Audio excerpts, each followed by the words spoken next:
The arrogant human king knelt before the vampire. It seemed like an outcome that could not be allowed to happen. But things don't always go according to plan. Holding out his crown to him, he begged for mercy. He apologized for the mistakes of his ancestors and offered him the throne, the land, and everything he wanted. But the man was not going to spare him. Everyone understood and expected the vampires to win. Humans would live under their control and obey them like cattle. The vampire with the blood-soaked face signaled to everyone that humans had no place here. He believed that their glorious era would last forever because no one would defeat them. Meanwhile, on the battlefield, his wars had driven several humans to a stalemate. They noted that it was over quickly. There were few survivors left, but they were no problem. Looking at the people who tried to seem fearless, the vampires tried to reassure them that there was no need to fear death. After all, pain is a temporary feeling. The girl hugging her 3 children called her enemies arrogant. She believed that the days of enslaving mankind had come to an end. God spoke to her in a dream.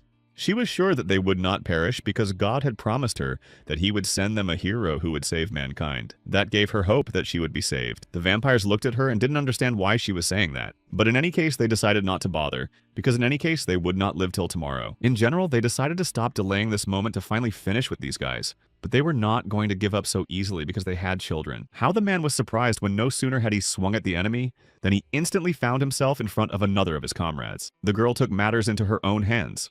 At that moment, the vampire managed to dodge her blow and send one warrior to the other world. It was then that the grandfather decided to act. He couldn't let it go. And he almost succeeded. But the vampire was much faster than him. He had time to turn around and use his hand to prevent the sword blade from touching his body. In the end, he twisted it so the grandfather couldn't survive either. After that, he approached the girl and the children. He guaranteed them a painless death. Just as he swung to finish him off, he heard someone call out behind him. Everyone turned their attention to the man in armor who was walking straight towards them.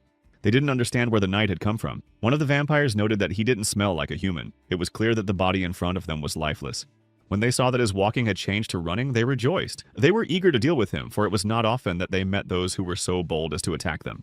They were amazed at how he had managed to cover a distance of 10 meters in one leap. In their entire lives, they had never encountered such a thing. Naturally, no one expected it, so he quickly dealt with one of them. He didn't plan to stop there, he had to kill them all. The last vampire didn't want to say goodbye to his life, but when he saw how easily he dealt with the others, he plunged his sword into his heart. He didn't even duck. They stood there, looking at each other. The vampire didn't know how to react to that because no one could have survived such a wound. He was special. The knight didn't care that there was something sticking out of his body. He grabbed his enemy's head with one hand and lifted him up. He wondered how it was possible, but he didn't have to think long. Slightly clenching his hand into a fist, the knight dealt with him. Though the children were shocked, the girl was delighted by his heroism. He noticed that they were the only ones left and advised them to go ahead 5 kilometers to the Holy Land. He couldn't help any further. However, she did not calm down. The girl wanted to know for sure if the hero had saved them. She remembered her dream and that God had promised in it to send a savior. She wanted to believe it was him. To avoid throwing around such big words, he simply decided to take off his mask and ask them once again if they still considered him their hero. It was expected that they would be horrified and consider him a common monster already, especially when his nose fell off his iron face. They rushed to escape rather quickly. In this world of despair, there was a very strange rumor. According to it, there was one immortal knight who was able to fight back even the vampires themselves. Some time ago, the plague doctors entered the training field. They were disappointed that the gladiator they had high hopes for had died.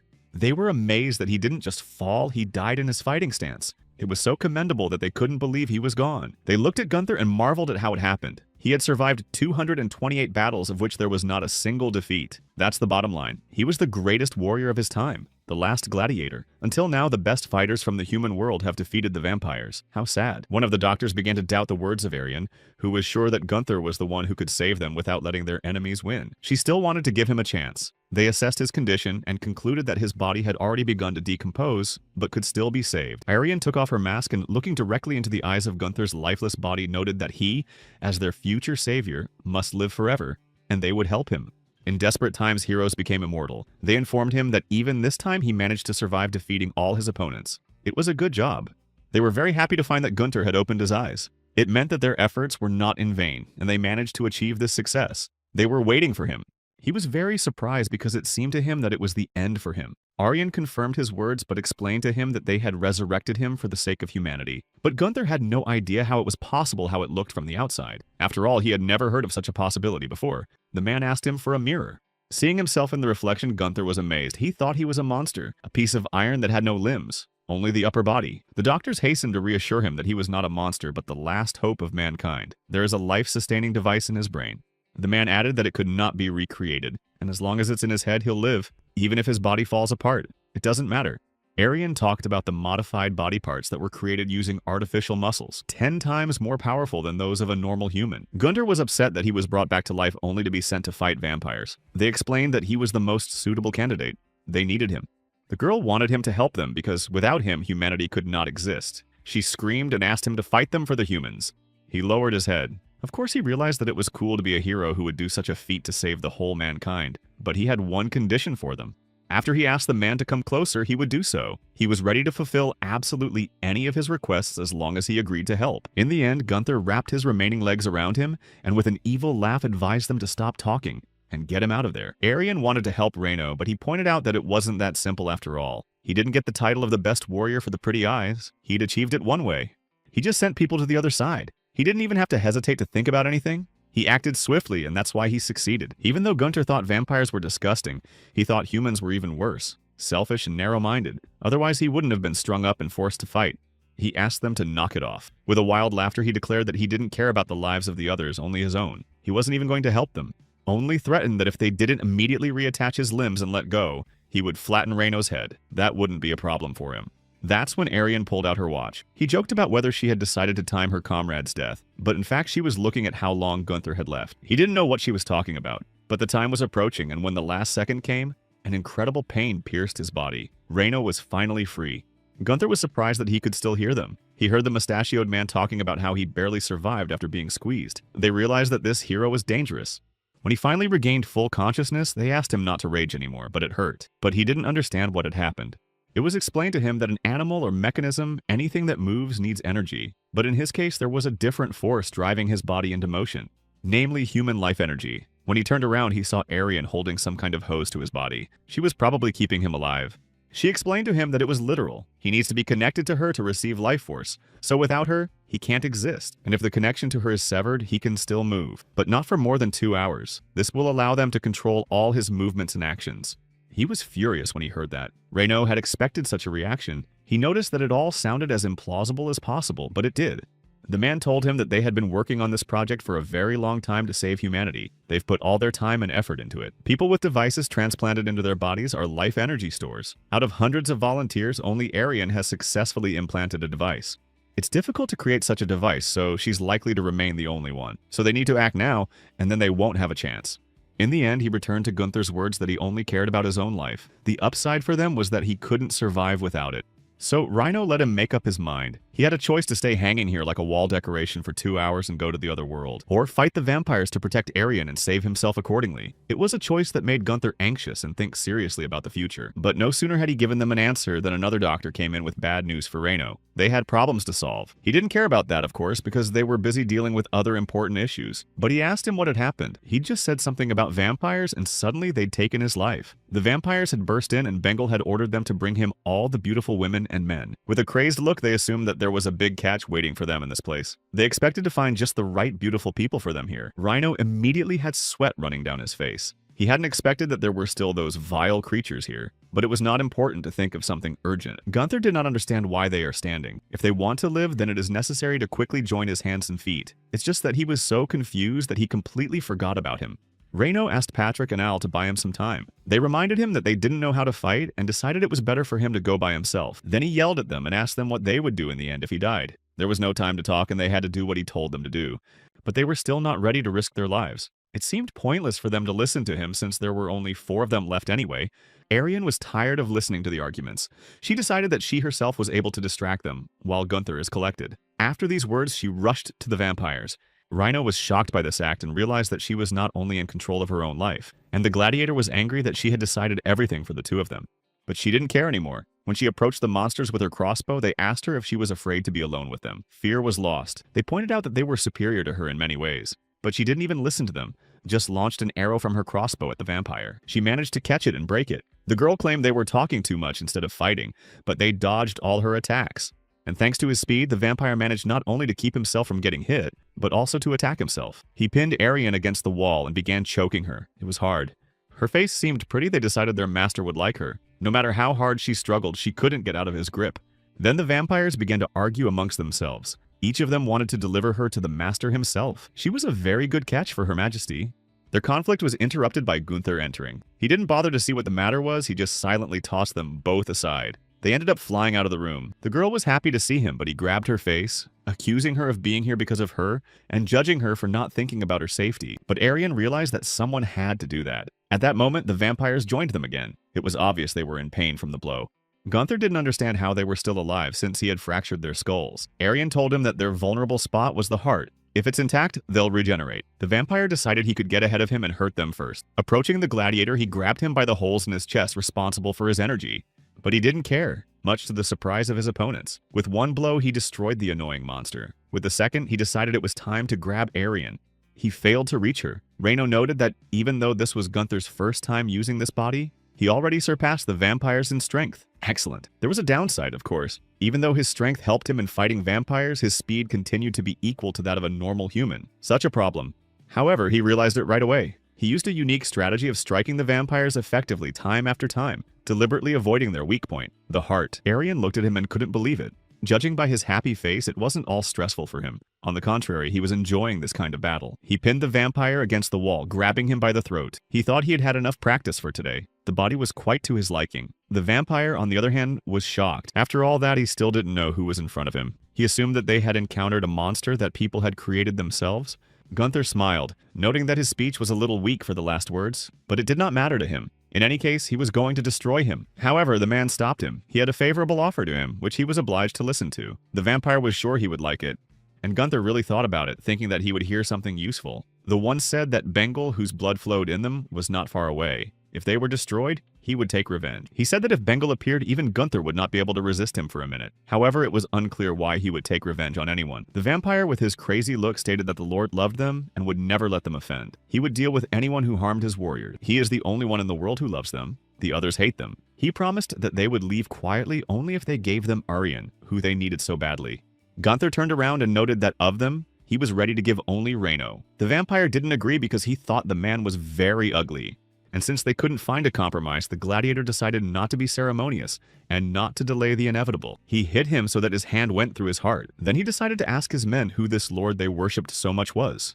As it turned out, he was a supreme vampire, as Gunther had already heard. Arian explained that there are three main types of vampires. The first are pure-blood vampires, that is, vampires from birth. There is nothing more to say about them.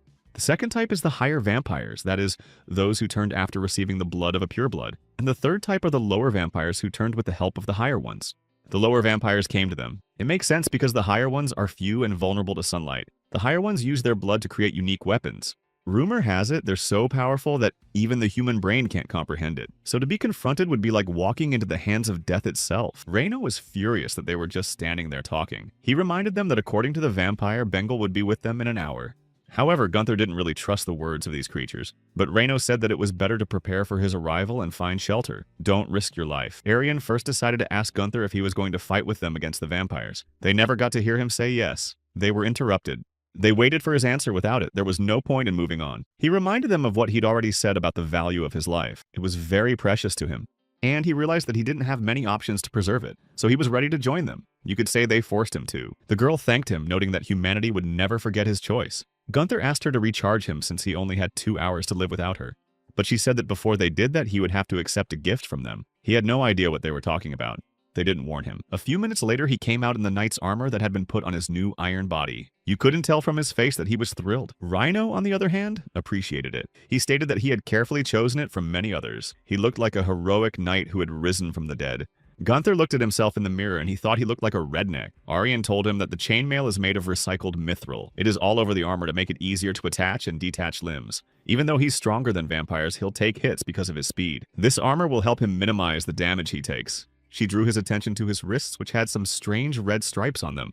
They showed the amount of time he would be able to move before the power source ran out. The red line would have to be getting smaller. Judging by this indicator, he still had about 2 more hours, so he didn't need a recharge at the moment. This one should still be enough for him for a while. Suddenly, they heard a loud bang coming from somewhere above. Everyone raised their heads, trying to see what was going on up there. But it wasn't clear.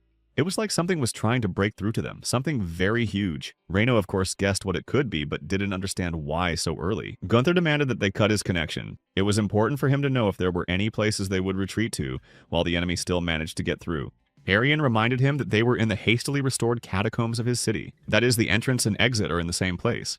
Then he became furious. He thought it was terrible that they hadn't told him sooner. But the guys just didn't have time because it all happened too fast. So Gunther told them to follow him and she to stay behind and stay out of the way. Reino pointed out that he should be rescued too. Without him, they will not survive. There was already a noise outside the door. They had no sooner reached it than 3 heads came out of it, who were aware of the death of dear members of their family. But Gunther was not going to deny it. He knew right away that they were talking about the same 2 inferior vampires. Even admitted that he had destroyed them himself. They were impressed that he had managed to do it in one blow. But they didn't feel sorry for the freaks. Even their own parents didn't like them. And still the vampire, even knowing that this question would be strange, asked him why he should not sympathize with how horribly they had ended their lives. Gunther was already laughing. He turned to Reino and asked if it was Bengal himself. He mocked him by noting that he thought a bolt had come loose somewhere. To be on the safe side, Reino decided to ask him if they had correctly realized that he was Bengal the face collector. He confirmed their guess by saying that they were right.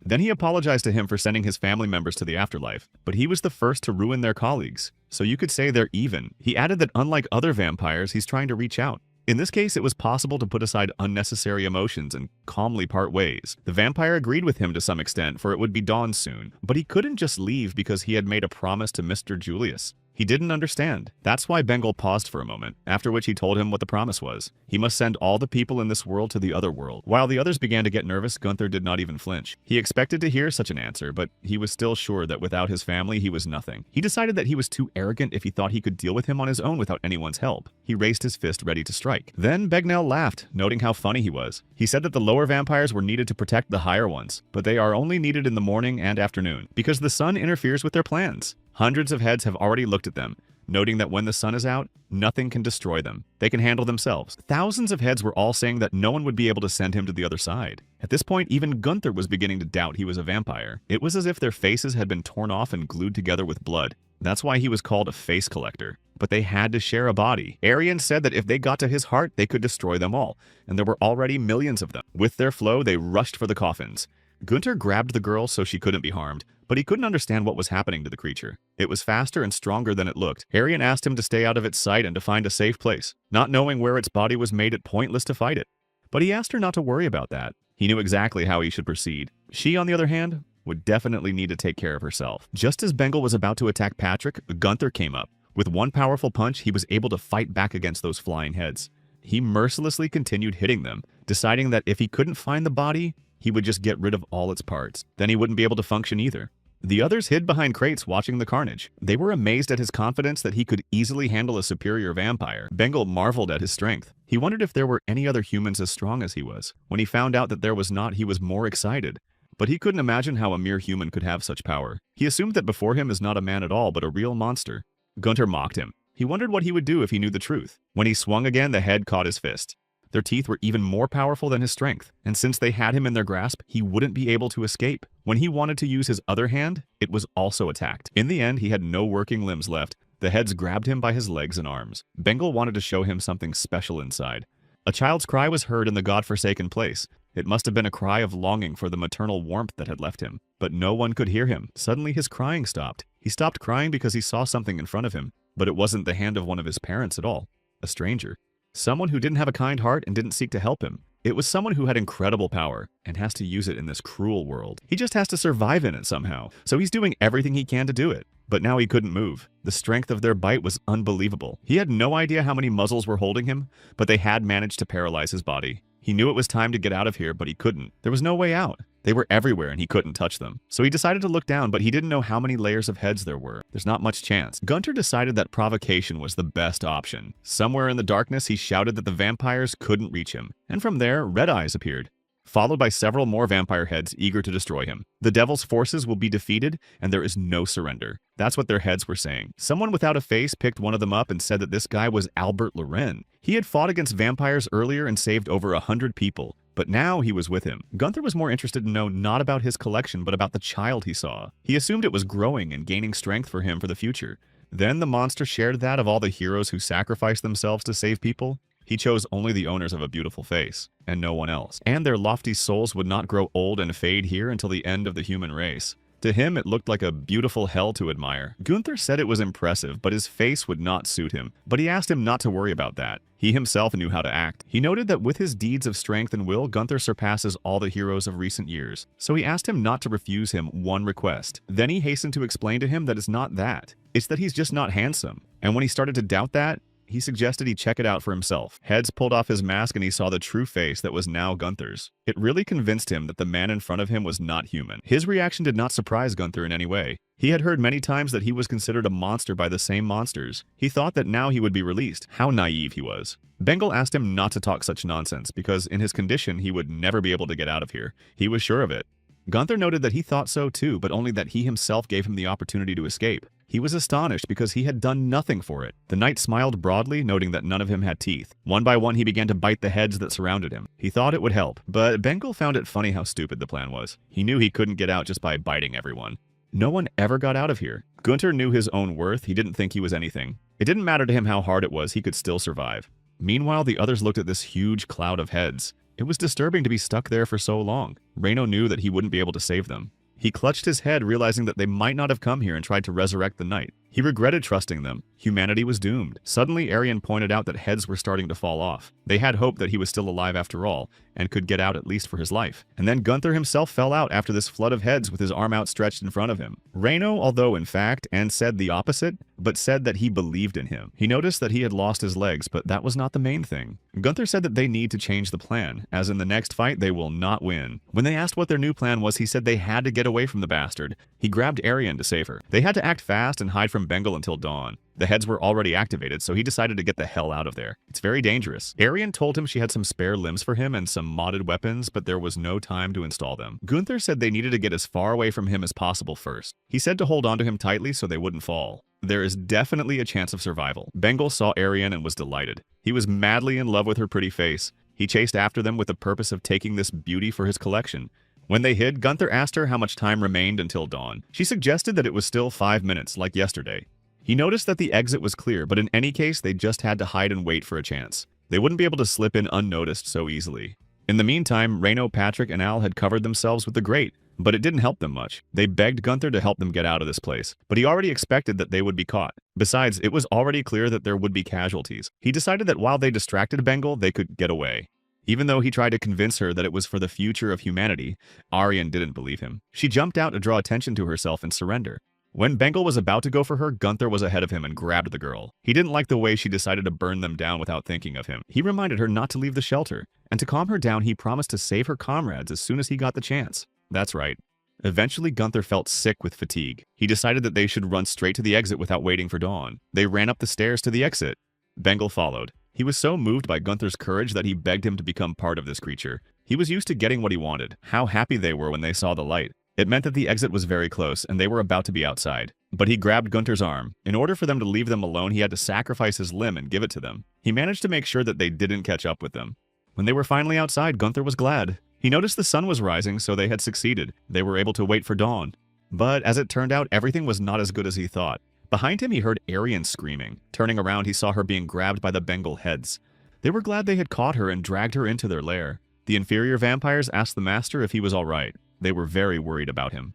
He complained to them that revenge for their dear family had failed because of one monstrous night, but they rushed to comfort him, promising to avenge him themselves. But he was sure they couldn't handle him, and he couldn't let another member of his family die. He wanted him dead himself. He needed them to get him more faces since he'd lost some, and they just brought him 34 fascinating people. They boasted that some had personally selected 7 for him, and some 2, but they were especially beautiful. Every vampire wanted to please his master, so he praised them. The faces they brought seemed to him really beautiful as he needed them to be. Just perfect. Worked hard. As expected, he liked the one he chose the most. It was Arian's face that caught his eye at first sight. Beautiful. He asked her not to be afraid of him, warning her that she would simply join his body, and they would be together until the end of the human age. After that, he smiled wryly. Gunther, meanwhile, was rushing Reno to join him as soon as possible, but he asked him not to push him shouting. On the contrary, only slowed him down. But here simply could not be otherwise. Gunther paid attention to the indicator on his wrist where the blood remained less than half. Soon he would not be able to move. He had already even considered replacing it with a person with that blood. Then Reno had already decided that he was not going to save Arian, looking for an alternative. Gunther said that in principle he could think about it and not rush to save her, but the doctor told him that she was the only person capable of doing so. He explained to him that the device in his head is not what resurrects his lifeless body. It's what allows him to move consciously. A decomposed body cannot be fully revived. Without recharge, the body has 3 days at best, so it couldn't just be left there. Gunther was shocked to learn that if his body without it for 3 days, it could not be resurrected again. This already fundamentally changed his attitude to this. So it did not matter whether he was in danger or not if he was not connected to the device. The end. He would finally go to the other world. So now he has to go there and save Arian, and then go back before his body rots. Time was short.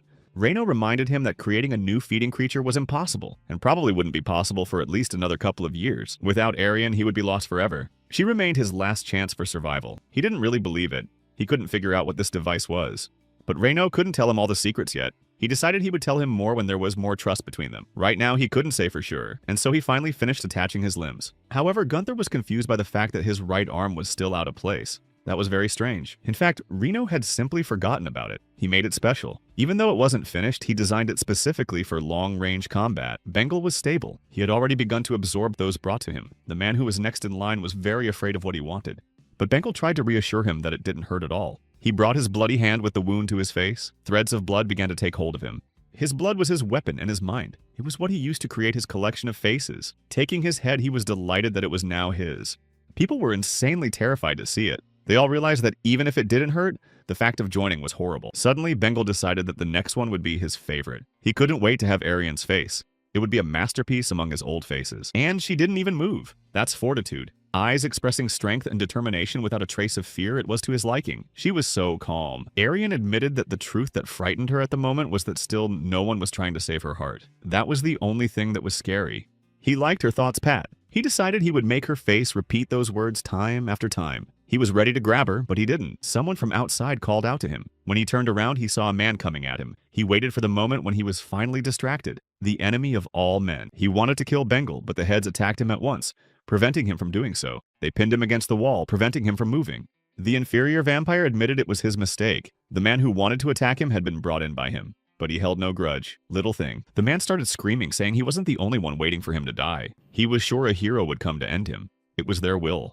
Bengal was even amused at how confident his victim was. No one could say anything to him with such confidence, but this one thought he was cool. He always enjoyed facing heroes like him. They were more enjoyable to send to the other side of the world. It was just their deaths that brought pleasure.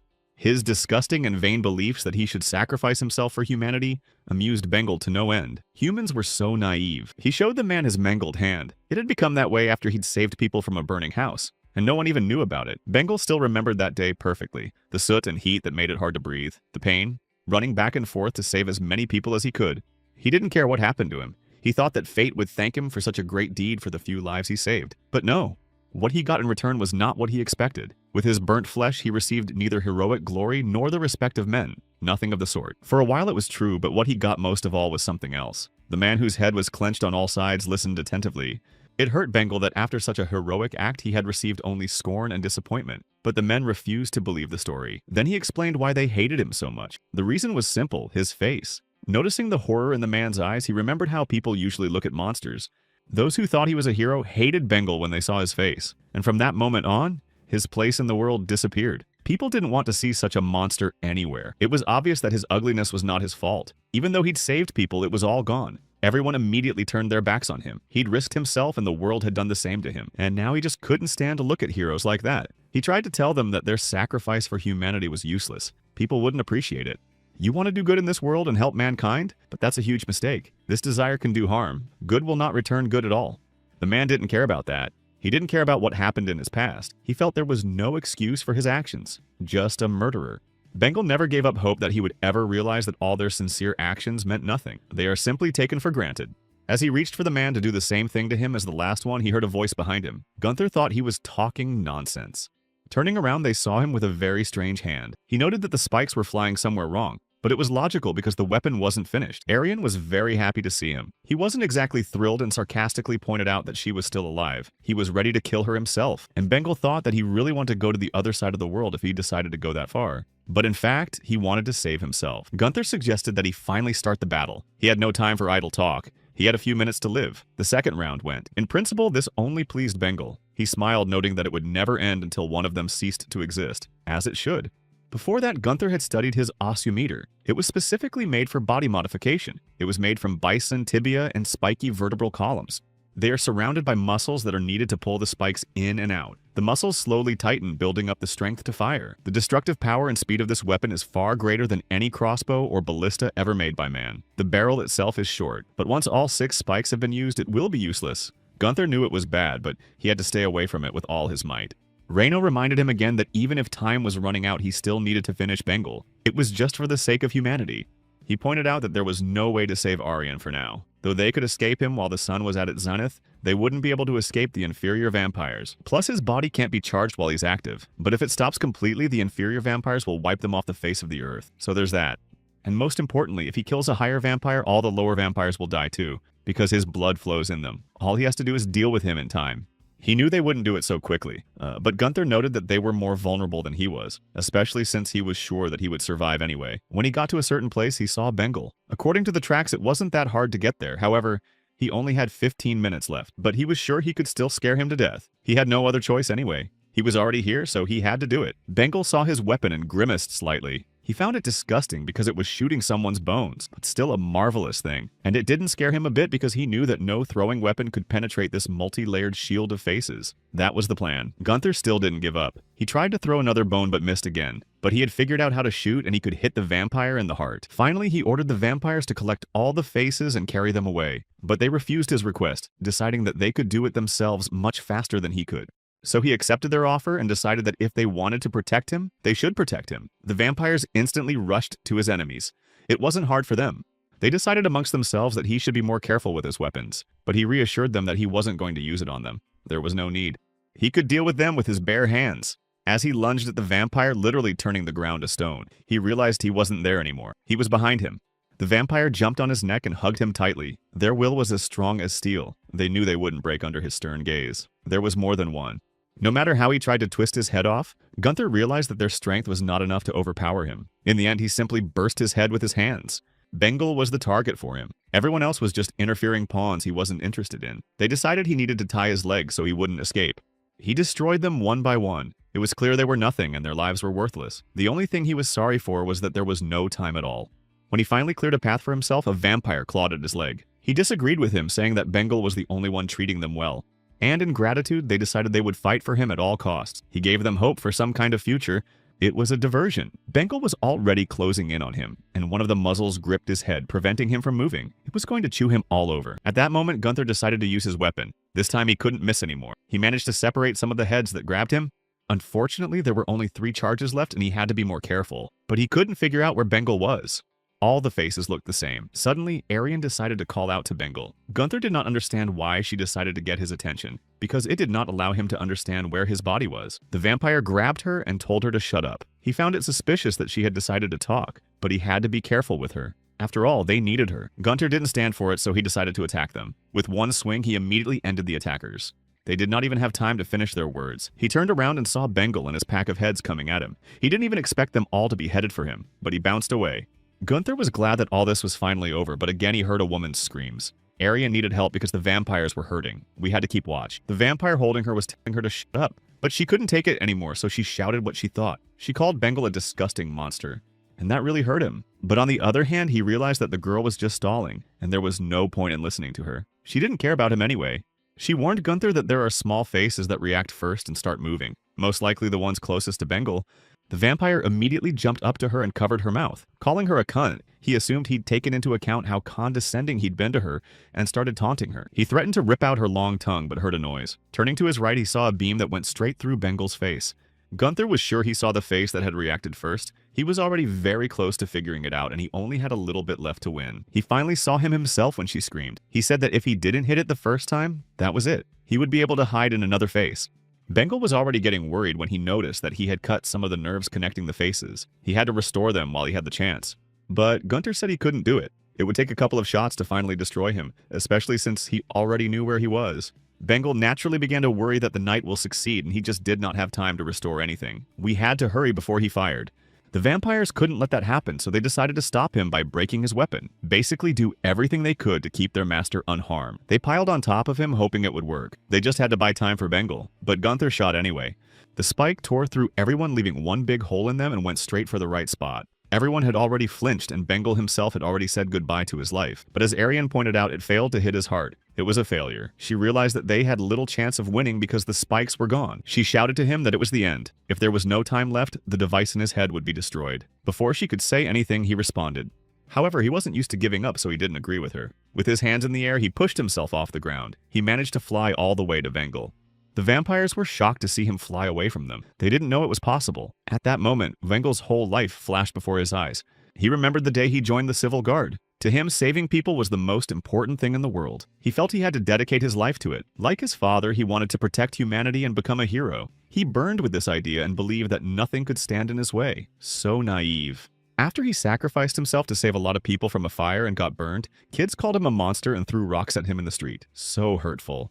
It was unbelievably painful for who they thought he was. He just sat down and burst into tears, not realizing if his sacrifice for his father's humanity was worth anything, and his sacrifice was only worth being called a monster, just because of his appearance, not because of his deeds. He didn't know what to believe or what to do. He was so desperate that horrible thoughts were going through his head. Suddenly someone touched him. Bengal didn't expect it, so he opened his eyes sharply. A vampire was standing over him, gently stroking his head. He stated that he had been watching him for a long time and wanted to create a new world. It would be a complicated process, and most likely painful. That's why he needed help from someone like him. Beneagle didn't really understand him yet, so he opened his mouth and asked again. When he shared his plans, he was impressed. He was happy that everything could change 180 degrees. All he had to do was to join in. And now Gunther's fist goes through his body. His heart left him instantly. All that he had been promised was meaningless. This is the end. Gunther was insanely happy that he had won after all. He smiled and looked straight into Bengal's eyes. They were full of fear like his victims. Gradually dissolving, Bengal confessed that he still wanted to be a real hero that everyone wanted, but he didn't believe that it would be Gunther. It was over. Gunther woke up. His body was once again strapped to something, but still he exhaled, realizing that that enemy had been defeated. A good start. Immediately, Arian cried out. She had warned him not to move for the time being, at least not while he was charging. Then he had already calmed down. She praised and thanked him for saving so many lives, and Renaud was impressed that he was able to deal with a superior vampire so quickly. In fact, Gunther was worried that he wouldn't succeed, but just in case, he decided to ask them if all the lower vampires had disappeared with him.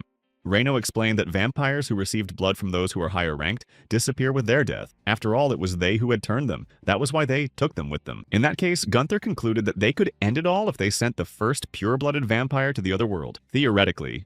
Arian told him that the last purebred vampire, Julius, had never been seen again since the day he killed the Emperor. So secretive. Though they are the strongest, Julius has never taken part in any battles at all. The reason was never revealed to anyone, although it is very strange. But it seemed to Gunther that it was not only surprising, it had long been known that vampires fed on human blood. But there was a discrepancy. Then it was unclear to him why they then set themselves the goal of destroying all mankind. That's a contradiction, but he wasn't the only one who wondered.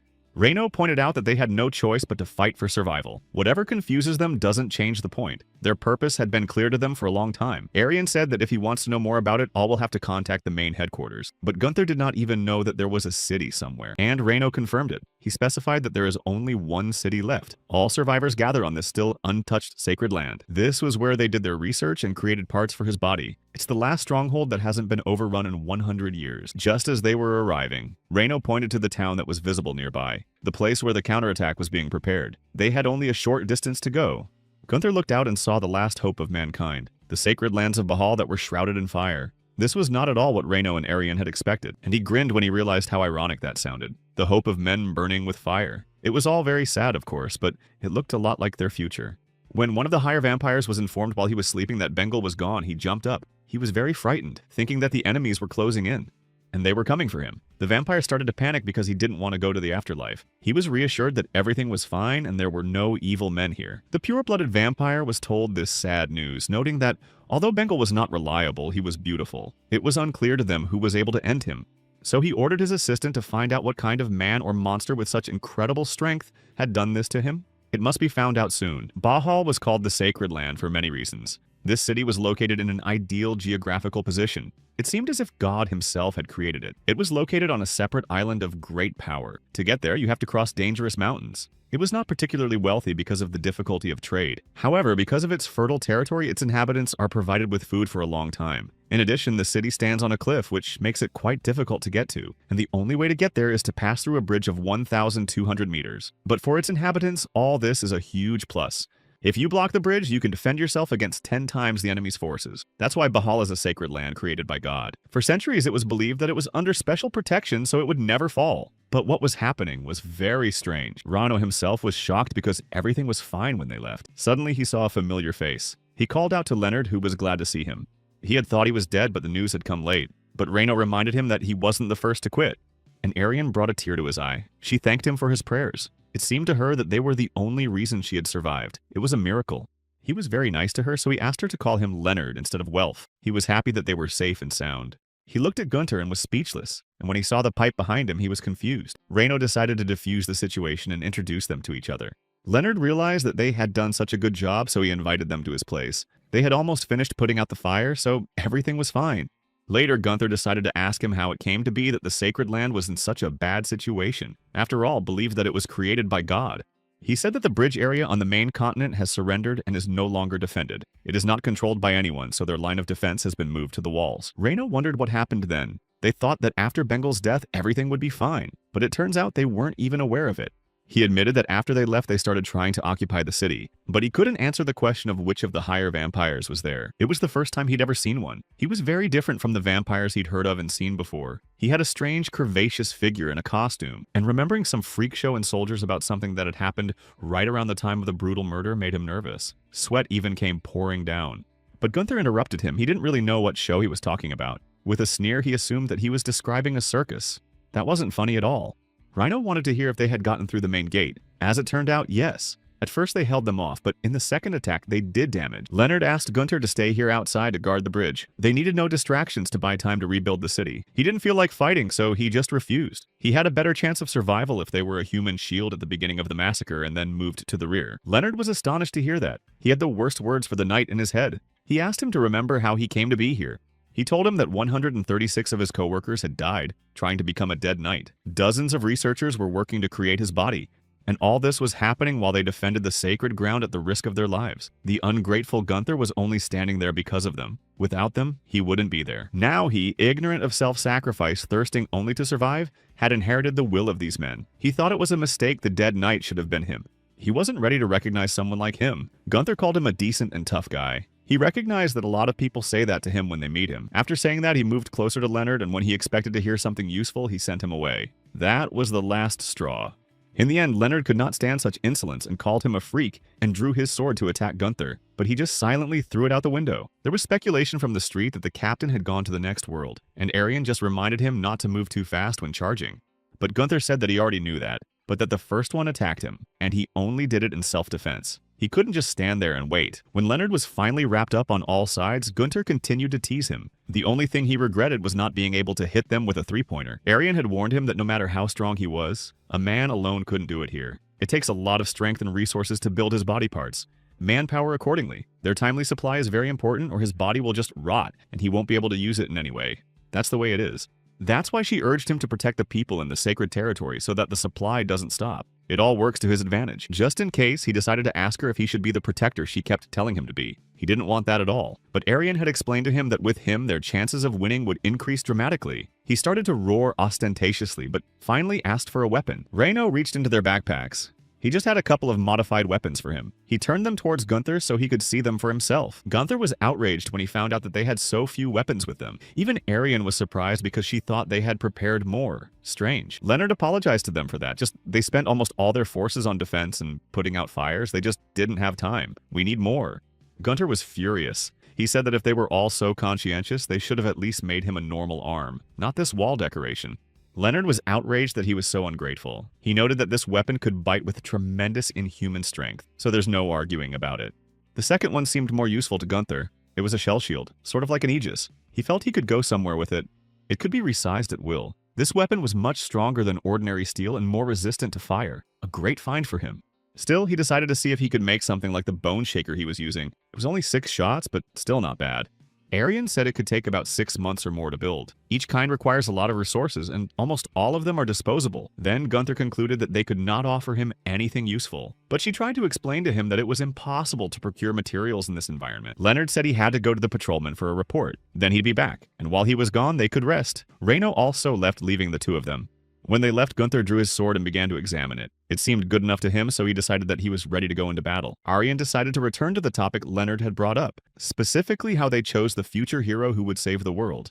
She shared that the choice was made among 100 people, ordinary working members of the royal family and nobility, and in the end it was decided that he was more suitable than the others.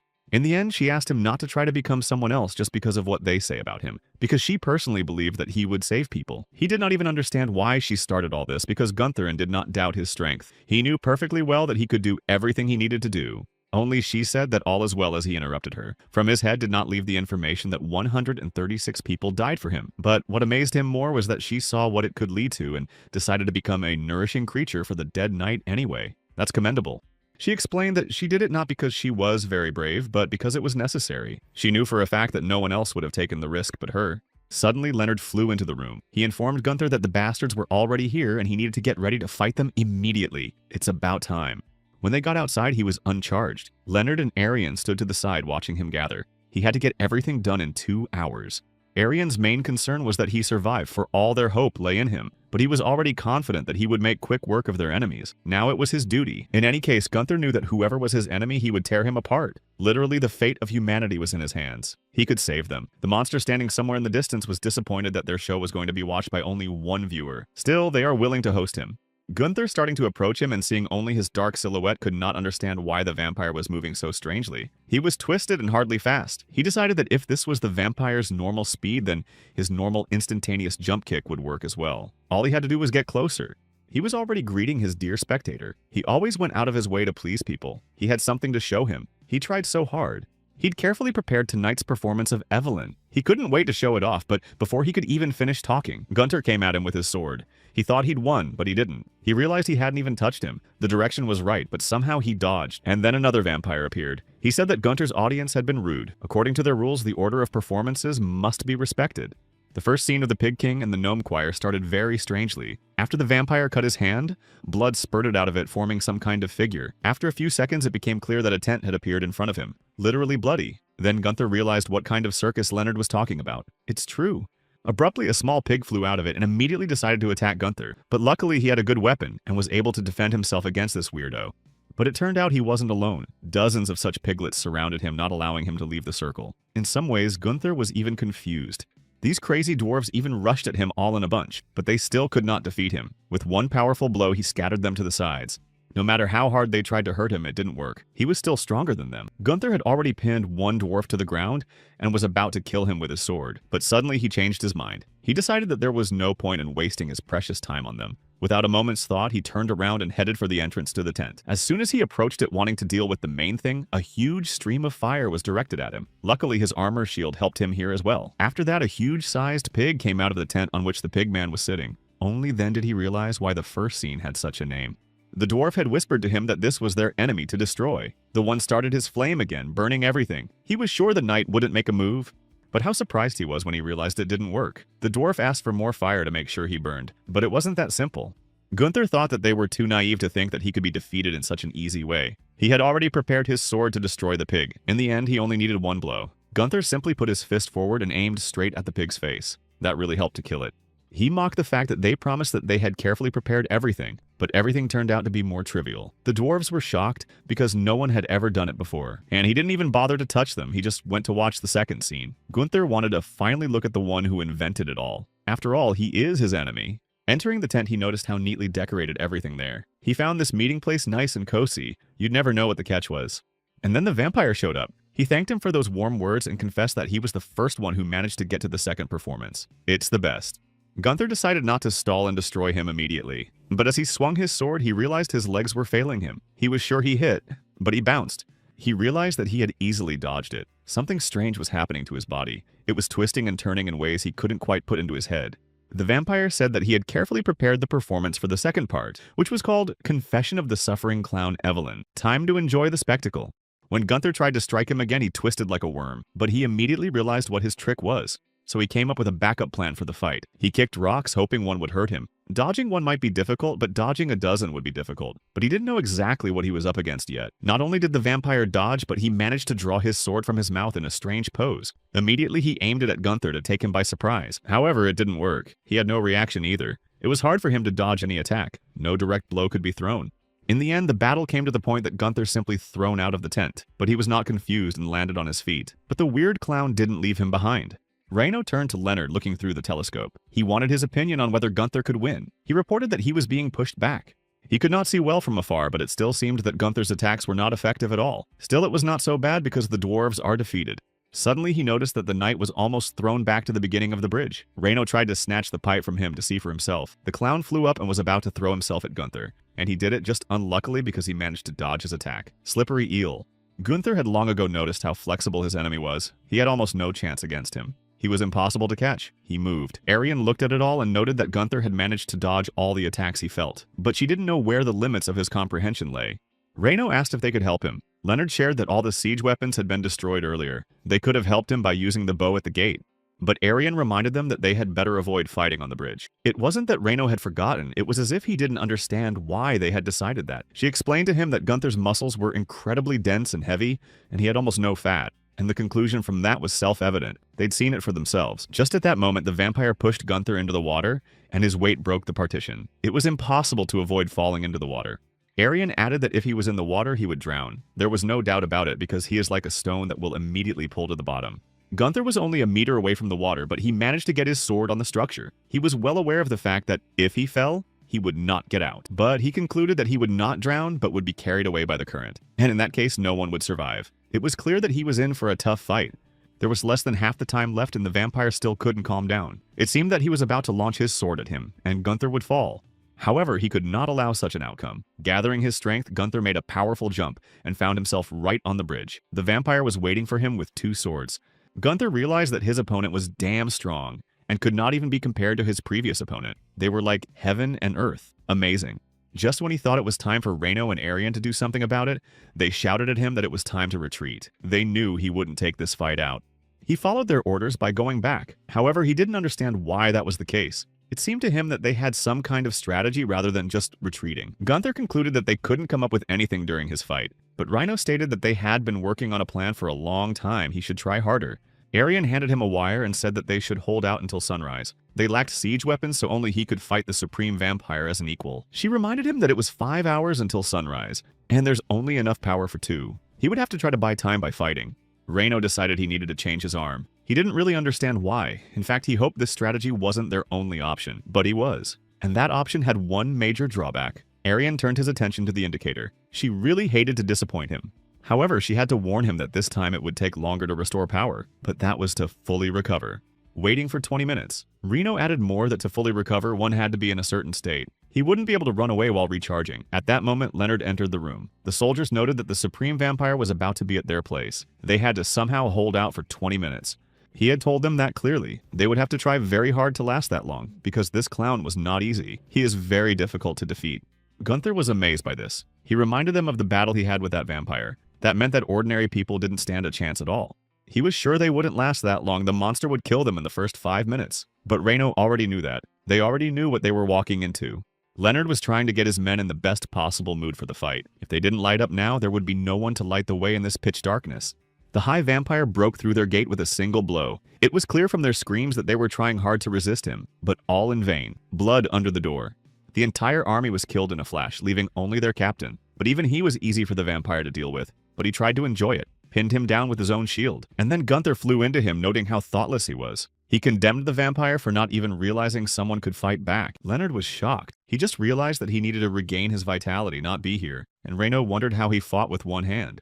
Arian noted that he couldn't defeat a vampire with one hand. It only took him 5 minutes to replenish his strength, so he wouldn't last until sunrise. Everyone was stunned when Gunther suggested that the supreme vampire change the location of the battle. That was definitely not part of their plans. It was all the more unclear where they were going.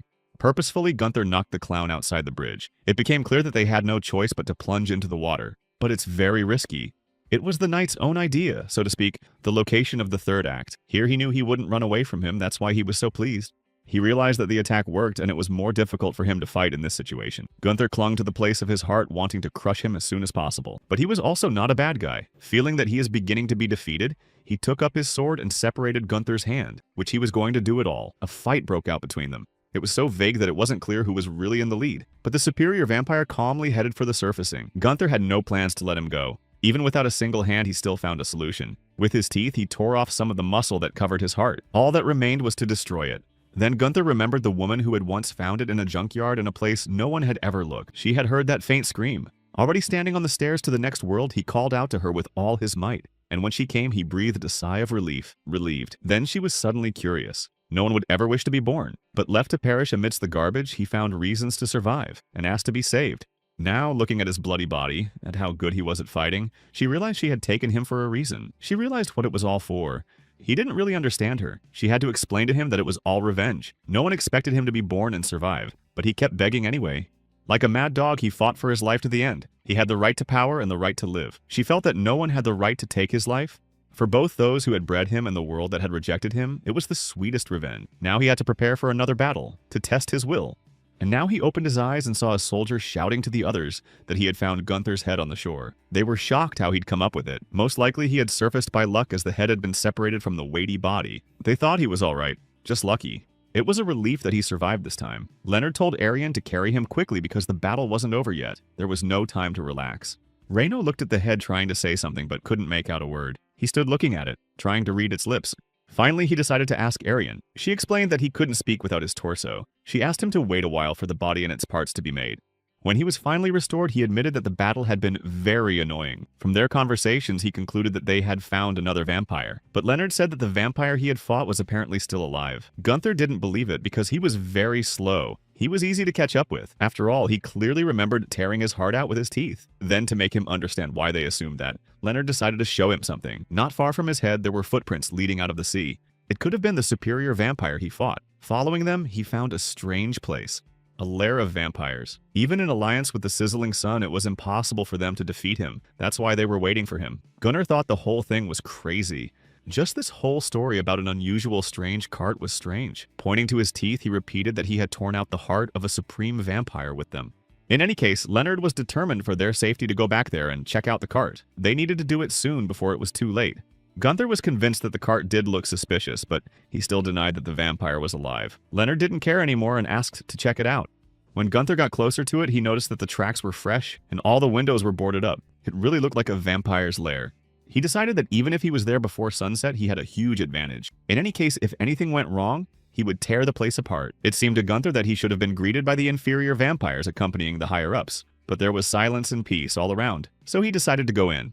Looking around in the pitch darkness, he saw no one. It was very quiet and peaceful. It seemed to him that there was no one there, but suddenly he heard a grunt. Gunther had to rely on his inner senses and fight this pig blindly. Even in a fight like this, he had no equal. Everything was going just fine.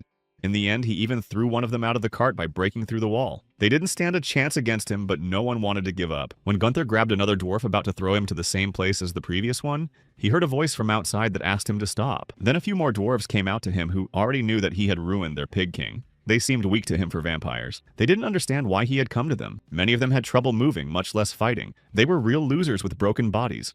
The failed creatures couldn't fight him. They decided it was time to end the show, but he condemned them for destroying so many. And they didn't deny it, saying they had sworn to rid themselves of all humans. A vampire's oath is unbreakable. Svein invited him to the last performance.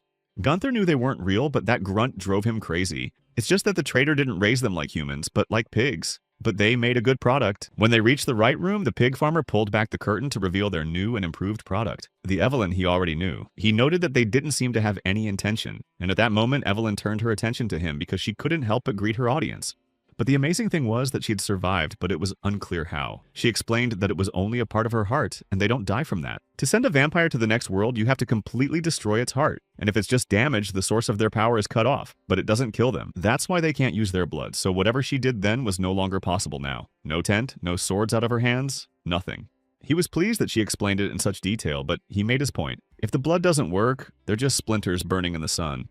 He decided it was time to be done with her. This time he wanted to be the only one left alive in their battle. So he pointed his weapon at her. The others were waiting for him in the bushes. Leonard decided to ask his comrades how much time had passed. It turned out to be already 50 minutes. They decided to wait another 10. Suddenly it occurred to one of them to ask if these vampires had once been human. Leonard didn't understand why he was even bringing this up. It seemed inappropriate. But the man decided to tell them a story they were discussing. Homeless and orphans had been going missing in the city for a long time. While searching for them, they found a strange structure. In a huge dark basement lay implements for crushing human bones in steel cages. It caused a huge stir at the time. Everyone was in shock.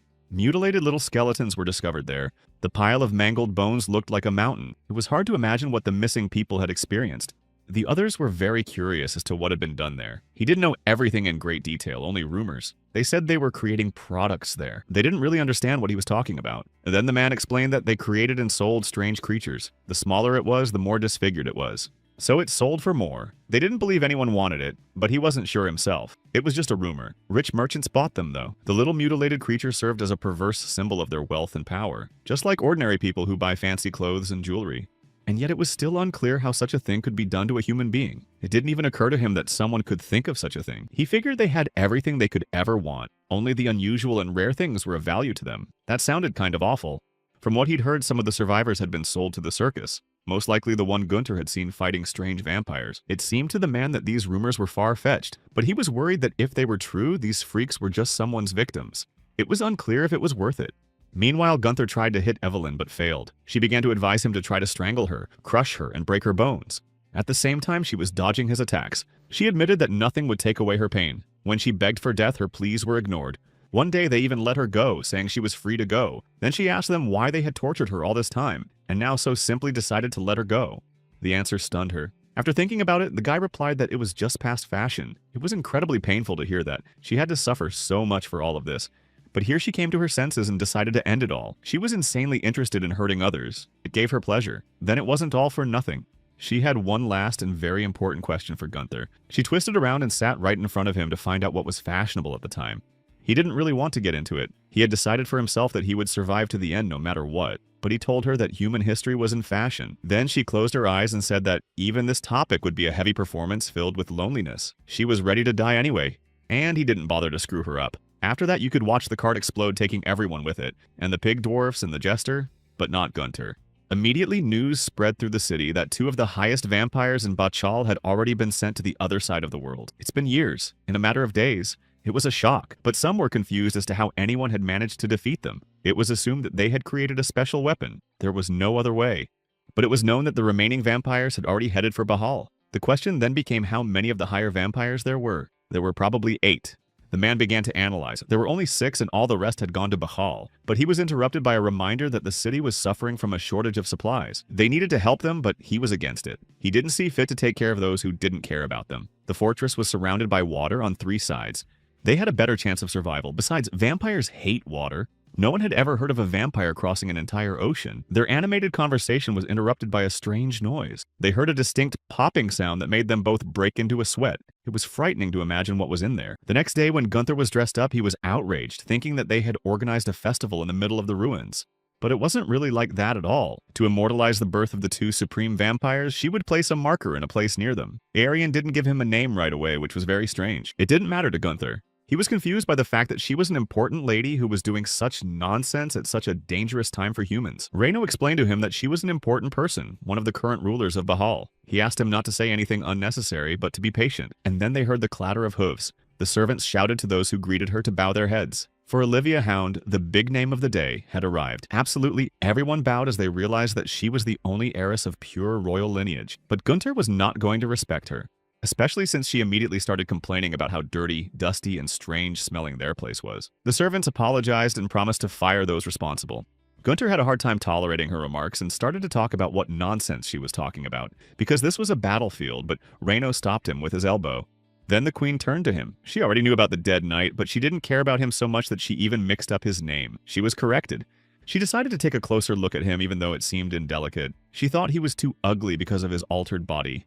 Olivia Hound decided to move on to what she had come for, noting that he had already taken out 2 of the higher vampires. She decided to praise him for that personally. Her servants began to clap their hands and noted that Gunther's deed was an inspiration to the others, and the queen's mercy to her people would serve as an example to all. Then she noticed that they needed a change of scenery when they went inside. It was too dirty outside to finish the conversation. She didn't like it inside either. The servant again promised to punish everyone responsible, but she asked not to do that. It was wartime after all. As a magnanimous queen, she understood. Having mixed up the name again, she asked Gunther what he wanted, as a reward for all that he had done for them. But Arian decided to answer instead. She could see that they needed more labor and material help. They knew everything. They knew that many in high places, including her, doubted the dead knight's plan. But in the end, it had worked, and now the battle wouldn't last forever. They still needed manpower to maintain the modified body. She hoped that the queen believed in them and supported them. That would make it much easier for them to take steps to restore peace. But Olivia Hound yawned, noting that she hadn't asked for her opinion. Not interested. She noted that although she recognized her merit, she could not support them with her limited resources. After all, she is the ruler of Bahal. And as the last family of pure royalty, it was their duty to prepare for the future by funding a variety of prospects, so now it was the maximum amount of help she could offer. This was an important circumstance that simply could not be changed. Gunther did not understand what kind of nonsense she was talking about. Reno explained that she considered the Dead Knight an idea doomed to failure. That's why she invested in the others. He was shocked when he realized what she had meant all along. Her bizarre excuses seemed silly. First, she didn't believe in them, and now she came to praise them. They already realized that she didn't care about the people and would continue to deny that she had made the wrong decision. But they wanted to help correct that mistake. Arian asked that they at least give official recognition to those who had sacrificed themselves to create the Energizer. There was no way to bring them back. The servant wanted to speak up for the mistress, saying they were being rude, but she interrupted him. She reminded them that she had asked them to keep the work secret. It was a horrible, barbaric method to use a lifeless body to make a knight. It would tarnish her reputation and confuse people. Officially concealing the existence of this dead knight is done for the benefit of humanity's prosperity. To do otherwise would have had a bad effect on them as well. She also remembered where their conversation had started. As a reward to Gunther, she wanted to give him the title of Count and give him the fertile southern lands, something like that. Her servants supported their queen and said it was a wise decision, but she said that if Gunther agreed to it, he should kiss the back of her hand. But he looked at her and decided he would not stand for it any longer. He thought that in the current situation where everyone can die, she preaches honor and pride. Now he was not going to suck up to her and hide something. Gunther loudly announced that they had been brought a crazy woman claiming to be a queen. Arian was shocked at his statement. They had asked him to keep quiet. And Reno decided to apologize to Olivia Hound, saying that he was exaggerating. But she wasn't stupid. Annoyed, she asked him to shut up and was about to tell them to their faces. However, she just didn't have time to do that. The guards came in and brought the wounded Leonard, who said they were in great danger. He saw a huge creature approaching Bahal. When they came out, Reno condemned Gunther for his bluntness, but he felt that without him, they would have died long ago. He wasn't going to show respect in front of her. Ariane couldn't believe Toronto had been destroyed overnight, but the guards had told them that this huge thing had come along and destroyed everything almost instantly. But Gunther didn't know if they should really care. Only he wanted to bring up the vampires they were talking about earlier when Reno shrieked. Watching the monster through his spyglass, he stated that it was coming straight for them. The supreme vampire was of such incredible size that the trumpet was unnecessary. Gunther didn't understand when the meaning of the word vampire had changed. It just wasn't clear how he could become one. Arian had said that blood decided everything, and she added that with willpower alone, a supreme vampire could use blood to create anything. That's how these monsters come to be.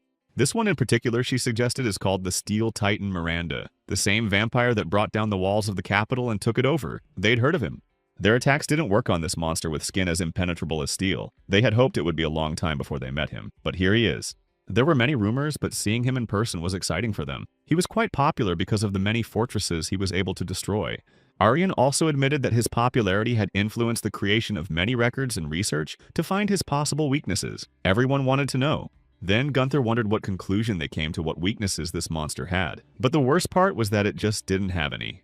They looked at the fleeing people when Arian again repeated that at the moment no weaknesses of the Titan were revealed. No one knows where the heart is. And his skin is so thick that it is impossible to pierce it with anything. Then already Gunther realized the consequences if this monster enters Bachal. And he was absolutely right. Arian confirmed that in such a case, Bachal would fall. No fortress it had ever attacked had ever withstood such an assault. That's why she saw him as the greatest threat and never took her eyes off him. The Titan had caused so much distress that it had become difficult to track him down. Gunther wanted to know if there was any information about where it was headed. But then Reno intervened. He pointed out that they had no way of knowing. It moves spontaneously. But like any higher vampire, he can burn in the sun. Logically, while it's still there, he retreats to his hiding place and changes guise, so they won't find him. Arian noted that's exactly what they'd be catching on to. The only way they can kill Miranda is to catch her unawares in the lair at sunrise.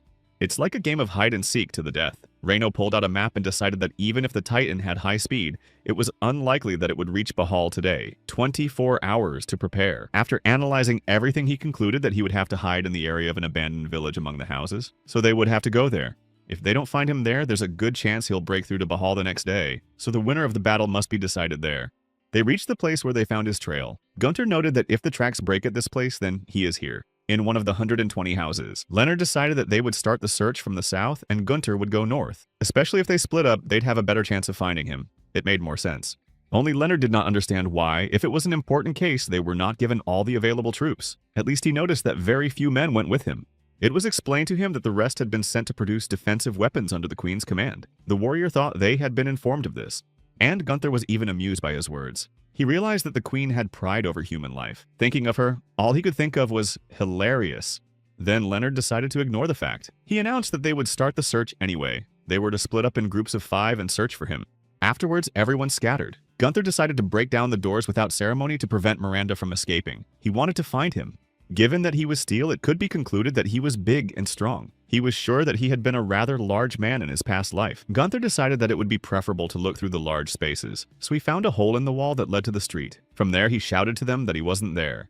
Reino realized that there were only a few houses left and they still hadn't found him. He had already assumed that they had made a mistake by choosing the wrong strategy, and Aryan thought that he could be hiding in a disguise that was hard for them to see. And that was a serious problem. The sun will be setting soon.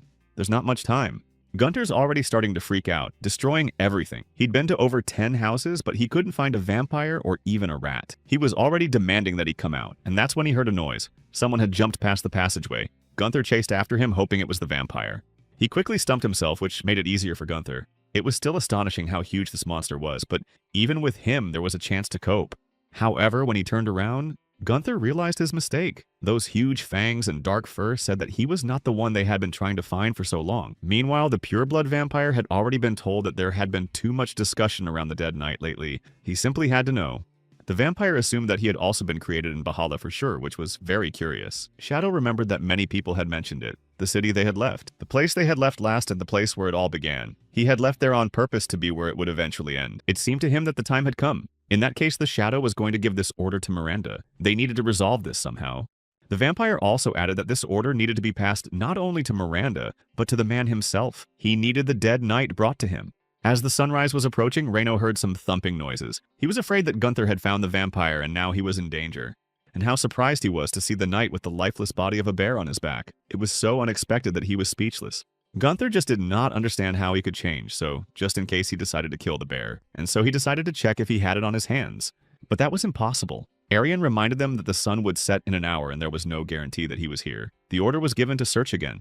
Gunther did not see the point of looking for him if they do not know what he looks like now. Especially if he is very dangerous, then we need to get ready as soon as possible. Aryan explained to him that they do not have enough resources. Not just resources, but manpower. She pointed out that while they were on the street, their lives were in danger. But there was no other way. Leonard decided that since they had no time left, it would be better to set fire to all the houses. If everything burned, at least something would show up. The girl was against it. Since the houses were made of dry wood, the fire would quickly become uncontrollable. The flames could spread to the forest. Even worse, Rhino listened to their arguments in silence. One said it was better than just waiting to die, the other doubted he was here at all. There had to be another way. Finally, he couldn't stand it and asked them to shut up. He reminded them that they couldn't give up. If they retreated now, the next battle would be in Valhalla.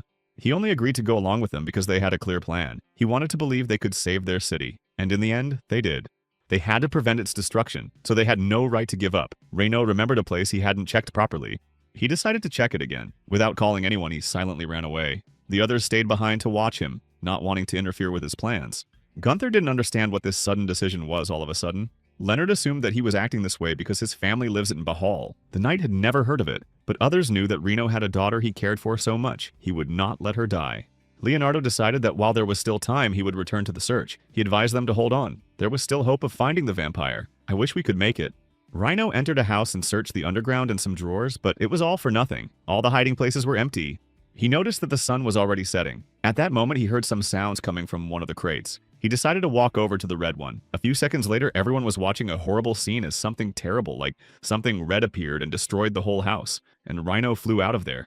Gunther was disappointed even though he had suspected this would happen. Aryan immediately ran to Reino to see if he was okay. He found the vampire. He reiterated that he had found the freak, only it was in a different form. Gunther was angry and thought he was being funny, so he just let the monster go. Reino explained that the vampire took such an image that he simply did not have the hand to kill him. Right in front of him in a box was a child, sacred. At that moment, the mountain of muscle was ready. Miranda had taken his old form and was going to smash anyone who got in his way. His fist is something. Gunther decided to check with Reino to see if he had any ideas for his next punch. But there were no ideas. In general, no matter what he asked him, he could not answer. He was useless, so Gunther threw him away. Aryan said that the Titan is moving towards Bahal. If he gets there, the city will fall. He must be stopped, but he knew that himself. It didn't make sense for him to just stand by and watch the monster attack their territory. Make a plan. The warriors were rushing back and forth in panic because it was unclear where Miranda would step. It was just unbearable and insanely scary. The monster really wanted to crush them all, but then Bachal caught his eye. He remembered his goal and decided it was not worth giving up. It was about time. Then Gunther climbed up to the roof to attack Miranda. He first decided to throw a few heavy stones at him, but alas, he did not feel anything. They were like garbage under his feet. Gunther decided that in this case he had to beat him himself to somehow win, and then he practically realized how invulnerable the Titan's skin is. He was already afraid that he really could not penetrate it, but he kept trying. He chaotically beat him in different places of the body, and finally the Titan felt something and decided to remove him from himself. Thankfully, Gunther noticed it in time. Dodging diligently, he continued to walk around his body looking for a weak spot. He was sure there was no way he didn't have one. Everyone does. Once again, he managed to avoid being grabbed. When Miranda closed his arms, Gunther jumped out without letting him close him into them. Everything was going well. At one point, the Titan managed to grab the annoying little man. At first, he held it gently, trying to see it with his eyes. And then he squeezed it with 2 fingers and decided to just throw it, making a kind of shoulban that blew Gunther apart, scattering his body in the wind. The queen warned the warriors that the steel Titan was coming. It was hoped the water would stop him, but it didn't. It was only about his waist.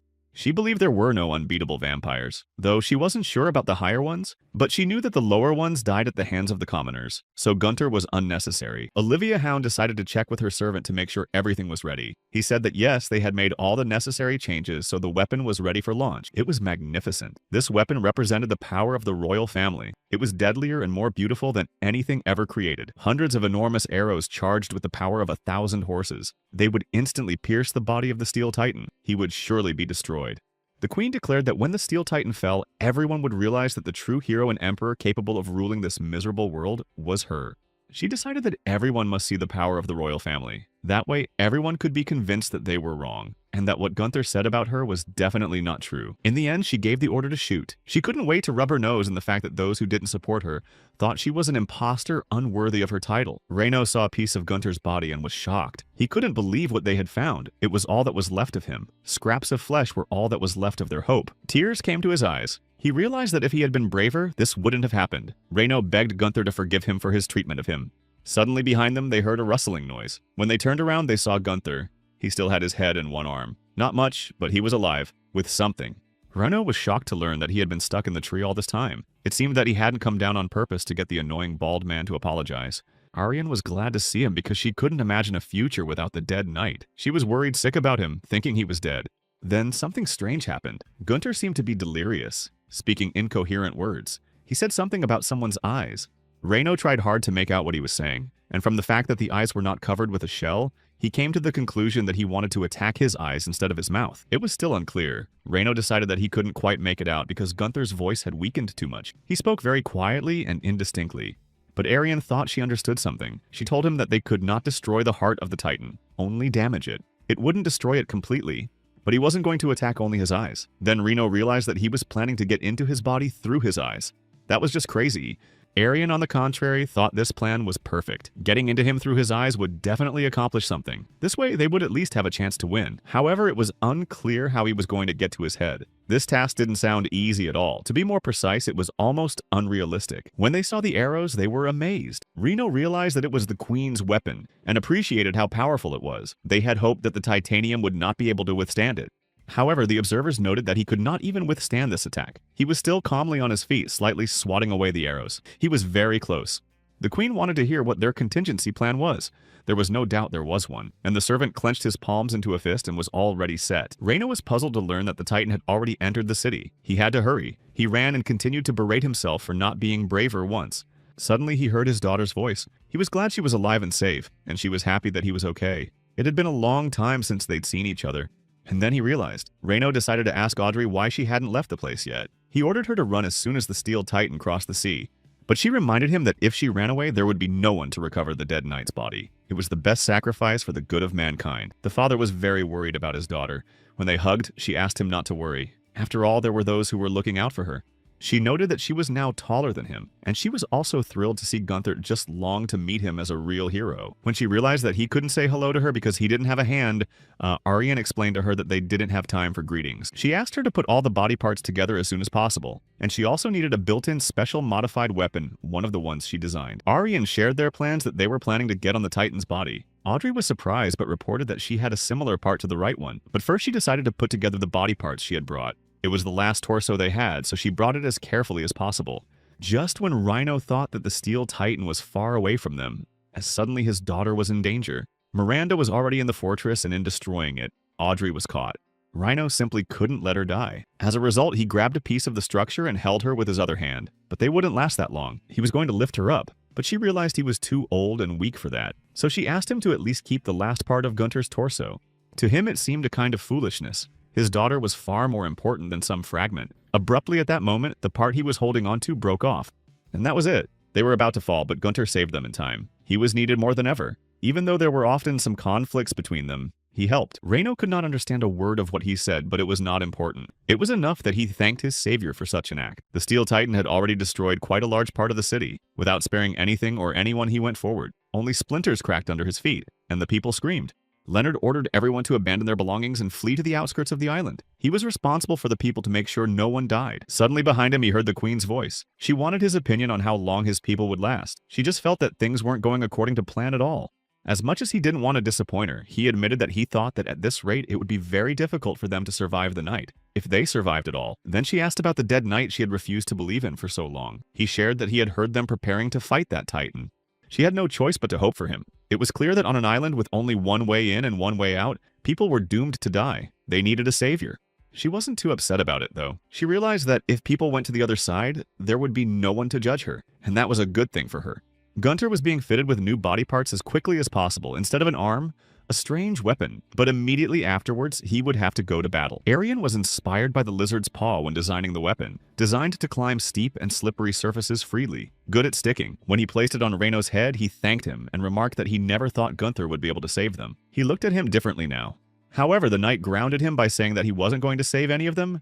He was only thinking of himself. He needed to get his body back and didn't care about them. These words upset Reino. He wondered if he had only thought of himself before. After all, surely he had happy periods spent with someone. Then Gunther thought about it. He thought of his parents. About those who did not have the determination to destroy him because they simply decided to throw the newborn in the dump. And also he thought of the gladiatorial arena participants who only thought about how to send him to the other world and become famous. It's all about negativity.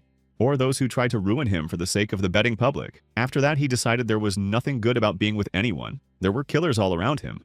Everyone around him wanted him dead, but he fought to the end and survived, and that was the most important thing to him. He was sure he'd make it to the end. And then Reino supported him by saying that he was right. He realized that in the present conditions, one could only talk about survival of a life deprived of everything. While they were talking, the plague doctors announced that the connection was complete, and he immediately jumped up to go into battle. Arian called out to him. All she wanted to tell him was that she hoped to see him again tomorrow, and since he's so sure of himself, it sounded like a joke to him. Anyway, he was determined to take down the Titan of Steel, and in principle, he had everything he needed to do so. All that remained was to get closer to it. While people watched the destruction of their city, Gunther decided to act. He immediately managed to get on top of the Titan, even though he waved it away. He was already in the area of his tailbone, but still needed to climb higher. Unfortunately, he didn't see the hand coming at him. It ended up hitting him. When Gunther looked at his hand, he realized that he had lost it again. But it still did not stop him because people needed his help more than ever. After getting to the place where the Titan was crushing, Gunther decided to climb up on his fist on the wooden stones. It was the easiest way to get on his body. Dodging his attacks, he ended up on his fist. Climbing up his fingers, he hoped to somehow hold on even though it was very difficult. Somehow he managed. Miranda was hitting houses mercilessly, flattening them. He didn't care about the people or anyone who was there. His goal was to take over the city like the others. Holding onto the Titan's finger, Gunther noticed some sort of dungeon underneath the building. It looked like it was going down somewhere, but it was unclear where it was coming from. However, there was no time to be distracted. So Miranda took the opportunity and threw him off his arm. So Gunther lost a leg as well. Gathering his strength, he tried to climb on the giant again, and he succeeded. This time he climbed much higher up to the neck, just a little more. He would have liked to buy a little more time to distract the monster, but he couldn't. He had to speed up, so he jumped at his own risk. At that moment, a memory flashed before his eyes. When he held his favorite toy in his hands and cried. Poor him. He was powerless when his brother was beaten. The little boy could do nothing about it because the monster was strong and huge. He had no choice but to watch the brutality. Then a pure-blooded vampire came to him. He put his arm around the child and tried to comfort him. He promised that there would be no monsters in the world they would create together. When he came to, he saw the children. The girl stood up for her little brother, covering him with her body. Their eyes were filled with fear because he was close. And when he was about to step on them, Gunnar hit him right in the eye. It was necessary to get to his heart, and he succeeded. In just over a minute, the Titan was destroyed. The knight had safely accomplished his task and wiped the monster off the face of the earth. Everyone was shocked. Then, limping with a cane in his hands without an arm and a leg, walked Gunther. Everyone turned to him without even realizing that it was he who saved them all in the city.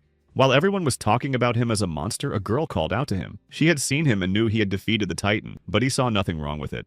However, she was very grateful to him for that. She and her brother had only managed to survive because of him. The boy was also infinitely glad to have the hero by their side.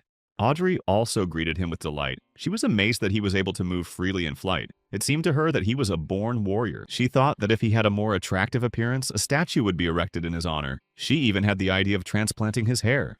Arian didn't wait for her to get a word in edgewise, so she just put her hand on his shoulder and said she was relieved to see him. And just when things were getting tense, the queen walked in. She didn't want to interrupt their rejoicing, but she had the right to come in without knocking. They didn't really understand why she had come to them in the first place. Olivia Hound said that she had been able to defeat the Steel Titan, but unfortunately it had done a lot of damage. Thanks to her evacuation order, most of the citizens had survived, and most of the siege weapons in their factories were destroyed. Her point was that it was time to determine who would take responsibility for all this chaos. She was sure everyone understood her perfectly. First of all, she turned to Rhino, noting that he had a chance to destroy the vampire and avoid losses. But he didn't, which deserved execution. Audrey began to plead with her to spare her father. She realized he was a mercenary, but he had too good a heart to take someone's life, even the monster himself. Olivia Hound was forced to deny her this request because someone has to take responsibility for what happened anyway.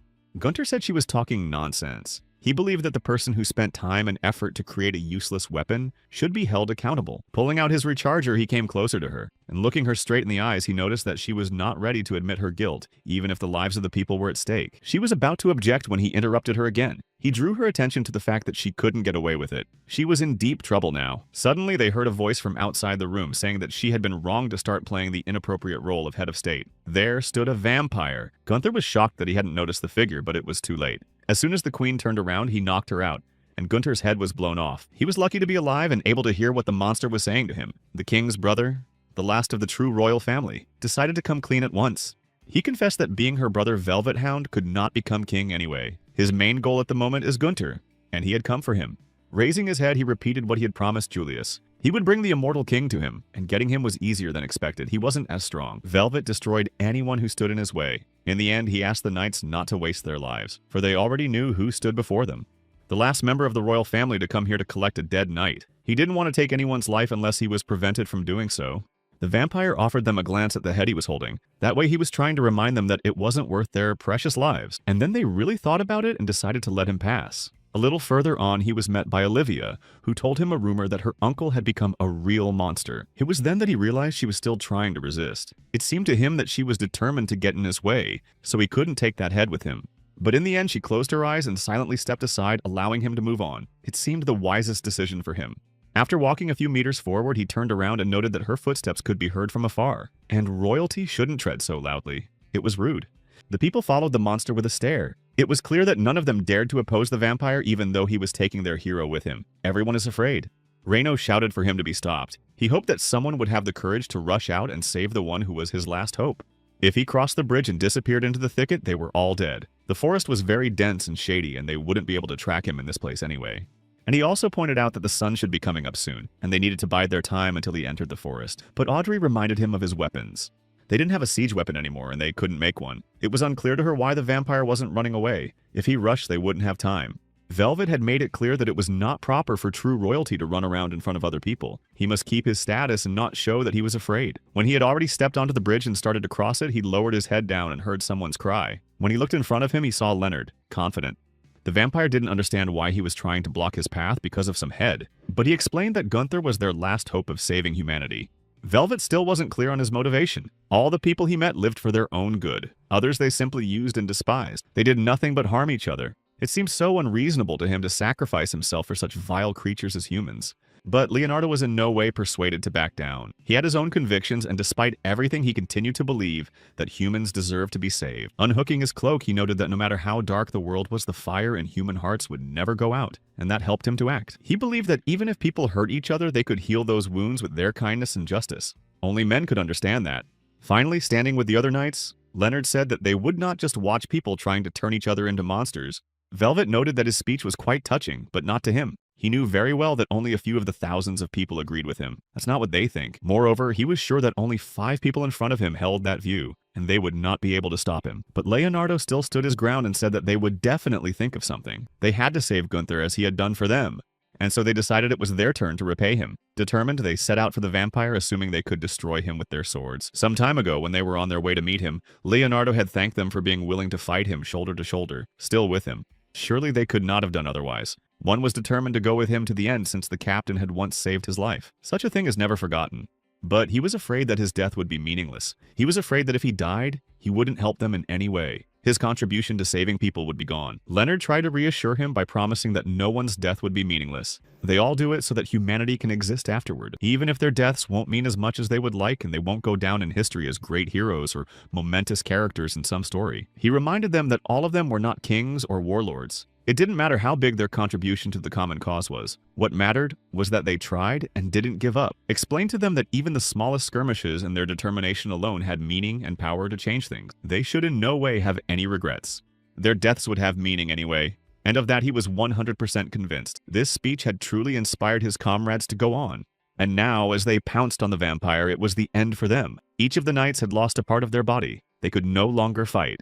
Spreading all his legs like a spider, Velvet indicated that Leonard, who had lost his arm, had acted very defiantly. However, his courage was admirable, so he decided that he would keep him alive and not send him to the other world as he had planned. After all, being merciful was also part of the king's duties. Sitting beside the vampire and holding the place where his hand had been not so long ago, Leonard began to cry. He was incredibly hurt that they had lasted so little. Finally, the vampire was near the forest. He told Gunther that they were almost there. Even though royalty was not supposed to walk through the grove, he had no other way to hide from prying eyes. Just as he was about to take a step, someone called out behind him. This time it was a woman's voice. Turning around, he saw Arian holding a sword. She was determined, if not to kill the vampire, at least to hold him off. He was shocked that the girl dared to challenge him and fight him. Gunther was clearly against the idea and wanted to stop her, but he had no voice. Velvet decided that there were enough pardons for today. He immediately warned her that if she fought him, he would definitely take her life. He ended up giving her another chance to think about whether she needed it or not. Night tried to show her emotionally that she didn't have to, but she didn't see their future then. Without that head, existence is meaningless. And if she could save anyone one last time, it was Gunther. He fought alone all his life. He deserved it. For a vampire, this confession was touching enough, but he's insensitive. Noting that she had sealed her own fate, he took a swing at her. He couldn't wait to get rid of that annoying girl, and she was ready for it to be over. She clutched her weapon forward, and when she realized that nothing was happening, she decided to find out why he had stopped. When she opened her eyes, she saw him start to dissolve. The sun had risen. He felt so frustrated that he only had 50 steps to go before he was in the forest. Such an insignificant amount, but had such great value. Then the queen approached them as well. She noticed how arrogant he acted. Watching him try to hide in the shade of a tree made her laugh. Royalty indeed. It seemed to her that her uncle was only pitying her and nothing more. It was so amusing to watch him. He put his life in danger. It surprised her somehow. He could have sent any lowly vampire in his place. It wasn't the first time they'd done something like this, but the king himself couldn't. She grinned, noting that there wasn't a single person who wanted to follow a deposed member of the royal family. He just didn't care. And that was something he didn't deny. Velvet recognized that her father had exiled him to the island when he came to the throne, so he had no followers. He didn't know what to do. She began to mock him, wondering how she could deal with such a high-ranking monster. She thought of cutting the roots off the tree or setting it on fire. He was outraged by her ideas. He couldn't believe she'd let her uncle just burn in the sun by chopping down a tree. A queen wouldn't do that. After all, he claimed he never killed anyone unnecessarily. If he'd run away in time, he wouldn't be in this situation. But he didn't. And he did it all to preserve the honor of the royal family. Even in that trap, he didn't lose his nobility. Quite the contrary. He explained that he was guided by the notion of honor, and she, as a vile woman, took advantage of his weakness. A descendant of royalty wouldn't do such a despicable thing. Arian tried to convince the queen that everything he said was a trap. He was only driven here by the sacrifice of his warriors. The tree had to be cut down immediately and the enemy of the people disposed of. You can't put phantom words of honor above human sacrifice. You couldn't. So he moved to hire artillery and decided to approach his niece from the other side. He promised to offer her something that would help her a great deal, and at that moment, Olivia genuinely wondered. It seemed that she could agree with him, and if it suddenly happened, all people would be doomed to die. She remembered the moment when she had complained as a child about how incorrectly she held her fork during a meal. She had never managed to master royal etiquette. It was obvious to everyone why her father had no hope for her. She was seen as a rusty cog in the royal machine. That's how clueless Olivia was. Those words had stuck in her head, and now, with her servants looking at her with surprised eyes, she was proud to say she'd accepted. She had accepted her uncle's offer because avoiding a fair battle was a dishonorable act. This time she was determined to prove herself worthy to be called royalty. She was also surprised that Patrick had spent all this hard time in the castle instead of being with her. She hadn't seen him. Though he was nervous, he found a reason for his absence. He claimed he was looking for an escape route for his queen, allegedly thinking only of her. But she knew perfectly well that he was just looking for any opening to hide himself, and if he tried to do that, he'd lose his limbs again. She also asked him to remember that if she died, he would be next. His funeral would follow hers, and he promised to keep that in mind. Audrey was shocked to hear that the queen had decided to let the vampire live. Arian said she accepted his challenge to a duel, but few knew of it. Reno's daughter didn't understand how it was possible. Leonard and the others sacrificed themselves to allow the monster to be destroyed. Their sacrifices are weighty. Arian actually agreed with her, but realized that all they had to do was watch. She stated that they would try their best, and Reno decided to revisit the question of the duel. Apparently, no one in the company knew what it was or how it was conducted except for her. Details were wanted. When they came to the street where they were preparing for the fight, they saw a fighter from among the true warriors, John Byron of the Byron family. He was pleased to be honored to represent the great queen in this duel. Putting his fist forward, he declared that he would crush his enemy with those hands. Arian told her own that a duel is a fist fight for honor. It's a kind of noble duel that the high nobility organizes. There is a declarer, that is the person who challenged the duel, and there is a receiver who accepted the duel. They have to take turns striking. If one of them dodges a blow or moves at least one step after the opponent's blow, he is considered the loser. There's nothing noble about that. In general, Audrey concluded that the purpose of the fight is to take blows to the last man. They would fight until one of them collapsed. She was shocked to realize that with the help of this foolishness, they were going to solve the most important issue on which the fate of mankind really depends. But Reno was more concerned with the fact that Gunther was on the line, so they definitely couldn't lose here. He was their last hope for salvation. Arian also added that in a duel between members of the royal family, their representatives would fight. One must win for once, since there are no mediators. Rhino also tried to console himself that 4-1 was a much better chance. All he had to do was to get him to move one step. It's difficult, though. But the warrior was determined to do it. He decided that if he was going to be the first to strike, he needed to take him down at once so that he wouldn't take the blow himself. He thought that hitting him in the face instead of the unprotected one would help him make him lose his balance. The plan was good.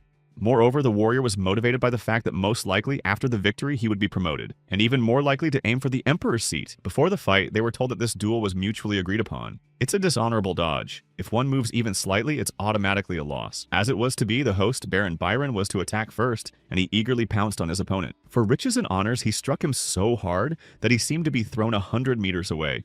Even those watching were horrified, thinking that was it. But no. Even though the vampire admitted that the blow was very hard, he did not fall. His face was deformed, but still in place. And whoever was overseeing the duel noted that Velvet didn't even move. It was unimaginable. Now it was his turn to strike the warrior. Before his opponent could say a word, he was smeared. One blow sent him instantly to the other side. So their first attempt was a failure. Looking at Byron's broken body, it was announced that since he had fallen, Velvet was the winner of this round. It just didn't make sense. Patrick was already starting to panic, trying to appeal to Olivia, but she reassured him. She'd thought of everything. She was sure they'd win at least once. She announced that the next fighter on her side would be the winner of the previous duel for honor, so their best hope now lay with this man, White's second son, Brune Nicolo Brune. The mountain of muscle had no doubt that he could take this upstart down with a single blow. He certainly looked tougher than he was. He knew that fighting wasn't just about strength. If you targeted vital organs and caused panic, it wouldn't be hard to move him. The temple. And his punch was really unbelievable. You'd think he'd be hard to resist because he'd put his whole soul into it. Everyone was just shocked. Everyone watching was sure that it would definitely make him at least step back. It was obvious that his head just wouldn't hold up.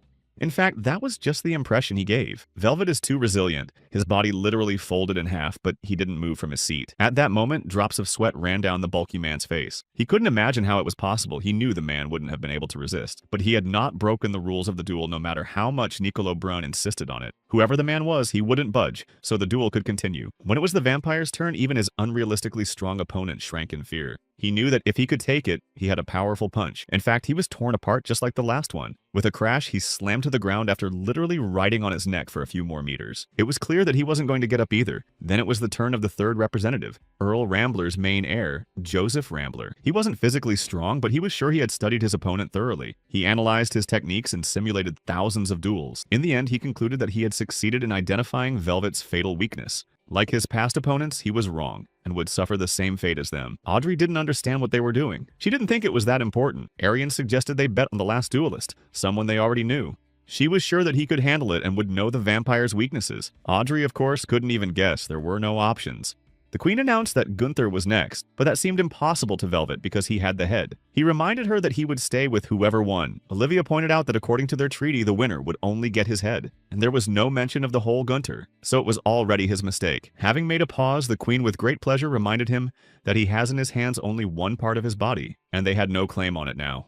But Gunther's body belonged to them, so she drew his attention to the fact that their share was much larger than his. Patrick had taken the right part of him. And after all, it was a duel for honor. She was willing to keep her word, and if she lost, she would give Gunther's head to the vampire as promised. Fair enough. When the knight's head was returned to its rightful place, he could finally speak. He was outraged that he was to be sent to fistfights for honor. He thought it was clearly nonsense. It was astonishing that they'd let him live for this. He also didn't understand why he'd let him go at all. But Olivia disagreed with him. She decided that her uncle's action deserved respect. It was a noble gesture that she didn't think lowlifes could understand.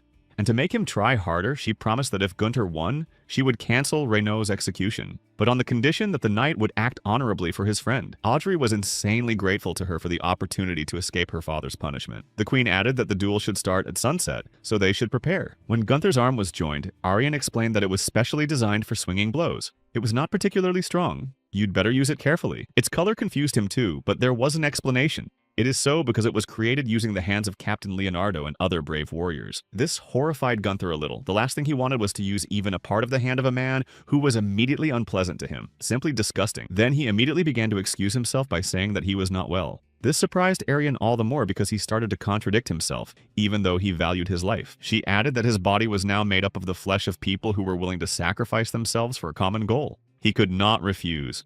In the end, she convinced him. In the last round of the fistfight for honor, they met on the bridge. The organizer reminded them what rules they were fighting by. Velvet looked at his opponent and thought sarcastically about how clever the queen had been to confuse him. It's a dead end, though in truth he knew perfectly well that she would do exactly that. It's what he expected her to do. It was expected, even though she didn't think so. He hadn't changed his opinion of his niece. He remembered what he'd called her, and now she was just confirming it. The same stupid Olivia. He had made sure in advance that the joints in his legs could disappear at the right moment. Even if his upper body flew upwards, his legs would still be in place. Velvet was sure they had no chance of defeating him. He didn't care if it was dishonor or cowardice. He needed to do whatever it took to see her defeat. He cared because for years he'd dreamed of avenging her father for what he'd done to him. She would have to suffer for him. The vampire was so absorbed in his thoughts that he didn't hear the announcement that Gunther was striking first. He only woke up when his fist was so close to his face. The blow was so powerful that Velvet's head just flew off. But since his body didn't move a single step, he didn't lose. The duel continues. Then Gunther began to taunt the vampire, saying that he couldn't take his eyes off the duel. He was very pleased that he was able to do that. However, it didn't help for long because the vampire recovered within a minute. It was quite dangerous for him, but now he could get back at them. He also aimed his huge fist at Gunther's face. He was sure that he, like the others, would not stand for it. It was simply impossible to defeat the vampire.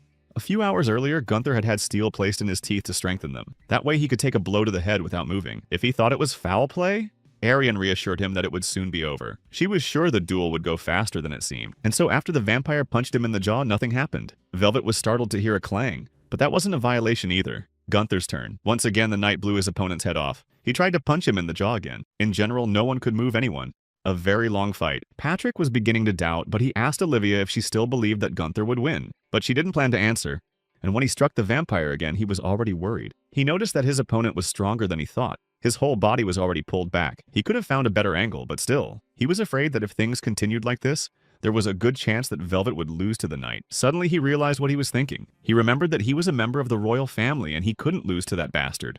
In the end, he pulled himself together and directly told Gunther that no one but him was worthy of becoming king. He was and is the only suitable heir. But Gunther spat out all the steel and didn't understand what he was getting at. And the vampire continued to share his frustrations. He was hurt that her father had taken the throne from him. And that wasn't all he'd done. So that Velvet would learn his lesson and never claim the throne again, he separated his hands from his body. Such a crazy family. Anyway, Velvet wanted to prove that a brat like Gunther couldn't beat him. With all his might, he decided to hit him, thinking that this time it would be the end. He was surprised when he realized that Gunther dodged. It was a clear loss. But the knight didn't care. He immediately retaliated when he didn't expect it.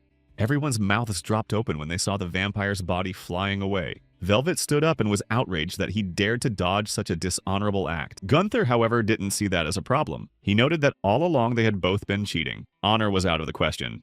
He admitted that he honestly wanted to play by their rules, but he just couldn't take it anymore. Their duel had gone on for too long and it was time to end it at last. And when Velvet wanted to use the blood to form his paws again, he couldn't. He realized his heart was damaged. That blow was decisive. Finally, Gunther grabbed the vampire by the throat and lifted him up. He was about to hit him, saying it was time to fight for real when he asked him to stop. On behalf of the royal family, he wanted to offer Gunther a deal. He didn't want to die, but he hit him anyway. When Gunther broke the rules by dodging, the queen was furious. She told him many times to stay away and not to do it, and he did it anyway.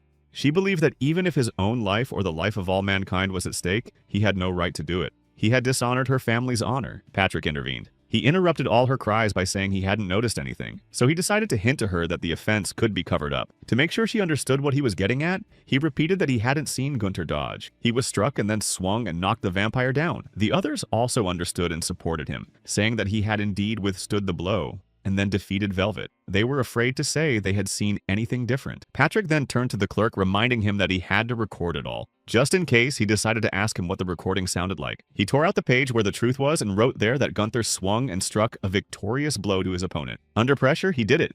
Already, the queen herself began to believe that she had won, and he supported her in this, adding that it was truly a fair fight. They did the right thing. To make the others believe in it, finally, she started to jump with happiness, repeating that she as a great queen was able to win and save them. Meanwhile, Velvet was begging Gunther to stop hitting him. He was waiting for him to feel sorry for his defenseless and armless opponent, but he did not plan to stop and said that he would beat him until the sun came up, which wouldn't be for a few hours. Holding his jaw, the vampire tried again to get him to stop. He had a proposition for Gunther. He wanted to make a deal with him, and as the knight was already swinging at him, Velvet shouted Julius's name. That really made Gunther stop. He repeated again that he was talking about the same one. He knew very well that many had been looking for this pure-blood vampire for a very long time, and he could share with him where he was, could lead him to him if he was spared. Velvet reminded Gunther that if he defeated Julius, he would not have to fight other vampires. It would be enough to kill only one. But Gunther didn't really believe him. He realized that the proposal was stupid because if Julius was killed, Velvet would disappear. It was not favorable to him. But he said that all vampires keep their word. Even though he'd said it before, he repeated that he'd promised Julius a dead knight, so he has to do it. He can't not do what he promised. What happens next is not his problem. He has to do his part and then Julius will decide. It seemed to him that the offer was good for both of them. He will keep his word and Gunther will have a chance to destroy the main vampire. All he had to do was agree to it. After that, the knight thought about it and noted that all this really sounds interesting, but he still wanted to tear off the head of his enemy a couple more times. He was placed in an iron suit and suspended. Velvet explained to them that he would bring the dead knight to Julius, not the other way around. They welcomed him warmly, of course. He realized that being a vampire was their enemy anyway, but still the last descendant of the royal family. As a sign of respect, they could have removed his shackles. Gunther couldn't stand it any longer, noticing that he was always talking about honor, even though it was all a load of nonsense. Already began to threaten to hit him again. Aryan explained to him that he hadn't earned their trust. Even if he can no longer control his blood, he's still a vampire. They can't let him go. And she still had a hard time understanding the fact that he's willing to keep his promise to Julius while Gunther intends to destroy him. It's strange. She also wanted to know why he had decided to become a vampire. After all, destroying all of humanity wasn't his goal. What was interesting was his reason. Velvet noted how inquisitive the girl was. He liked her question of why he became a vampire. His face changed so drastically. He was sorry to upset her, but the royals had their own secrets that they had every right not to reveal, and he wasn't about to. Gunther was already starting to get angry at the idle chatter, but Velvet just wanted to assure him that if they left him alive, he would take him to Julius for sure. Aryan felt that they couldn't believe everything he told them. However, their situation would be greatly improved if they got close to Julius. It would be perfect. As she spoke, blood spurted from her nose. Rhino didn't notice. He just thought about how difficult it would be to move an entire workshop. Eventually, she fainted and the power went out. Gunther, meanwhile, was thinking about how good it would be when they got Julius. Then it would all be over. When they heard the fall of her body, they immediately turned around. They had no idea what had happened to her at all. At first glance, she was as healthy as ever. While everyone was running around noting the high temperature of her body and the fact that she was suffocating, Gunther stood there with his mouth open. He didn't understand what those things in her back were. Reno explained that this was what a human life energy storage device looked like. Many drugs, including unsafe ones, had been injected into her body. And to minimize their damage and control their effects, they put devices in her body. They invade her insides and interfere with her digestion. Gunther thought it was a miracle she was alive at all after that. Reno pointed out that she was the only one. A normal person could not survive such a thing. She manages to fight her body day and night. While eating a limited amount of food and soup, it's really difficult. Still, it was unclear to the knight why she fainted then. But they couldn't find anything other than a high fever. This had never happened to her before. Suddenly, Renaud had an epiphany. He assumed that since Gunther was so worried about her, there was something between them. That surprised him very much. He didn't expect it. Then Gunther got angry and shouted and asked him not to think too much of himself. It was just that he was worried about himself. After all, if something happens to her, he will die. The plague doctor informed them that her pulse had stabilized, but they haven't found the cause of her unconsciousness. It remains to monitor her condition and wait. Reno basically expected that they will not be able to find out the details. Gunther at the same time noticed that something was wrong. He is connected to it, but there is no charge coming from it. He was outraged that he even had the nerve to draw power from a man in such a state. Gunther just couldn't wait for her and watch him die. Then Reno reminded him that the power would resume when she was in a stable state. All they have to do is wait. There were subtleties here. If one of them was too active or she was sick, the power production would decrease significantly or stop altogether. So she's not charging him now. The only thing she can do now is keep his charge level, so it has to stay connected to her to keep him from passing out. But even that, Reno wasn't sure. He realized that if her condition worsened, his energy would start to dwindle even if he was connected to her. At this point, Gunther truly began to worry. It seemed to him that this was even worse than the fight with the vampires. In this state, he is no longer a fighter, since he could no longer help them or do anything. He was assigned to look after her, and they will gather everyone they can and come up with something. Gunther remained seated near her body. He was very worried, especially when he looked at the indicator on his arm and realized that he had an hour to live. Taking a rag in his hands, he wet it to wipe her forehead as he had been told. He couldn't tell if she was hurt or not, but what he was doing was tiring him so much. As he put the cloth to her forehead, he only then noticed how tiny her face was, and also her nose, her lips, her hands. Only at that moment could he get a good look at her. Taking her hand, he noted that such a fragile body should not have to endure such terrible pain. He couldn't understand why she was enduring it. Audrey entered the room at that moment, bringing water for a wipe. It was bad timing because it looked strange from the outside. She apologized for disturbing them by coming in at the wrong time, decided to just leave the bucket of water at the entrance. He tried to explain to her, but she hurried away.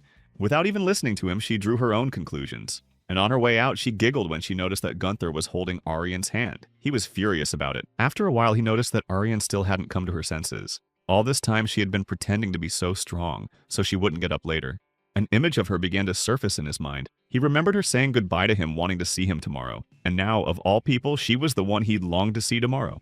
The morning after, he was angry, complaining that she never woke up. He literally prayed all night, doing everything he could, but to no avail. She wouldn't wake up. His energy continued to dwindle even though he was attached to her. Reno stated that there was no more time to waste, and it was long past time to resort to the last resort. He concluded that they could no longer use Arian as a storehouse of life energy, and before she was completely gone, they had to act quickly. They were ready to throw everything they had into creating a new drive. They could no longer wait for the girl to wake up. There wasn't much hope for her anymore. As they lowered Arian into the basement, Gunther noticed some writing. Reno realized that he was seeing it for the first time, so it was worth explaining it to him.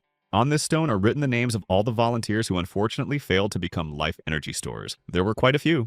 Gunther was confused by the fact that the names of these brave men are hidden in a dark basement behind 7 seals. It was hardly the honor they had expected. How unfair. Reno realized it himself, but there was nothing left for them to do. Not everyone welcomed them with open arms. He didn't have time to finish his thought. Other plague doctors entered the room. They informed him that everything he needed to create a single drive was ready. He had to hurry. Gunther was outraged to learn that there would only be one drive. Rhino explained that to create them requires a lot of resources now they can afford one. The knight had little faith in finding at least one because it is a very risky business, and the chances of survival are minimal. The only thing left to do was to search. Reno realized that his life always remained unimportant. The time when he didn't dare to kill a vampire wasn't the only time. Indecision. And so he had come to the conclusion that if he ran away this time, he would only prove that he could not be Audrey's guardian, and she was too precious to leave behind. So he officially told Gunnar that he was willing to help him out. He was determined to accept whatever the consequences might be, became his hoarder. Gunther wasn't happy with his idea, but he didn't want to go to the afterlife himself. In addition, Reno said that the process of creating a storage device is not long. He also added that if the life force in the body of the knight runs out, he will be able to save him before his brain finally dies. That is, if all is well. He assured Gunther that everything would work out. It was time to begin the first phase. That's when Reno shared that he was doing it all in secret from Audrey. When they began to lay him on the couch, he asked Gunther not to tell his daughter. It would be very painful for her, if she could. Immediately, all the veins on Reno's body swelled. Gunther didn't understand what they had done, but the doctor explained that they just injected him with drugs. And successfully. They needed a little time to prepare for the final stage. So the knight decided to distract him and joked about how blue he'd turn. That's creepy. Barely opening his eyes, Reno noted that there was usually a 50% chance of success for the first stage. That meant that so far they were off to a pretty good start. Gunther tried to support him by paying attention to his positive attitude. He had to keep it up. The one clarified how much time he had left. Looking at his wrist, the knight said that if the rate of energy loss remained the same, he would go to the other world any minute. Not much. After these words, Reno raised himself up and decided to tell him something while he was conscious. Gunther assumed that he would tell him, so he asked to postpone it for later. Still, the general decided to tell him at once that Audrey was not his daughter. Judging by Gunther's surprise, he expected to hear something else, the words of farewell and so on. He noticed that they didn't look alike, but he didn't even think that they weren't related. Then Reno told him about the times when he had lived on the streets and had no money. He had been betrayed by his comrades with whom he had worked all his life and left in that position. He thought of them as his family. Afterward, he couldn't pull himself together. The pain of losing everything was nothing compared to the bitterness of their betrayal. So, wandering the streets, he slowly died. It looked like the end. That's when he met her. She handed him a piece of bread. That day was imprinted on his memory forever, her little hands breaking off his bread. Her parents had done a terrible thing leaving her to die, but through it all he was able to father such a beautiful girl. She was a ray of hope. He needed it in this horrible, heartless world. In general, he sincerely hoped that Gunther will meet someone who will heal his painful wounds. Reino even prayed for it. He wanted to believe that this knight would also be lucky to meet a man, dreamed that one day this miracle would happen to him. He deserved it. At that moment, the doctors entered the room to warn them that they were ready for the final stage. It was time to get to it. Gunther was hard enough to watch what was happening to him. However, he was already well aware that they were mixing some potion and other things. Then the time sitting connected to his drive, Gunther thought that if he had to choose the most incredible thing, he would choose survival. And now one of the doctors was stamping another name on a stone on which all the volunteers who had failed to survive were represented. Reino made the list. He had lived 12 days, 5 hours, and 4 minutes as a life energy reservoir. They considered the project a failure, even though he had survived that long. It was hard to tell if it was a miracle or his willpower. Reino was too stubborn and simply couldn't afford not to give Gunther something. On the 11th night, another miracle occurred. Aryan finally came to her senses. Her body was extremely weak, but she was quickly gaining strength and was able to give energy. After Reino saw Aryan awake, his condition began to deteriorate. For almost 2 weeks, he just held on as best he could. And that's when he could finally feel relief. Audrey had been by his side in the last moments of his life. His last words were dedicated to her. He said he never imagined that life could be an endless misery, but in this cruel world, there she was. He thanked his daughter for that. As she put his hand to her cheek, memories began to surface. The night they sat together around the fire and cooked meat on it. The days when she had nursed him back to health when she sensed her father wasn't feeling well. She never left his side for more than 5 minutes. The girl always took care of her father. She even introduced him to a boy she liked. All these moments were incredibly precious to him. His life was wonderful because of her. Surprisingly, Audrey didn't even cry. She just pointed out that it was all his choice. She was proud of him for making it through Aryan's awakening. But it was all just a mask. After Rhino's death, muffled cries came from her house several nights in a row. No matter how she hid it, she was in pain. After all, Gunther was only wondering whether they would go to kill Julius or not. He informed Aryan that a lot had changed during her absence. She agreed with him because, according to Velvet's words, they would be able to do it in a couple of weeks. They had to act sooner rather than later. Gunther rolled his eyes and said that in a couple of weeks the battle would be over. He noted how calm it had become. He thought it would be different. Aryan pointed out to him that she wouldn't have been able to get back on her feet if she hadn't been so determined. It seemed to her that this wasn't about Rhino. To the knight, it sounded like she was showing off. Still, he decided to admit that he enjoyed having her around. He wished she wouldn't get lost again. When night came, Gunther woke up from a strange rustling. Instantly, he rushed to the door and put a knife to the throat of the intruder. It turned out to be Patrick. He stated that he had not come to them on the Queen's orders. First of all, he was sorry for their loss. He was incredibly sorry he owed something to Reino. Gunther was surprised that he acted differently, not around the Queen. Patrick reminded him that it was his job to dictate the rules and he followed them. That's all. He decided to get down to business. He knew that tomorrow they planned to travel to Julius, but someone wanted to see him before then. In that case, the knight offered to wake Aryan, but he stopped him. He promised to bring him alone. The girl cannot go there. She is not expected. Gunther raised up his wrist to remind him that he would only live for 2 hours without recharging. He was afraid they would be attacked by a vampire in that time. He didn't understand if this meeting was more important than human safety. And surprisingly, it was. Patrick argued that this meeting was of the utmost importance. Someone wants to see him, and it's more important than the fate of humanity. And besides, he's part of society and its history, so it was a chance not to be missed. After all, Patrick was sure that Gunther would like to know what happened between vampires and humans. He certainly wondered about it like many people did. In the end, the knight agreed. As they descended, Gunther wondered why they needed so many kings. Personally, he had already met a few who needed this throne. But Patrick explained that this king was special. He's a true king of kings, leading all mankind, the guardian of order and prudence itself. Then it was unclear who was the queen he himself had served all this time. It was strange why she was sitting on the throne when there was a real king. Here, Patrick laughed at Gunther's naivety. He immediately made it clear that she was a nobody since she was incapable of leading anyone. She is just herself. Gunther liked it so much that he called his companion a funny asshole. Patrick thought it was a compliment and was flattered. When they finally reached the right place, the knight immediately realized where he was. The part of the dungeon he had seen on the day of the Titans' attack on the city. The deepest and largest underground space in the world. The central part is lined with noble marble decorated with onyx and other jewels. Patrick also mentioned that the air circulation in this place is excellent, and clean drinking water is always available. It's actually amazing because they're underground. Moreover, there is enough space for hundreds of servants and managers. The entire Bahal was built just to serve this place. Few people knew. However, Gunther couldn't understand why it had been created in the first place. All these functions and stuff were certainly impressive, but still, it was unclear what it was all for. Then Patrick revealed to him a little veil of secrecy. This was the place where kings gathered before they died to gain immortality. A paradise of kings. It was hard to imagine how anyone could live forever. But they had to keep going. The corridors were lined with gruesome paintings of vampires. When they reached a strange structure, Patrick explained that it was the guillotine. The first pureblood vampire, Julius, had been chained here. He reminded him that creatures that feed on human blood can only be destroyed by destroying their hearts. They become ash simply by being exposed to the sun. Blood to vampires is their life and their power. It's what keeps them moving. Purebloods are a little different. Blood is the last thing they need. Pureblood vampires enjoy eternal life without the need to eat anything. They're like the invincible, regal species of legend. All this, he was leading them to discover an amazing fact about these creatures. At this point, Gunther tensed up. Now he was really curious. Patrick said that just as human blood keeps vampires alive, the blood of purebloods can become a driving force for humans. That's their power. So their blood makes a person young in body and spirit, and if you give a man enough blood to drink, he will gain immortality. Then Gunther concluded that those who live here live off pure-blooded vampires. But in reality, it's not all just the king and a group of servants.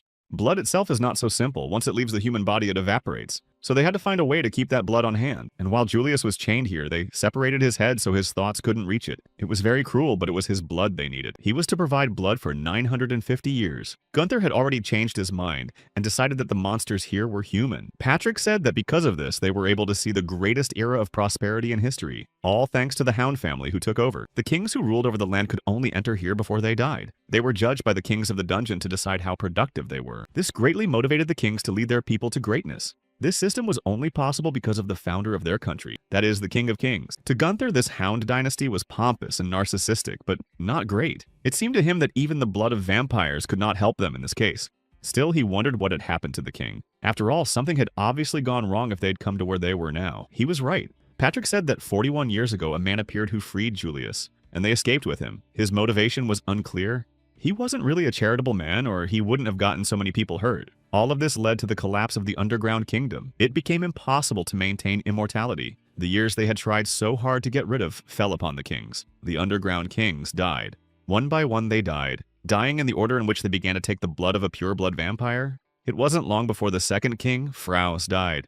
And now their last hope was the one who had devoted thousands of years to them as humans. The real king, His Majesty Hound, was still alive, and he was waiting for Gunther at his house, the embodiment of the holy truth in person. Patrick had opened that door with mad eyes so he could see the man in full, their king of kings. It was clear from Gunther's look that he had not expected this. He was in utter shock at what he had seen in the last half hour. Even the king. As soon as he entered, he said that he had been watching him all this time. Speaking of Gunther as being born of dead flesh and longing to live, he wrote something. He knew what he saw before him was alive but not living, dead but not immortal, trapped between life and death, the very dead night they were talking about. Gunther immediately noted how unusual the king looked, his mouth, eyes, skin, body, all simply hideous. But he could say the same about him as well. The knight went back to his words about how he had been carefully observing him for a long time. It gave the impression that he simply had nothing better to do.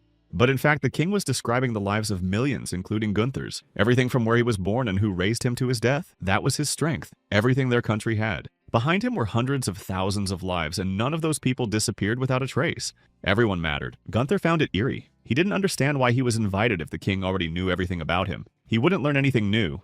Then he held out a book on the life of Isabella Hound. She was supposed to be the greatest queen this country has ever known, but unfortunately she gave up the throne. Despicable. She didn't just give it up, she ran away with Julius after she freed him. The book remains unfinished. His dream was to finally finish it. And that was his request. He wanted Gunther to find out from Julius what promise he had made to Isabella to wipe people off the face of the earth. Gunther was surprised because all this time he thought that the idea of destroying humanity belonged to Julius. He would have understood his motive for torturing him. But the king did not agree with him. He said only humans can feel hatred, and for a pureblood vampire to have existed for so many years made no sense. Julius wanted to get rid of humans for one reason and one reason only. That was the promise he made to Isabella Hound back then. It was not clear to him what purpose was worth giving up eternal life in a prosperous country, but the moment could be postponed for the present. He said that the day would come when the knight would have to decide whether to live or die, whether to remain a man or a monster. He was anxious to know the end. Finally, the next day came and they could start packing. In principle, they did not need much time. Gunther was already ready to fight with his sword. He wondered if Arian had slept well the night before. She didn't really understand what he was getting at. And when he said she snored like a bear, she blushed. But the subject was quickly changed. She said Julius couldn't locate them as long as Velvet Huan was with them. It was a two-way street. Arian noted that once they left Bahal, they would have to draw as much attention to themselves as possible and move as fast as possible. That plan seemed risky to him. But she explained that not knowing that Gunther was coming to him would send another vampire to destroy the city. When they were almost across the bridge, Audrey called out to them. She warned them that they had everything ready and could basically move out. Finally, Gunther noticed that the girl had cut her hair. He wanted to make her at least a little pleasant because not so long ago she lost a loved one. It even a little embarrassed her, but she did not emphasize it. She just decided to show them where they had put velvet to keep the sun out. The knight looked over to him and he began to resent them for not understanding how they dared to treat a member of the royal family like that. Gunther threatened him then. It was time to leave. As they drove away, he remembered the king's words that he was waiting for Gunther to make a decision to finish the book. Olivia and Patrick, standing on the roof of the building, looked at them and then went about their business. The rest was not up to them. Julius, sitting at his desk, closed his eyes at that moment. He seemed to feel the group of people gradually approaching him, even though they were far away. They still had 580 kilometers to go to reach this vampire. That was the figure they had learned thanks to Velvet. He knew the distance. Gunther calculated that if they drove without stopping, they would cover 40 to 50 kilometers in a day, so they would know what awaited them in less than a month. Then he had a question for Velvet about whether Julius knew that they were going to him, but he reminded him that they didn't think so. He shared that Julius had left his lair only once, and that was for a good reason, to destroy the king, and never again. That's how they are. In that case, Gunther assumed that he was guarding something very valuable. After all, if there was nothing in the lair, he would come out of there. And he was right. There was something valuable there, but not in material terms, but for Julius. There was the grave of Isabella, the woman who freed him. Then Gunther turned his attention to Arian. She had fallen asleep and laid her head on his chest. Then he stroked her head, deciding she was very tired from the night's sleep. He had just reminded her many times to take care of her health. And at that very second, Audrey cried out, pointing out his attitude towards her. He told her to stop following him, saying she'd gotten it all wrong, especially since it wasn't that long ago that she was losing consciousness. Abruptly, they slowed down and Audrey fell and Arian almost fell. Gunther was just in time to pick her up. He needed her to always be okay. When their fight was finally over, they went outside to see what was wrong. The coachman just pointed out what they'd stumbled upon. It was just a nightmare. There was probably some sort of village up ahead, but not a single intact house was left. It was a dump. Only in addition to this were the bodies of people. Gunther immediately pushed Arian away, noting that he could explore the area himself. He smelled the odor of blood that has not yet disappeared. Not much time had passed. Looking at the lifeless bodies, he concluded that their wounds did not look like sword marks or fang marks. They seemed to have been mercilessly crushed. All in all, he had to be more careful. Vampires could come from anywhere. Audrey asked to collect any lifeless bodies she could take with her. She also pointed out to Arian that every body was missing a hand, and it wasn't a peculiarity. It was clearly visible that someone had separated them. Velvet heard this and was delighted. He was pleased that they had reached the right territory. It was home to one of those unstoppable vampires, and his name was Stumpy Denise. Even though he was just a slave, his skill at killing humans was well developed, so there was no chance of getting past him alive. Velvet couldn't wait for him to show up to see how many of them could survive a confrontation with him. He wanted to see the spectacle. Plus, he reminded them that they still had 582 kilometers to go. The way to Julius would certainly not be easy for them. Audrey noted that they planned to move as fast as possible, essentially avoiding any battles. The most important thing to them was their black wagon. Arian said that it held a scaled-down replica of the lab in Bahala, that is, with all the reagents and instruments they needed. There's no way to do it without it. And it's the wagon that's needed to create improved weapons and maintain the integrity of Gunther's body. Therefore, it is worth protecting with all its might. Gunther decided that this task is not so difficult. After all, guarding the wagon should be 100 times easier than the entire city. Its walls are reinforced with layers of metal. All this was done for strength. They designed the wagon to withstand a lot. At that moment, she was interrupted by shouts from outside. When they turned around, they saw plague doctors reporting that they were under attack. Gunther knew it was his duty and he couldn't leave them alone. He didn't really understand with whom yet. The wagon behind him just flew up to the sky, and in front of him there were rocks and some explosions. Gunther was surprised to see an unrealistically large hand in front of him. For him, as someone who expected to see a vampire, it was unthinkable. Right into that hand was the vampire's body. He aimed to take 13 more wrists of the uninvited guests with him. There was no way he could do otherwise. Gunther immediately realized what a nasty thing was in front of him. But eventually, after a closer look, he realized he was just a low-level vampire. He had the same dark hair. Suddenly, he realized there was more than one of these weirdos. They were attacking him from all sides, so he had to come up with a plan. They began to urge him to surrender. It seemed to them that no human could resist the body that Dennis had given them. Very difficult. When Gunther dared to strike one of them, he even managed to split him in half. But then he was immediately struck back by the other side. And just as the vampire was glad that they had dealt with one man and there were only two left, Gunther came back to him and took his life. Gunther could feel their movements everywhere. They resembled real human hands. All this he said to his own, but turning around he realized they weren't listening because their wagon was already being chased by vampires. One of them tried to shoot, but it didn't work. Eventually, one of the arms lunged at the soldier from above, but he was lucky that Gunther arrived in time to finish off the vampire. It turned out to be about 30. The knight advised him to urgently find the chain. Meanwhile, the vampires continued their rampage. Though they lagged behind them for a while, it was only to take the hands of one of the plague doctors. Holding those two tiny hands with his giant fingers, the vampire marveled. He realized that they only had 12 more to go for today. However, he knew they still had more to go. Then he walked to the edge, watching the vampires catch up with their enemies. Gunther fought them off with a thick chain. The plague doctors watched from the wagon and marveled at how Gunther could work the chain as if it were an extension of his own hand. Just when they thought that at this rate victory would be in their hands, suddenly one of them just smeared on the wall. Something flew at them. In fact, it was the vampires who came up with an ingenious plan to use their bodies as slingshots. They decided to shoot at the horses to be sure. When the stone was as close as possible to their horses, Gunther tried to stop the stone from hitting them with his sword. But unfortunately, it didn't work. They immediately turned over because the animals could not bear such pain. Gunther turned to the guys to find out if their equipment was intact or not. He promised them he'd get to work harnessing the horses right away. But when he turned back, he saw that the vampires were closing in. They were running out of time. He was running out of options. He couldn't think of anything better than pushing the wagon down the hill. They didn't agree, but there was no time to think. Gunther just set them down and warned them to hold on tight. They flew down at such a speed that their skin just pulled back. He didn't expect the speed to be so fast. He had to use his legs to turn the wagon to avoid hitting the rock in front of him. Even that didn't help them much because the slope below was uneven. They took off as if they'd hit a springboard. It seemed as if they were going to crash. But at that moment, Audrey noticed the bridge. She suggested they cross it and cut it off so the vampires couldn't get them on the other side. But when Gunther heard the words about the bridge, he realized that there was no road ahead of them, only the abyss. Everyone began to panic and somehow tried to rush the night. He himself saw everything perfectly well and tried to prevent their fall with all his might. Standing in front of the wagon, he tried to stop it with his feet, and he succeeded. Everyone had to get out of the wagon to help Gunther pull it across the bridge. We had to do it as fast as we could before those hands came running. But it was too late. The plague doctor noticed that they were already approaching the bridge, so they had no time to get her across. And yet they sped up and made it. Arian tried to shout to Gunther to cut off the bridge so they would have a chance to get away from the vampires. When he snapped the trunks, hoping it would help, the girls asked him to destroy both the pillar and its base. Just what he did didn't help in the end. At that moment, the knight noticed that his life hung in the balance. His charge was running low. He decided to do it all in one blow. And then an arm hung over him. But Gunther managed to do what he needed to do so that all the vampires were in the water in a second. It was great because everyone had already decided that they were finished. When the guys rushed to Gunther to thank him and connect the charge, he turned to the vampires and told them to try harder. Meanwhile, the vampires changed their image and went to the chief to report to him what they had gotten for him. They were very excited to go to him. As soon as they entered the den, the subordinate immediately told Mr. Denise that they had brought him the wrists, but there were only 2 in his hands.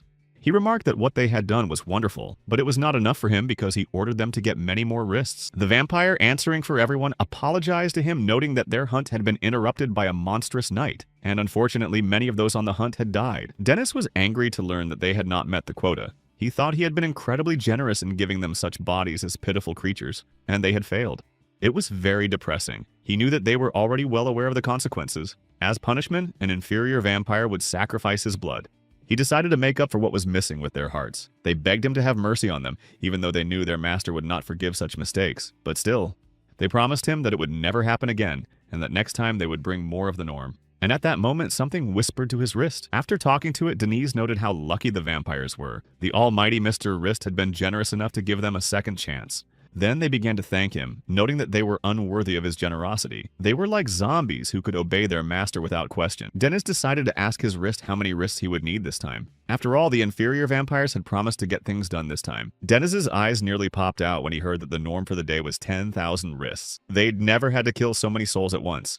Gunther and the others were already preparing to move on. They needed to recover first to continue their journey in peace, to rest. Just in case, the knight decided to ask Velvet how much further they had to go. He was surprised to learn that they had traveled 4 kilometers. Arian explained to him that the road seemed longer because they were concentrating on escaping. And anyway, the important thing was that the black wagon was still there. Velvet doubted very much that they were satisfied. He said that they could forget about Julius. They would be destroyed much sooner, and they wouldn't cover 100 kilometers. With a chuckle, he suggested that they should finally surrender because at this rate they would not even be able to reach Julius with the head of a dead knight. After these words, he laughed. Gunther hated to admit it, but Velvet was right. They wouldn't live long if they kept going like this. The main problem was the horses. Not only are they vulnerable to attack, but they need to be fed and watered. He was about to say what this would lead to, but Audrey interrupted.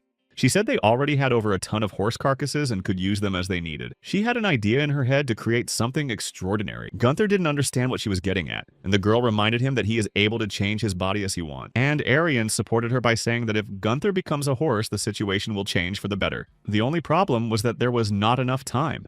However, for Audrey, it was not a problem. She said that she was ready to start work immediately. She had a good feeling about it.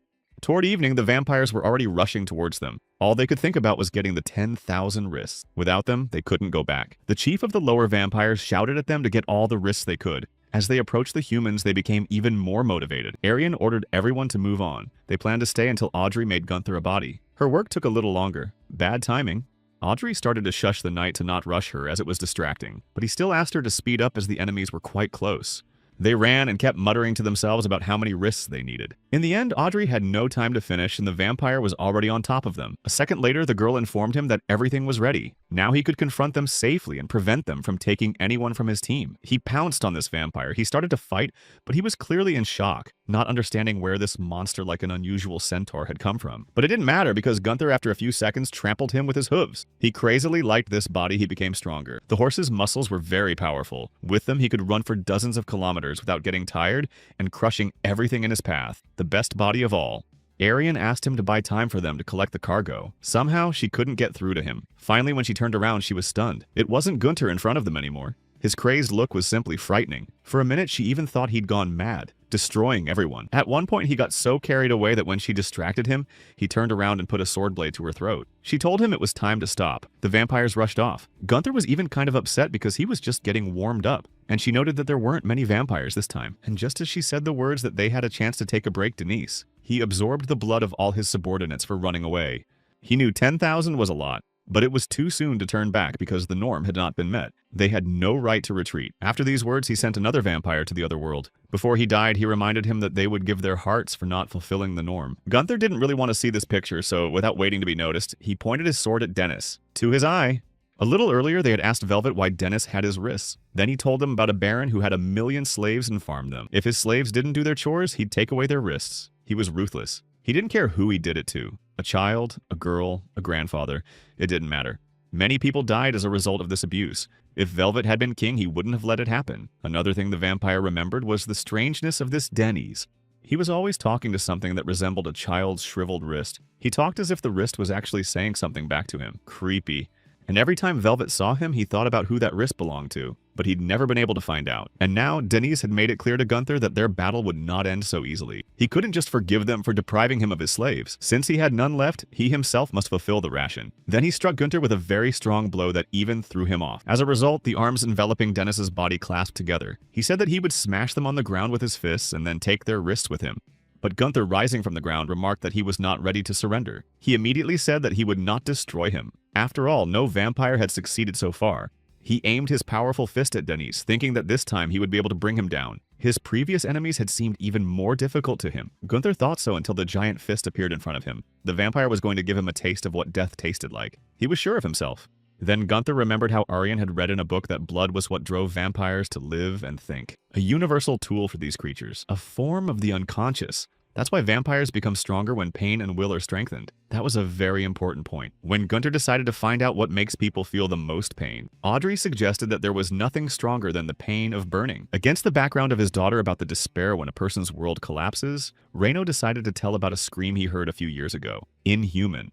That scream didn't come from his throat. It was the true roar of a beast from deep within his heart. That's the melody of despair. Unbelievable pain. He was talking about a mother who lost her child. Right in front of her eyes, he'd been hit by a carriage. It was hard to imagine exactly how she felt, but that sound made him think. He realized what could be the most painful and terrifying thing to a person. Not death or the anticipation of it at all.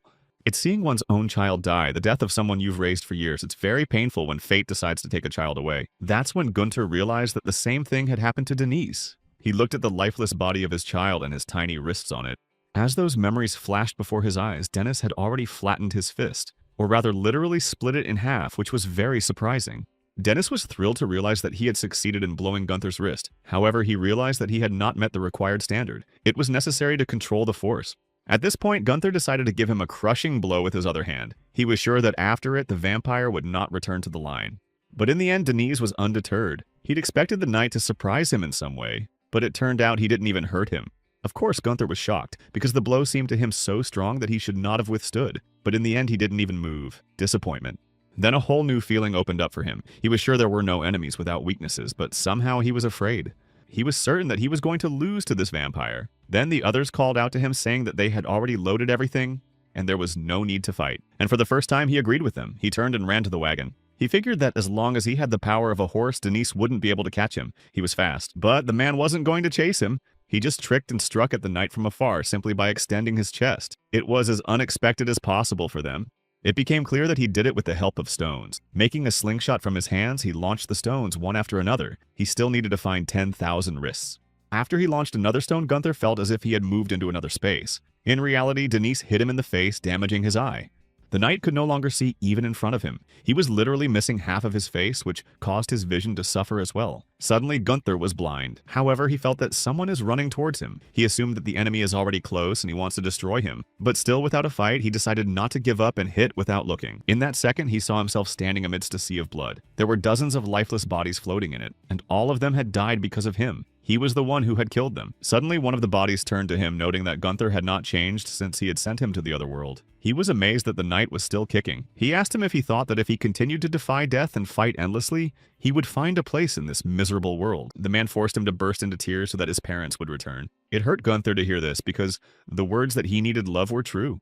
He tried to shut him up, but he kept laughing and saying that no matter how hard Gunther tried to find his place in this world, he would never find it. The knight wanted to finish him off again, especially when he said that there was not a single person who wanted Gunther to continue his existence. And so he put all that anger into this blow going to finish Denise off. But Arian was in his place. She hugged him, begging him to stop fighting. He found it hard to believe he could stop for a second. He was scared that he couldn't see anything, and if he stopped, it would be the end of everyone. Arian promised to help him. She would be his eyes. After she said that, she climbed on top of him, always noting when he should duck and stuff. He even had to duck because Dennis decided to use his heavy artillery and jump up and land right on top of them. But it didn't work. Gunther became really hysterical. He didn't understand what was going on around him. He couldn't see anything. He couldn't predict his movements or even detect him. He was afraid he would die a miserable death like those bastards. At that moment, Arian pressed against him, asking him to answer the question if he could hear her heart beating. She wanted to show him that he was not alone. When he was relieved, she continued to tell him where to go. Arian noted that there was not much left. When they reached the wagon, Dennis was in no hurry. He remembered that he had a huge goal, to collect 10,000 wrists. They would have to wait.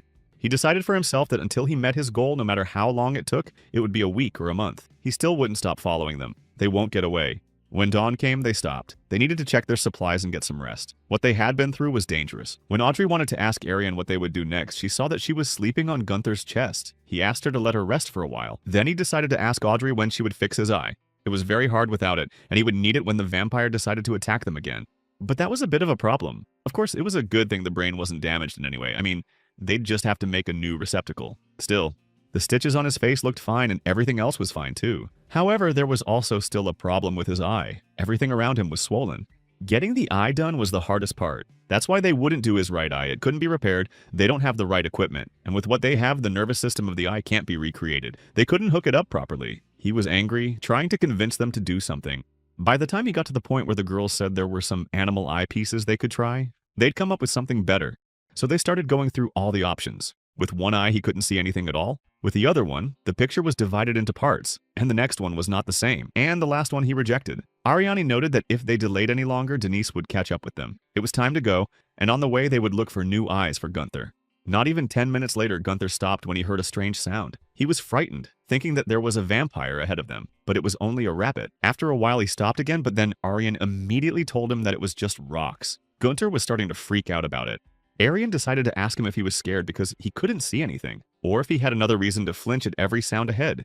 Then he confessed that since birth he had been surrounded by those who wished him dead. He'd never slept soundly since then, always staying alert. He had lived like that all his life, and now after losing his sight in total darkness, he began to see her, the woman who gave birth to him and then decided to destroy him. It seemed to him that she still wanted him dead, still eager to send her child to the next world. That's what made him so afraid of everything.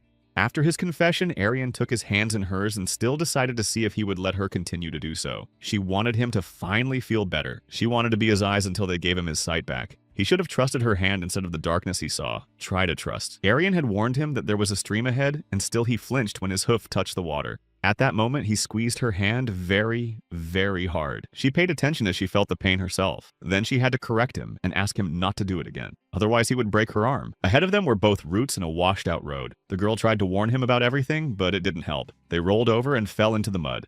When night came, Gunther began to panic again when he heard some rustling. A rabbit again? To somehow lighten the mood, Arian looked up at the stars. She called them pearls on dark silk. Even though he couldn't see them, he supported her in that. and Audrey looked at them and was embarrassed, their hands clasped together.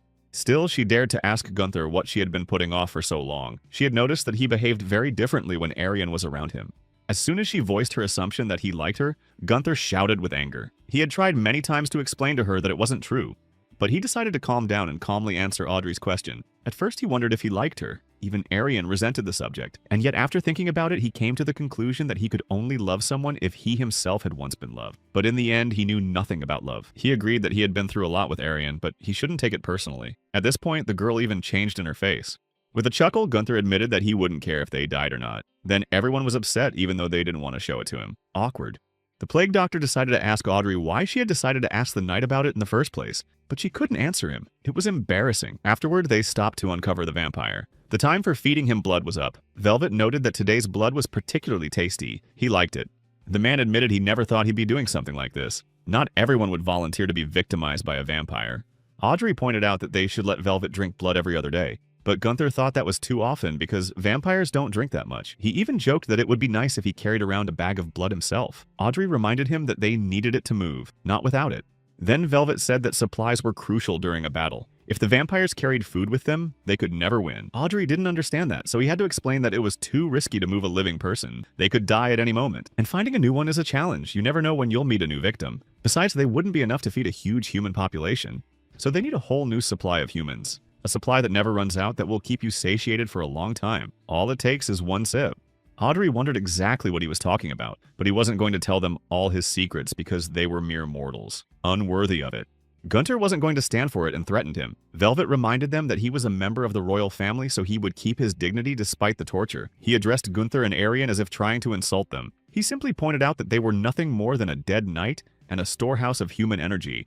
He just wanted to tell them what he had heard about their project in the palace. For the first time, he wanted to know how they had managed to revive the knight. Only he wanted to voice the rumors that had been floating around about the subject, as Arian shut him up. She responded by asking him to remember where he stood. Even though she was so sure of herself, Gunther was a little embarrassed. He wondered why the girl was so reluctant to let him know what they were using. Finally, the 30-second attempt at an eye transplant was completed. They really wanted to know if it was successful, so they asked the knight about it. Arian mentioned that this eye was the freshest and closest in size and shape. He could finally see them. He could hardly believe it himself. There were some blurry areas, but overall it was fine. They were very happy because they had not been able to restore his sight for a long time. And finally, the plague doctor told them that this eye belonged to Doric, his best friend. Unfortunately, he was badly injured and died this morning. He'd always wanted to be the hero who saved the world, and he was glad that Doric, as a 27-year-old boy, had gotten involved. It was worth remembering. Gunther promised to try to remember his name. They set off. There were still 414 kilometers to go. That's a long way to go. Arian admitted that they were moving slower than originally planned, but they were still getting closer to their goal, and that was good. The important thing was to keep going. It was hard for Audrey because they'd eaten too little. The vampire was better fed. Arian said that with the heavy human losses and supplies, they were in danger. But still, Audrey noted that they had traveled too far and had not taken a single break. She longed for a bath and something refreshing to drink. Suddenly, their conversation was interrupted by a soldier. He noticed that there were two people ahead of them. It was surprising. People and in such a place. The man thanked God for hearing their prayers. It had just been a long time since they had last seen a living person.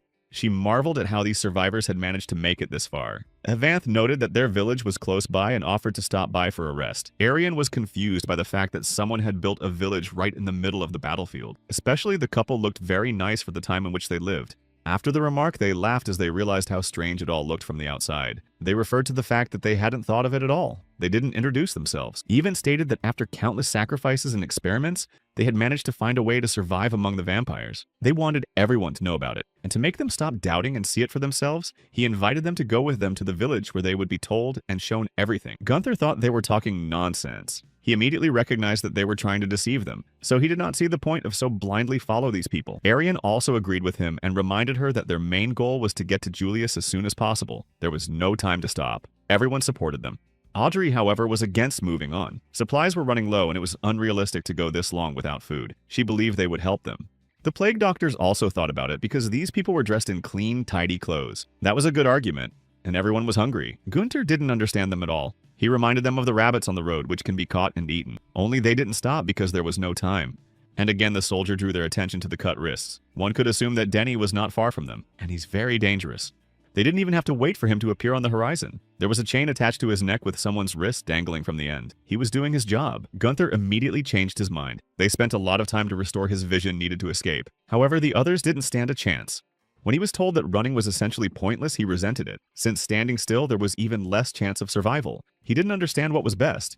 Then Avant intervened in their conversation. Noticing that they were in trouble, he reminded them of a village not far away. There he guaranteed safety. They had no choice but to follow them. As soon as their wagon crossed the gate following them, it began to close, as if they were alive. They reassured them that they were safe in their dwelling. It was just that the vampires wouldn't be able to find the place and wouldn't even know it existed. It's okay. He kept hurrying them to get in so they could breathe out. It wasn't very clear to them who they were messing with yet, but they followed them anyway. When every few meters they began to greet them, Gunther noticed how many survivors there were, and there were a lot of tunnels with rooms. All the intertwining and labyrinth-like structure reminded him of an ant colony, though he supposed it wasn't likely to be. Too complicated. Evans suggested they leave all their cargo in the central square. It would be easier to get around without it. Besides, it was already time for them to get something to eat. Arian looked at the table that was bursting with food and could not understand how they had so much. But Gunther thought that at first glance it all looked good. But in his opinion, anyone who had any brains would not rush to the food from the doorstep. It was made out of nothing. Audrey didn't seem to care. Yvonne, noticing their guests' hesitation, told them not to worry. After all the food they could see was grown and prepared right here. He pointed out that they had access to sunlight and water, so they could grow grain and raise some animals, and they were just short of labor. They were happy that so many people had come to them. He was sure they would not stay away and help them. Arian still suspected something. She couldn't believe that this place was created by nature, much less man. There was no protection she could see. Even understood why she was having this reaction. They thought the same thing when they got here, and they themselves didn't understand why the vampires didn't touch them. They have enough food and space to live comfortably. This warm and cozy place reminded Evant of a mother's embrace. Afterwards, he decided to change the subject. He turned to Gunther, whom he had already heard about. He knew where they were going and didn't believe they had much chance of success. He advised them not to risk themselves. All this, he reasoned, was that it would be better for them to stay living with them in the knowledge that they were perfectly safe. He didn't want them to die. Arian had to refuse to let them. It seemed to her that if they wanted to help, the best option was to give them some supplies. But one of the plague doctors hesitated and asked what they needed to do to stay with them. The other didn't understand why he was interested. Mean. But in fact, he guessed the reason they were taken with them. To then use their bodies after their deaths to keep the dead knight alive. The soldier agreed with him. They were tired of putting their lives at risk because history only remembers heroes, and there are none like them, and they liked this place. Gunther rolled his eyes after hearing all these arguments. He only wondered if Arian had found an escape route for them, just in case, so as not to be trapped. She had managed to memorize the way here, but unfortunately escaping with their wagon would be no easy task. She'd make it very difficult for them to move quickly. He wanted to know how many body parts they had left. She said they still had a torso and legs. Before she could finish speaking, Audrey screamed.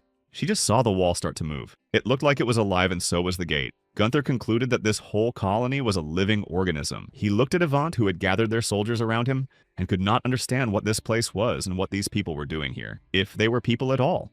The man was pleased by their thoughts, but he reminded them that they didn't have to fight vampires and risk their lives here. It's all peace. But there was only one thing they had to do for their community before they could join them. Everyone started to panic, but he just invited them to come along. They claimed to welcome everyone with open arms if they wanted to survive. If they refused, they would have no chance to stay. Gunther, Arian, and Audrey were not going to go there, so they came to the wagon. He decided to ask Velvet what hole he had decided to take them to, not by accident. He didn't like the way the vampire answered them, so he threatened to use physical force, so he decided to tell them. Earlier, he had already mentioned the vampire rations they needed to win the battle. Now he could tell them what they were together from where they were supplied. A steady supply of nutritious supplies that satiate after the first bite. They're lucky to be in a place like this. Or rather, it's in Velvet's favor. It's where they're making new rations. And their soldiers have had a chance to see what it looks like. Literally walked into some kind of factory. They weren't sure what a vampire was doing there. They said they were safe. Avant told them her name was Linnell the Breeder, and this whole place belongs to her. They literally walk around inside her. She holds and transmits the love that protects them. They idolized her. Pressed against her, Event hoped that she, their warm and complacent queen, sensed everything. After all, everything they did was solely for her. Then the soldier realized it was all a lie. He believed that the vampires dreamed of subjugating humanity. They didn't believe they could care. And Evant wasn't going to deny that there was some truth to it. That's why they decided to choose coexistence over fighting vampires. At the same time, Velvet was telling them the same thing. He explained to them what they meant by coexistence. They need 6 people to make 1 ration. Linnell has a special digestive system made of blood. Once she drinks enough liquid, she ferments it for 4 days. After digestion, it secretes a special thickened substance that is the ration. It allows them to live out their lives. Evan explained to the soldiers what they call blood marble. This stuff can be stored for 2 months without spoiling. Convenient. One of these marbles can feed a vampire for 3 months, so for 3 months, they don't have to worry about what to eat. So to stay here, they just have to work for their queen and produce blood marble. They were very frightened when they heard about it. It didn't even occur to them that they wanted to join those who helped vampires destroy humans to create food for them. Crazy. Eventually, when they realized it, they started attacking Avant, blaming him for the fact that they'd been supplying the vampires with supplies all this time, and so many people had died. But he didn't see anything wrong with that. It didn't seem to him that the people outside were dying just because of what they were doing. His own life was the most important thing to him. He even laughed at their naivety, reminding him that no one cared about other people's deaths. He was only happy that as long as he was here, he was fine. However, the plague doctors tried to convince him that it wouldn't last forever. The vampire's main goal is to destroy humanity. They'll get him too. Event didn't deny that they might be right, but it would take the vampires a very long time to destroy everyone on the outside, maybe even hundreds of years. And while they do, they can live here and not fear for their lives. They can sleep in a warm bed until they're old enough to starve. A better life for them. He offered them to stay with them and live in abundance, but still work for the queen or beg for mercy outside every day. The choice was theirs. When Gunther heard the story from Velvet, he thought they were bloody fanatics. Audrey thought it was more dangerous here than even meeting Denise. Just when she said they had to find a way out, the people from the village showed up. They immediately began to condemn the guests for making the wrong choice. The people who were completely bloodied regretted that such an incredible potential labor force would go to the vampires for food. They'd been given no other chance. They'd heard the Dead Knight was strong enough to fight vampires. But once they've learned of their hideout, they won't be released. As long as they're in the Queen's arms, they're invincible. At that moment, the light above their heads began to fade. Literally everything around them began to shrink, blocking out the light. The soldiers didn't know it yet, only suspected it. When they were walking down the tunnel and the light went out, the soldier lit a torch, but it was too late. They were already coming for them. They were already squinting in preparation for the fact that they were about to be destroyed, but nothing happened. All thanks to Gunther, who once again arrived just in time. These men had already realized that the rumors about the monstrosity of the Dead Knight were true. It was very difficult for them to resist him, because he was too powerful. So they swung their knives and decided to put out the torches. That is, remove those who hold them so that Gunther cannot navigate in the dark. The guy with the torch had already prepared to say goodbye to his life, but Gunther was here in time. He took the blow and several knives ended up in his body. He was amused that they thought their throws were worthwhile. He planned to show them how to actually fight. Otherwise, it was some kind of disgrace. By throwing their own knives at them, he wanted to demonstrate how to throw a weapon for real. He felt a kind of excitement trying to deal with his enemies. Gunther noticed that they thought they were invulnerable, although in fact they were small bipeds. It amused him that they complained to them. They were short of manpower, so he decided to help them and put them out of their misery by killing them all. After all, lifeless bodies wouldn't care about that. Event finally realized that the Dead Knight were much stronger than expected, but they weren't lying about their invulnerability after all. Strong too. He asked them not to forget that they were inside the womb of their queen. Then the tentacles began to envelop the bodies of these strange people. Audrey could see through the glass how everything there was shrinking. Now she understood what they meant by saying that everything around them was moving as a single organism. Gunther concluded that this creature was constantly regenerating. It wasn't critical, but it was severely limiting. There would be no way through the walls. He could save himself alone. It would be easier to escape. But getting the others out would be difficult. He still had to think about how to get out. Just at that moment, the soldier pointed to a hole of some kind, or rather the passageway through which they had come. Right in front of their eyes, it started to close. The girls tried to shout to Gunther sitting in the wagon, but he already understood what was required of him. He just had to hurry up and leave the load here. The coachman noticed that the road ahead was becoming impassable for horses, so they had little chance of making it in time. But they had no choice.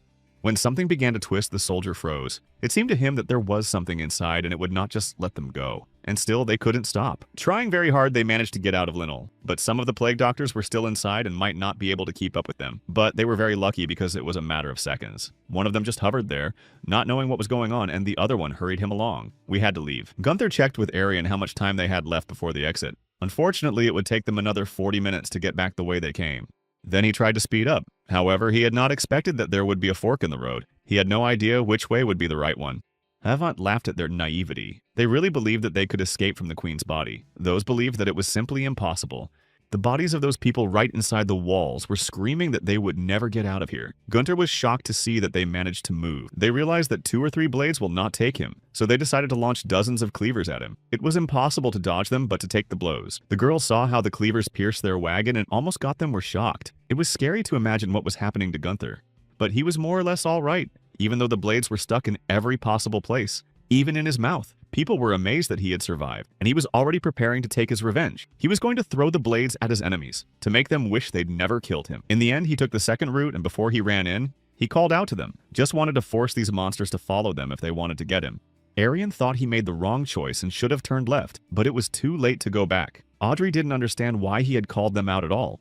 Gunther explained that he was trying to reduce the area of damage and concentrate the blows on one side only, but there were too many cleavers. He was wounded. His front right leg was shredded and he could barely move it, so he had to draw too much attention to himself so they wouldn't notice the wound. And these people really fell for it and were on their way to them. They wanted to kill him so badly that it was a victory to send such an opponent to the other side. Since they had to turn their backs on the humans, their only chance of survival was to help the vampires win. Gunther was getting frustrated, so he tried to shut them up.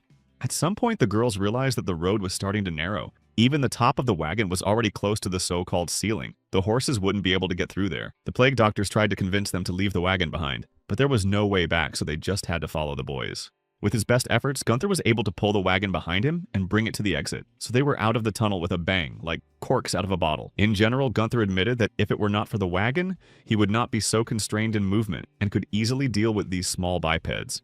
Unfortunately, it turned out that the passage was closed, and they were at a dead end. Arian wanted to know if he could dig his way out if the enemies were defeated, but he couldn't promise that because he was wounded and the vampire was constantly regenerating. But he knew those assholes wouldn't get in here, and he was right. They stopped at a fork, thinking about the best way to proceed. They couldn't risk going down the dead end because they knew what was waiting there. Anyone who first squeezes through that narrow passage will be killed instantly, and they were used to putting their own lives above all others. Yvonne suggested they take their time.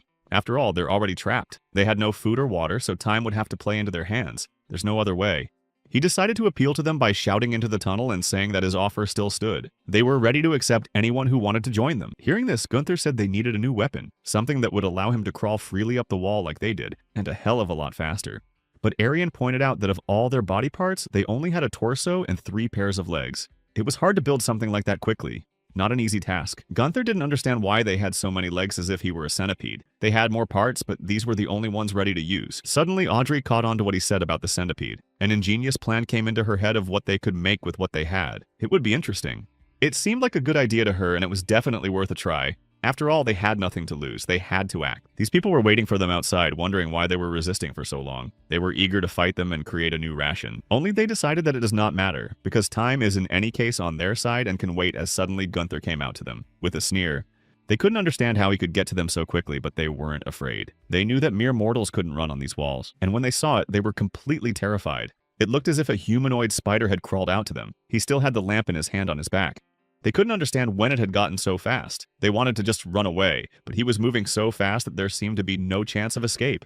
Gunther crawled up to Ivan and reminded him of his own words about his life being the most important thing, and said that the most important thing was Gunther's life, not theirs. They are nothing. When they attached those legs to him, he was confused at first. It was hard for him to get used to the fact that he now had 8 legs, but he had to learn to walk. Arian said they added insect claws to his legs. They'd make climbing any wall a breeze 100 times easier for him. And he was getting the hang of it. He was delighted because with such freedom of movement and speed, these assholes would never catch him. Now they're finished. He also bragged that with those legs he could act like a scorpion. His hind legs combined to resemble his tail. Such an attack. She noted that he could certainly use his upper arm, but the big question was how they could escape in 2 hours. But he didn't understand why they would run away if they knew for sure they wouldn't come here. They could either wait it out or do the most important thing. Kill that queen. 2 hours should be enough time for them to do that. Without her, these people won't be able to behave so confidently. They'll give up. Audrey couldn't imagine how they'd find her because this place is a maze. But he said they had a guide they could trust. She didn't know who he was talking about. But now that he'd gotten out and grabbed Avant, it all made sense. But he wasn't going to say anything. Then Gunther threatened to crush him if he didn't cooperate. At that moment, the others noticed them and were already determined to destroy him. And some were already trying to free Velvet. He hurried them, but they couldn't do it fast enough because the screws were too tight. Velvet repeated again that it was humiliating for a member of the royal family to be in this position. Suddenly, someone flew over them. Scary. It was hard to imagine what kind of creature it was, and it was so fast. People were shocked to see how fast Gunther became and still decided to attack. When they found themselves at a fork, Gunther decided to clarify with Yvonne what path they should choose. As it turned out, the leftmost was the right one. As soon as they entered, they attacked these creatures. They were clearly waiting for him already in this tunnel. They were determined to finally deal with that pesky knight. Yvonne was shocked how he managed to get out of their ambush. He knew the humans were no match for him, but there was a line of defense that could not be overcome. He was referring to the queen's mouth. Thousands of teeth that you just can't crawl through. That's why Gunther decided to jump up and fly through all those teeth. Gunther noticed something that looked like a head. He thought it even looked kind of funny, but he ignored his question about what it was. And so they approached the main thing. Gunther had a chance to end it all simply by killing the queen. People immediately began to panic, wondering how to stop him. Even though the queen was defenseless, they realized there were very few options to stop him. He's too powerful. They knew he wanted to destroy everything. It wasn't until then that Evant knew what Gunther's goal was. He was afraid that if this place collapsed, the people outside would find out about them and kill every single one of them. And it wasn't like they had the strength to stop a dead knight. Besides, he knows all their secrets. He himself helped him destroy their home. Evant began to worry, realizing it was all his fault. It seemed to him that no matter what, they were going to die anyway. Something had to be done. In the end, he could think of nothing better than to beg Gunther to spare him. He reminded himself that he had risked himself and sacrificed himself for the people. Evant asked him to forgive his mistakes and spare him. If he did so, he pledged to serve for the rest of his life for the good of mankind, as long as he lived. Then the others, looking at Evant through their cleavers, also begging Gunther for mercy. They sincerely regretted that they had been helping their enemies all this time. They believed that in life everyone can make mistakes. In general, they were like a herd, one after another repeated the same thing, promising to go to the people from now on. Gunther liked it a lot. He enjoyed how dozens of people kneeled before him. He liked the instinct-driven assholes because they reminded him of him. He decided to give them a second chance if they came up and drove their cleavers into the queen's heart. That was the only way they would survive, or rather only the first 10. Thus, he decided to hurry them up because it was known that for them, their own lives were above all others. With eyes full of madness, Gunther repeated that only the first 10 people he would spare, and the rest would go to the other world. He liked it so much. A second later, people jumped up and took their weapons in their hands and ran to the queen in the name of humanity. At that moment, she opened her eyes and regained her appearance. She remembered watching her husband as he dealt with his second wife who had given birth to his firstborn. It had been incredibly hard on her. Then her mother came to her and put her hand on her shoulder and pressed on the most painful part. She only repeated what she had already seen. She was outmatched. When they were alone, she asked her if she remembered how hard it had been for her mother to marry her daughter to the Earl himself. In the end, that's what happened. She had sacrificed a great deal to bring her into the family so that she could gain power. She even had to marry her father herself, even though she didn't love him. Her mother had done so much hard work. She wanted to believe that her daughter hadn't forgotten everything she'd done for her. She'd put her heart and soul into it. Linnell remembered everything, but her mother still started screaming about sacrificing her life for her, all to be a part of this family. It was incomprehensible to her why, when she found herself so close to her desired goal, their plan had fallen apart on such a simple period. She just couldn't give birth to him. The girl herself could not explain why, since she did not know, but she realized that she had married someone she didn't care for, just to please her mother. She reminded herself that she was doing her best in a strange land among strangers. She gave literally everything to fulfill her mother's dream, and all she wanted in return was a little bit of her mother's love. She took her mother's hand and put it to her cheek, but she pulled it away sharply. It seemed to her that the barren girl was unworthy of love. Linnell didn't want to believe that she had been born to bear a noble heir. She concluded that she had given birth to her to satisfy her personal ambitions and to make her a tool to create children. How horrible that was. But the mother didn't even deny it. She simply headed for the exit, noting how long it took her to realize the obvious. And now that she had learned it, her mother wished she could be more helpful in the future. Linnell finally burst into tears, promising that she would fulfill her will. She would give birth to something, but it would not be a child of noble blood, but something that would end the pain and suffering of humanity. At that moment, Julius approached her. And now she was in a desperate situation. She was surrounded on all sides by people she trusted who had worked so hard on her behalf for so long. But still, she pulled herself together and decided that now was not the time to die. She still hadn't fulfilled her goal of giving birth to something that would destroy mankind forever. Then the mountains where it all happened collapsed. Linnell decided to release all of her emotions and her body grew in size. It was epic. She kept saying that her time had not come, that it was too soon for her to go to the next world. And the men wouldn't stop, remembering Gunther's orders. While they were chasing her, they didn't immediately notice Dennis ahead. He was thrilled to see so many wrists. He needed many more. The plague doctors were glad that they had managed to get out of this nightmare. However, Gunther, standing not far from them, noted that it was too early to rejoice. It's not over yet. They had not expected to see him somehow because he had disappeared so suddenly and did not return. The knight apologized for being late and looked everywhere for Velvet. He was always saying that he was a member of the royal family and should be treated with respect. When he said it for the 100th time, everyone was fed up. So Gunther decided not to stand on ceremony and threw him at the feet of the plague doctors. He told them that he had brought a wagon, and this weirdo should join it. It was as if the people had gone mad and were fighting over who would strike the queen first. And it didn't matter that they obeyed her. Avant felt he had to be the first to do it to ensure he was spared. But those who had worked with him before didn't think so. Someone even pushed him. And just as he was about to get up and kick whoever had done it, he heard a voice behind him. Denise came up to them and repeated that his norm was still not fulfilled. Avant switched his attention, promising Denise to find him people to help him. He was willing to be his humble servant and do anything to be spared. But it didn't help him because Dennis did what he needed to do anyway. Not even one of his subordinates was left with wrists. Gunther needed to get the boys away from fighting the higher vampires as soon as possible. There was simply no point in wasting their time on them. The plague doctor was sure that Denise knew about the vampire soup packs that were made here, but Arian didn't think he cared about anything but his wrists. Audrey even decided to shout out that this was what these people needed. The only thing they were grateful for was buying them time. Distracted Denise. What bothered the plague doctor was that they had let Linnell get away so easily. He even considered the idea that it would have been nice if they had come back for her, but Gunther was strongly against it as they had very little time left. Fighting two at once would be too much for him. He couldn't take it. Besides, they had managed to destroy her priceless humanoid. He was sure that this leech couldn't do anything without them, so she wouldn't survive. Meanwhile, Linnell walked towards the forest, repeating that she wouldn't go to the other world until she produced this creature. It wasn't time yet. She still hadn't given birth to it yet. Toward morning, one of the soldiers fell off the wagon. Another immediately noticed it and asked Gunther to stop. They could not abandon their comrade. Eric was asked what had happened to him from which he had lost his strength, but he recalled that in the last 3 days he had not slept more than 3 hours. He couldn't sleep more. In principle, they agreed with him because they hadn't taken a break for a long time. Some were hungry, some were sleepy. It was very hard to keep going. At first, Gunther thought they were weak and then looked at his indicator and realized that the energy is running out. Only after he knew this, he agreed to go to the pass. And Velvet found it funny that the heroes decided to retreat so soon. After all, victory was just a step away. They'd already managed to cut off the vampire's supply lines. And all this when they had nothing left. A measly 180 kilometers. They're almost there. It would have been nice to push on. But they didn't care what he thought. Gunther tried to get Ariane to eat, but she did not want it, saying that she was full and that others may need it more. Then he began to accuse her of being a liar because she had only eaten 5 spoonfuls. If she went on hunger strike again, they'd be finished, so she'd better open her mouth. She wanted to say again that she was full, but at that moment, Gunther forcibly shoved a spoon into her mouth. He couldn't let her get sick.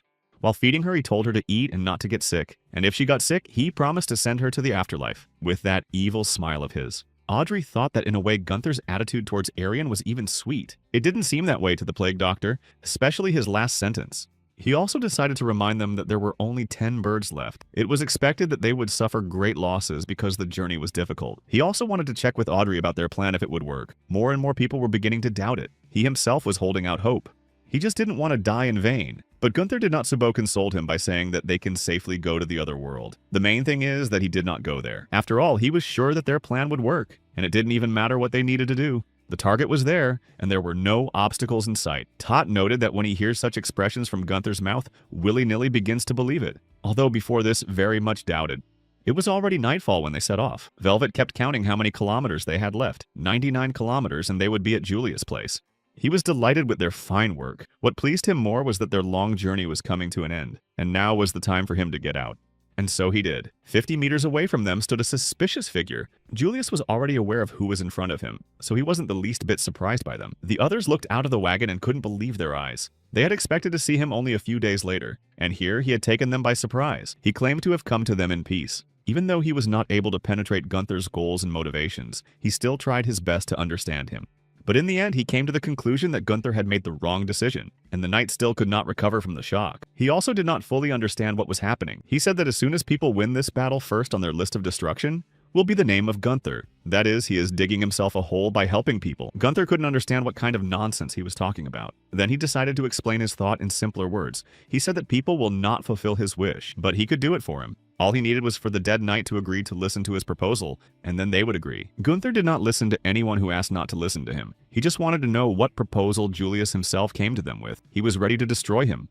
But the man continued. He explained to Gunther that people need him only as a weapon, nothing more. But its end is certain when the battle is over. That is, they will no longer need the weapon. They will notice his immortal body. They'll want a body as immortal as his. And they'll do to him what the Hound Dynasty did to Julius. Part of this story was already known to Gunnar, but from a slightly different perspective. Audrey tried to convince the knight that there was no need to listen to him because he was making it all up. But he again did not pay attention to her.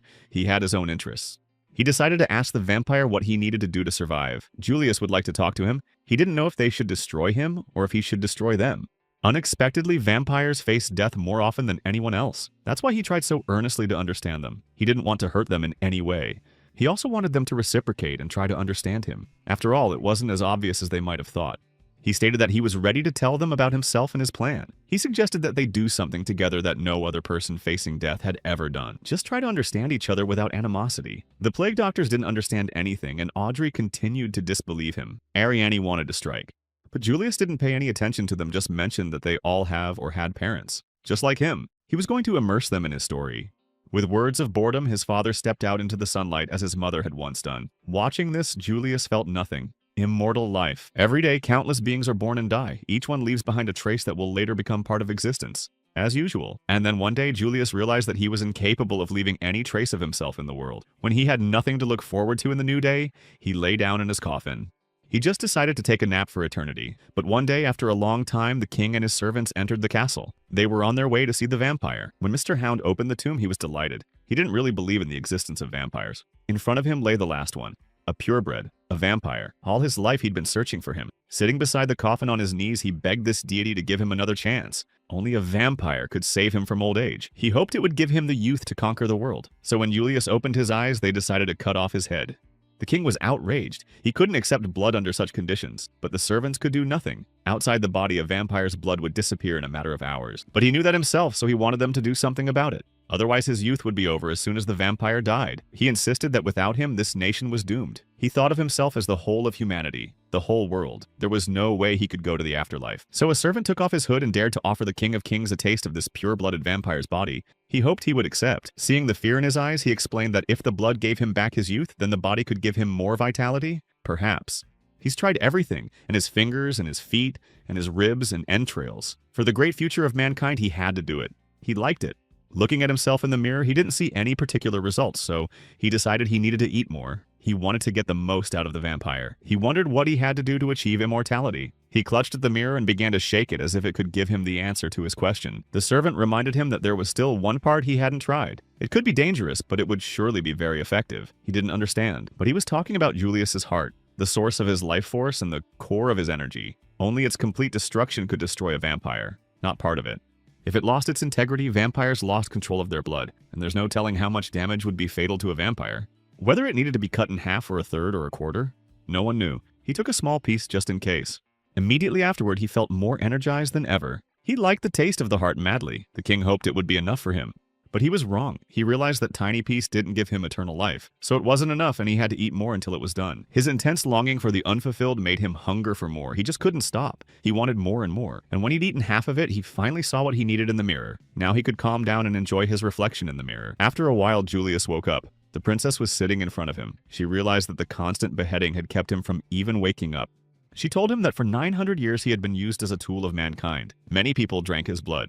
And now she wanted to apologize to him on behalf of everyone who had done this to him. She was even willing to give up her life to ease his suffering. But he wondered who she was. The guards introduced her as the most generous member of the royal dynasty, the future queen. Then he ordered him to kneel before Isabella Hound, but she asked him not to. She confessed to being a sinner like so many. Julius said he knew they drank the blood that gushed from his neck, and nibbled on his heart, cutting it off piece by piece until half of it was left. But he felt no hatred or resentment for what they were doing to him, because his life had long ago lost its meaning. It was no longer pitiful. She felt sorry for him. She took him to a cabin, a place they had specially built for him. She promised to protect him. She swore to be with him till the end. He didn't understand why she would go to such lengths, but she was sure that if she hadn't done it herself, someone else would have. Later, she brought him a book that was very popular among people. She really wanted to read it to him, and he didn't mind it at all, on the contrary. He was pleased that every day she brought him something new, and every evening ended with some new story. So unusual for him. And then years later, one day, she told Julius that they had been discovered. She said that at night, they would have to move to a place safer from people. But the guards admitted they had run out of allies and funds. With her permission, he would like to spend the last days of his life with his family. Of course, she couldn't deny him that. Thanking him for his service, she released her dear knight who had literally served her all her life. She then turned to Julius. It was a pleasure to spend her life next to such an omnipotent being. A true bliss. But time was not spared.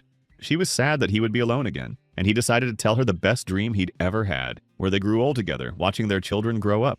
And in the end, they were buried together because they went to the other world on the same day. All their children came to their funeral and stood by their grave. Isabella was very hurt that the dreams couldn't be real. At that moment, Julius finally found the meaning of his life that he had been searching for so long, or rather, it had become his purpose. He decided that the day Isabella breathed her last would be the final day of his immortality, a pipe dream. But as he looked at her, he realized she only had a year to live, though obviously less. She wondered where he would go when she was gone. He said he'd stay near where she'd be buried. He wants to be close to her even after she's gone. She had become too close for him. So Isabella asked him to bury her in a place where no one could find him. She wanted to believe that he could put her to rest in such a place. He decided that if that was her wish, he would do it. She had become so special to him that he was incapable of disobeying her. Everything for her? That night, Julius had another dream. He was buried so deep in the cold earth that it was impossible to take a breath. He didn't want to get out. He felt comfortable there, like home. probably because the body of his beloved was buried next to him. Isabella was even there with him. Julius felt countless insects eating his rotting flesh. It was the first time he felt so comfortable. It was all thanks to Isabella. Here together with her, they were slowly leaving a trail behind them, just as he had dreamed. Then through the dream, he heard some hideous words. Things were not so good. When he woke up, he heard an argument between Isabella and someone else, people who came from the King of Kings. One of them stabbed her body through with his sword. Then they dragged her out into the street and said they had no use for her. All they wanted was a vampire who without half a heart wasn't dangerous, not worth being afraid of. But Julius was already behind them. With a few blows, he could take out the whole crowd of humans King Hound had sent, avenged her at the very least. Immediately, he rushed to his beloved and concluded that with such wounds, she would not survive. This was not the end they wanted. He even offered to turn her. As long as she drank his blood, her life would last forever. They didn't discuss it, but it was just hard for him to part with her, his Isabella. But she refused, saying, "It's normal for people to grow old, and the more you eat, the more you want." She didn't think it was necessary to prolong her life. And if a man doesn't want to die just because he's full, it's stubbornness and arrogance. Life is cyclical, and she's done with it. The only thing left was what she'd never seen in her life, and it was unlikely she ever would. It made her feel a little bad. He didn't know what she meant, but if she wanted to see the end of those who wanted her dead, he was ready. He was willing to destroy the entire royal dynasty for her. He wanted to fulfill her every wish, so she decided to share what she wanted to see. The world seemed like a magnificent place, but it would be a better place if there were no people on it. So she let him know exactly what she wanted. She gave him a goal. She would just like to see a world where no one got hurt. When her hand automatically moved away from his face, he decided he would honor her request. And ever since then, he's been studying people to create a world where no one hurts anyone, where no one would be hurt by humans. So he discovered something about them. None of the humans can live alone, and yet they think only of themselves. He found this quality to be one of the worst in humans. That's why people had been hurting each other for centuries. That's what being human was all about. That's why it was so hard for him to create this world. A world where people don't hurt each other could only be created in one way. It could only be possible when all humans on Earth disappeared. It seemed to him that this was their shared history. He was sure that he was not alone in thinking so. That's why he had managed to find like-minded people and convert them. The plague doctors even wanted to offer him another option so that they would finally stop the slaughter, and humans and vampires could live in peace. Julius said that if they find a decent solution and people stop hurting each other, he would stop this battle once and for all. The choice is theirs, and even if they had to kill him to realize their plan, he was not against it. He declared that it made no difference. He gave his word. They hesitated because they couldn't offer him anything good at first. After all, such a question had to be well thought out, and no one dared to say. Arian pointed out that it didn't make sense to begin with. People can't help hurting others. After all, it was clear that it was their nature. Audrey added that the world he had promised her was too good to be true. She wondered if she hadn't been destroyed, would he have buried himself with her? Gunther didn't really care about the past. He only cared about the present, not the past or the future. He wondered how he wanted to save him. Julius recalled that the Hound family had tried to find ways to use his flesh and blood, all to gain eternal life. So naive. It was of no interest to him, but he knew they had accomplished something. It should have been obvious to those present. After these words, he pointed at Gunther, adding that he was referring to his body. After all, it was not created in a simple way. He was literally resurrected for this purpose. In fact, just like the life energy storage device, he didn't know exactly what his body was made of, but he felt a kinship with his own flesh and blood, which meant he could use his blood to keep Gunther alive. It was suspicious, of course, which is why Arian was outraged. Audrey started to deny it, but Julius said that he did not consider Gunther a human being, so he would not include him in the list of those to be destroyed. He decided to give him a promise that if he joined him, he would provide him with blood until his will to live was gone. Just a dream. Holding out his hand to Gunther, Julius repeated that he was willing to grant him eternal life as the knight wished. The choice was left to him, a rather difficult one for him.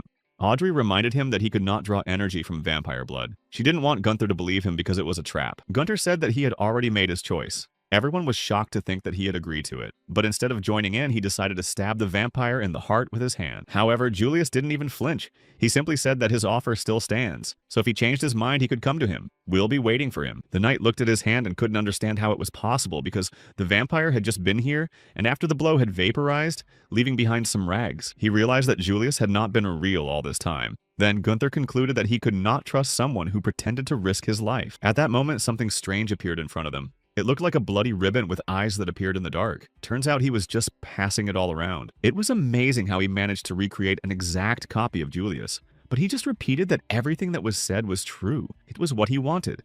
And the creature's name was the Whispering Ian. He said that they couldn't get to Julius. His ability wouldn't let them. Then he disappeared. Everyone immediately rushed to Gunther with questions, wanting to know why he had chosen them. But he didn't choose, he just decided to leave it alone. Safer. He certainly found Julius's offer tempting, but he had no reason to trust him. He didn't want to risk knowing he'd get the energy anyway. In that case, Audrey wondered what he would choose if he knew that everything Julius had said was true. She was afraid that he would betray them then, but she would never find out because he didn't feel obliged to answer her question. He was sure they weren't saints either and were hiding something from him. Accordingly, and he could have a couple of secrets from them. Gunther asked if she thought that she could prevent him from doing what he planned. Naive. He once again reminded her that he decides everything here. Everyone will follow him, and she would do whatever he said no matter how much he denied it. With a chuckle, he decided to ask her if she had any complaints. He suggested she put all the cards on the table, like what his body was made of. She stated that his body was created through the love and many sacrifices of all those who believed in humanity. He thought she was mocking him. The girl was well aware that they had no way of stopping him, but asked her to remember that Reno, her father, sacrificed himself because he trusted. He believed he was dead because of her. He believed that the only way to save her was to save Gunther. All people have only their own truth, and his. Gunther didn't think he was different from people, so he could follow what he thought was right. He planned to do only what he thought was right. At that moment, their conversation was interrupted by shouts from outside. The soldiers were mutinying, saying they regretted believing Gunther. They wanted to create a new knight. The plague doctors looked amongst themselves, not realizing which one of them had said this. But eventually they came to the conclusion that the voices came from deep in the forest. In the morning, they went on discussing the possibility of Gunther's betrayal. It seemed to them that at the moment, the probability of this was very high. One of them wondered what the dead knight was made of, but the soldier said it didn't matter if the knight believed it. There was a question of who would be responsible for the subsequent victims if Gunther still decided to turn away from humanity and join the dark side. The soldier noted that Gunther had been through fire and water with them. It was doubtful if at one point he would decide to support the vampires. Eric noticed that his comrade was making decisions too quickly. He assumed that none of them had seen him in the gladiatorial arena. He was ruthless not only to humans but to beasts as well. If usually gladiators spared their opponents who wanted to surrender, not Gunther. He slaughtered them without hesitation no matter how much they begged for mercy, and then shouted at them for trying to kill him with a bunch of weaklings. They had to try harder.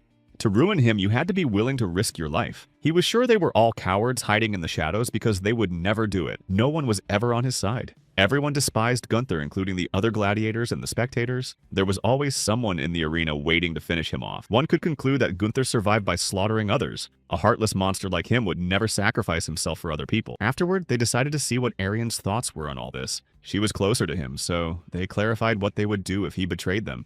And the girl shared her worries. After meeting with the false Julius, she was worried that usually weapons made of vampire blood were red in color. However, Julius was all too real. Both skin and voice were all copied perfectly. It seemed to her that Ian was fooling them by impersonating them.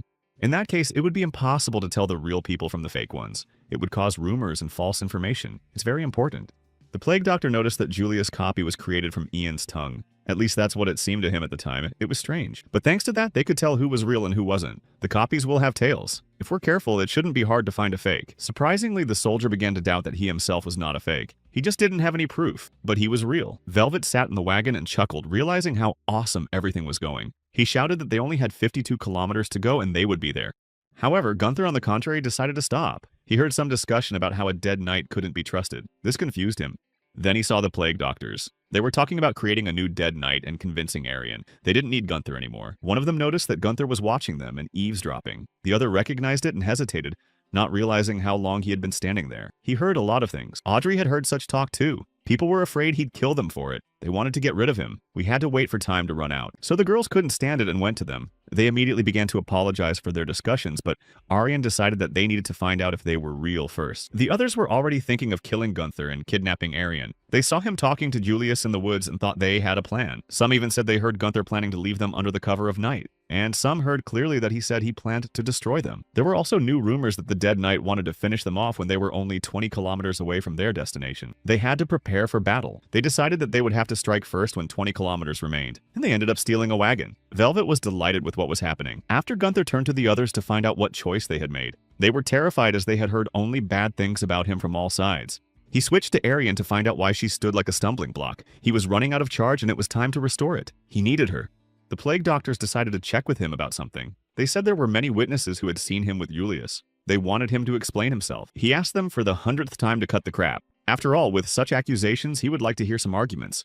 Gunther said that they were the only ones who were plotting intrigue. He was sure that they had decided to kidnap Arian and wait for him to run out of energy. He knew they planned to make a new dead knight and destroy him. He'd heard it with his own ears and didn't need proof, but they began to deny it, saying it was a baseless rumor. According to them, he was the one acting suspiciously and they were fine. Arian was tired of this, so she decided to shut them up. She reminded them that by spreading false rumors, vampires provoke conflict among them. That's how they get what they want. Their disunity and disputes only served the vampires. It seemed to her that the best option was to stay together. Gunther felt it didn't matter what was true and what was false. They had put too much faith in him that his death would keep them safe. He believed. He decided that all these suspicions would be dispelled only after the death of one of them. Gunther loomed right over the plague doctors and frightened them very much. His behavior only confirmed their suspicions that he wanted to destroy them. They decided to get Arian away from him. He cannot survive without her. The dead knight swung around announcing that the first one to approach him would have his skull crushed, but they weren't really going to do that. It was just a distraction because Audrey came up to Arian and grabbed her. She couldn't let anything happen to her. Gunther immediately decided that Audrey was a traitor. He wanted to kill her, but she quickly decided to take Arian somewhere safe for her. He ran after them and tried to run them down, but nothing worked. Eventually, Audrey saw a hole and decided it was the best place to hide from him. She was sure he wouldn't fit through such a narrow passage. He only had about 20 minutes left. Audrey wanted to wait for him to die, but Arian just wanted to wait until he calmed down to talk. Audrey was beginning to doubt that he was the hero that would help them. Before they could discuss it, rocks started falling on them from above. Gunther was already starting to break towards them, trying to destroy the hole. He wanted to get them like that. Everyone there was wondering where the dead knight had gone, and Velvet marveled at Ian's work in dealing with them all without skill. He pointed out that even without weapons, he'd been able to kill more people than any other vampire. A worthy job he'd done. Ian managed to turn people against each other and then methodically take them all out one by one. His method was the most effective of all. Two soldiers, Eric and Jack, ran into each other in the woods. Eric wondered if he had managed to find Gunther. They had been lost here for quite some time. And he said that yes, he had followed Arian in the direction he was pointing. He said they had to hurry to help the girls. Dangerous. Eric was disappointed because all their fears had been confirmed. He was worried that Gunther was going to get them all killed. It was time to go there. How surprised he was to see his comrade Laird. It was clear that it was not the real Jack, but his fake. Ian had done a good job. Eric squeezed his eyes shut in anticipation of his death, but suddenly he woke up. His wife was sitting next to him, worried about him. She was frightened that he was sweating so much in his sleep. He looked at her and didn't understand how it was possible because he saw a vampire in front of him. Cecilia said it was nothing because vampires didn't exist.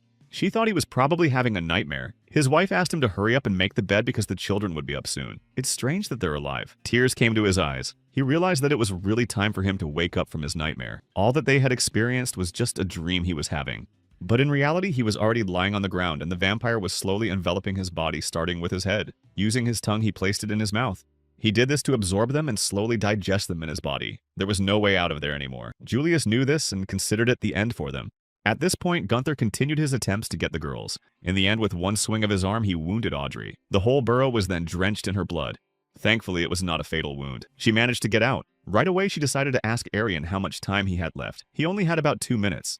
Then Audrey decided to speak to him. She repeated what he said about trying harder to destroy him. She was just giving him a hard time. She didn't agree that her father had sacrificed himself just to save her. Audrey knew he did it because he trusted the knight, but now she wasn't sure if it was worth it. Gunther tried to attack her, but his life energy was already running out. This time, it was the end of him. When he woke up, Arian said that he was now too much of a threat to them all, so they decided to separate his head from his body. He started to freak out, albeit silently. The girl told him not to worry. If they wanted to create a new dead knight, he would be gone. She reported that while they were chasing each other at night, 4 of them disappeared. It seemed to her that the vampires were doing their bidding as usual, so she suggested they try to put all their doubts aside and trust each other. After all, they'd been together a long time. Then the doctor came in. He said that something had happened to Gunther's body that they had disconnected last night. They had to look at what it was. His iron body had just been chopped up, and it wasn't clear if the vampires had done it. They didn't seem to have any reason to do it, but then again, they might not have. In any case, Arian was sure they had enough parts to make a new body. Gunther would have to wait for now. Toward evening, it turned out that another one of their men was missing. Although there was some speculation that they had simply run away, there were so many rumors floating around. Still, the doubts never went away. They were afraid that if they returned Gunther's body, there was a high chance that he would betray them. They couldn't trust him.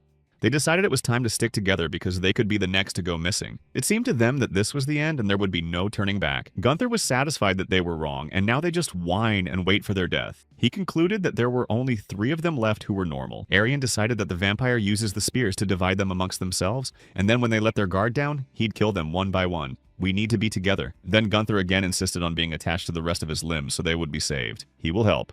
In the evening, Arian noticed Audrey locked herself in the wagon. She started banging furiously on the door, wondering what the girl was doing in there, locked up.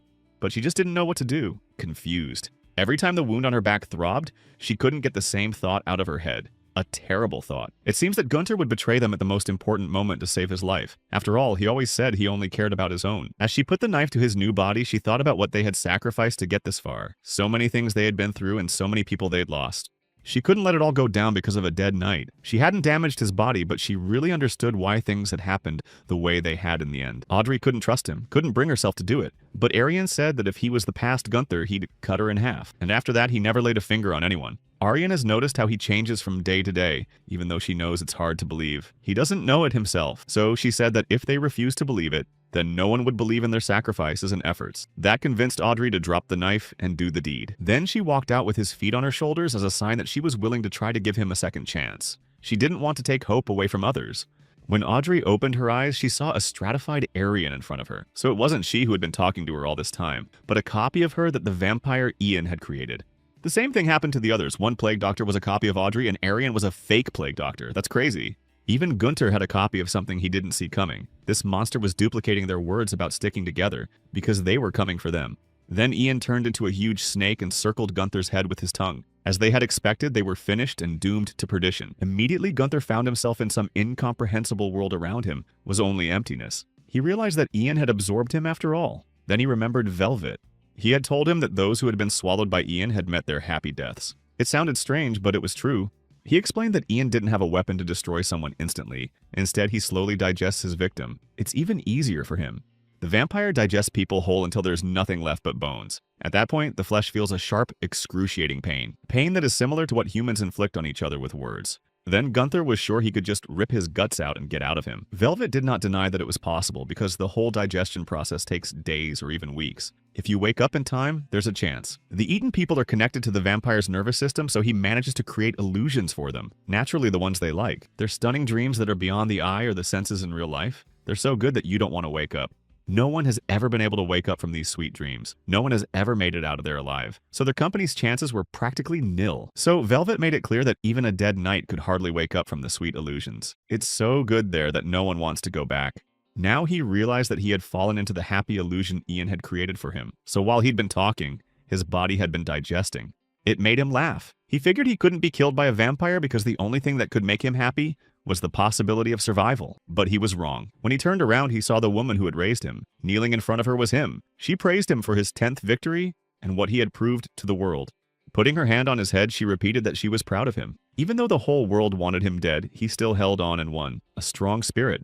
And again he came only at an older age to tell her of another victory. She instilled in him that his main goal in life was to survive. She saw it as the only way to get revenge on those who left him for dead in the dump. The way he fights against this cruel world is what keeps him alive. The woman was always proud of him. And when he once again came to tell her of his victory, she didn't praise him, even though she did it absolutely every time.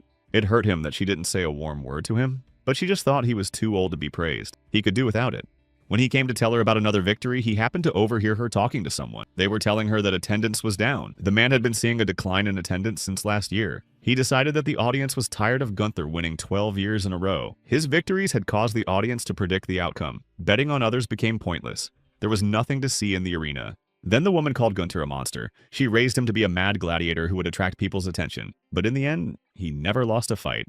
She no longer wondered how he managed to survive in the junkyard. It was like he was the devil's child, so she was asked to find a new champion for the public, and she agreed with him that it was time to switch to something new. That could only mean it was time to get rid of Gunther. New blood. After everything he had heard, his heart filled with blood. He had since decided that the only way to get revenge in this world was to survive. Suddenly, a man and a woman ran up to him. She was very happy that they finally managed to find him. It was strange because he didn't even realize who they were. Sobbing, the woman claimed she was his real mother. She had been desperately searching for him all these years, and when they did, they were overjoyed.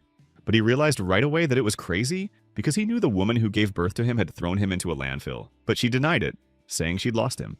Allegedly, she and his father searched every possible place. Then the father got involved, trying to sympathize with his son's plight. They did not understand where he got the idea that they had left him in some dump. Gunther was beginning to believe that it had never happened. Of course, they were agreeing with him, saying that they would never do that to him. They loved him madly and were very happy that they could find him. Then his mother jumped on him to give him a big hug. But he stood there like a statue and didn't know how to react because he had never been hugged before. When she asked him if he was having a hard time without them, it was like he turned into that boy. He started sobbing and repeating how hard it had been for him all this time.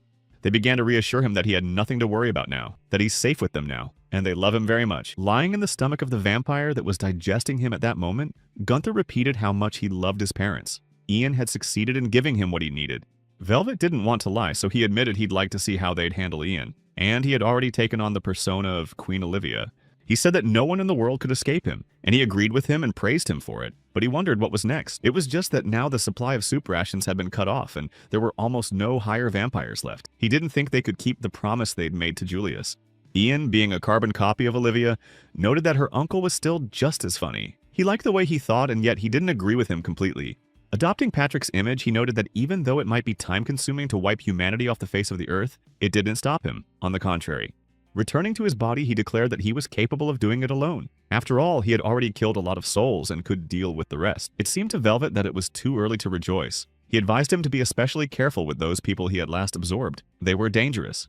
But Ian reminded him that they were his prey, and he never lost his prey. He suggested he and Julius make themselves comfortable and watch the gradual death of mankind. Looking at Eric, he said he could feel their suffering fading with their happiness. It feels good. Hopes and disappointments, the joys and sorrows. Their stories of emotions and lives would be passed on to him to become the key ingredients of that perfect world. So he wished them to relax and dissolve into their sweet illusions as so many had already done. Arian included, a brave little girl. She recalled moments in her life how she met Rhino and decided to become a hoarder. Then he said her body was too weak for such a thing. There were also times when she was bullied. It was noted that she never smiled and at the same time pressured that she had no family. The girl was very closed off. A lot of people couldn't even talk to her. Even from her so-called co-worker, some barbs were hurled in her direction. Ariane had a pretty hard life. Some condemned her for protecting Gunther, and the fact that he had an unhappy childhood did not confuse anyone, and he himself thought that she did not understand him. Ariane's story began when she was carrying water from the river. That time she tripped and spilled it all, promising her mother to come back and get more. She slapped her and told her to watch her sisters who were carrying 2 buckets each. She tried to shame her. She demanded more effort from her in her work. When they went to get the wheat, Ariane was a little tired. She decided to take a break for a minute. Her mother noticed this and condemned her for standing idle. Ariane was very afraid of her, so she was ready to start working again. But she didn't have time because she fainted. Everyone immediately decided she was useless. Her mother kept saying all day long that she wanted to raise an assistant. She wanted Ariane to do them a little good for once in her life. Even her siblings looked at her with hatred as she broke everything she got her hands on. Of course it was an accident, but they didn't care. They looked at the sacks of grain and were upset that less than 100 kilograms came out. It was not good at all compared to other years. The brother pointed out that last year and this year the drought had been too long. Even the neighbors harvested less than half of the usual crop. Everything was bad. The sister also pointed out that they were running out of money, so at this rate they might not make it to next year. They had to make a decision. A man came out and reminded them that when years like this went by, every family starved to death. He was sure that this winter would be the harshest of all. The girl shared at dinner that she had heard that the boys from the neighboring village had died of hunger, and the brother remembered that he had once carried a cart with the dead.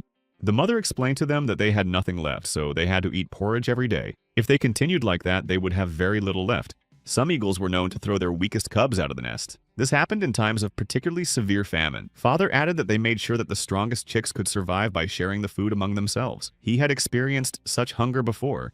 One day, his mom took his brother out for a walk. She came back alone, without him. No one at the table was even surprised by the story. I guess because it was natural. It gave them one less mouth to feed. That winter, it was enough to keep the others alive. His point was that it was time to go and find his brother. At that moment, everyone turned to Ariane. She was the weakest. Ariane was sure that even Gunther would not be able to understand the pain she had to endure before meeting him. He was not the only one who had such a hard fate.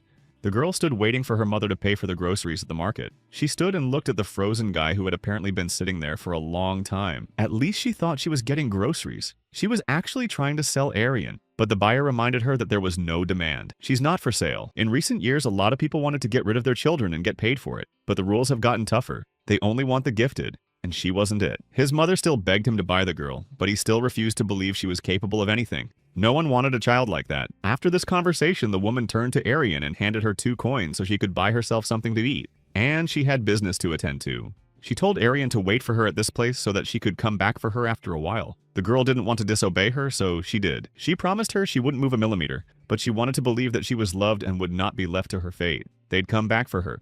Ariane sat there for a very long time. Every day she kissed the coins given to her, hoping that she would be remembered and taken back home. When a figure appeared in front of her, she was overjoyed, thinking it was her mother. But it was actually a man she had seen before. After he pulled his hands toward her, the girl ran away. She just couldn't bear to live with the idea that no one wanted her. She stood on the edge of the cliff thinking about throwing herself off it. She didn't even have anyone to protect her. Such an existence had no meaning. But then that man jumped out at her again. It so happened that they had fallen from there, but by some miracle they had managed to survive. He even surprised himself. The man laughed at the absurdity of it all. It even seemed to him that it was his lucky day, because not every day is so lucky. And she just lay there sobbing. She was very scared because she didn't understand why he wouldn't leave her alone. But really he thought she needed his help. No more than that.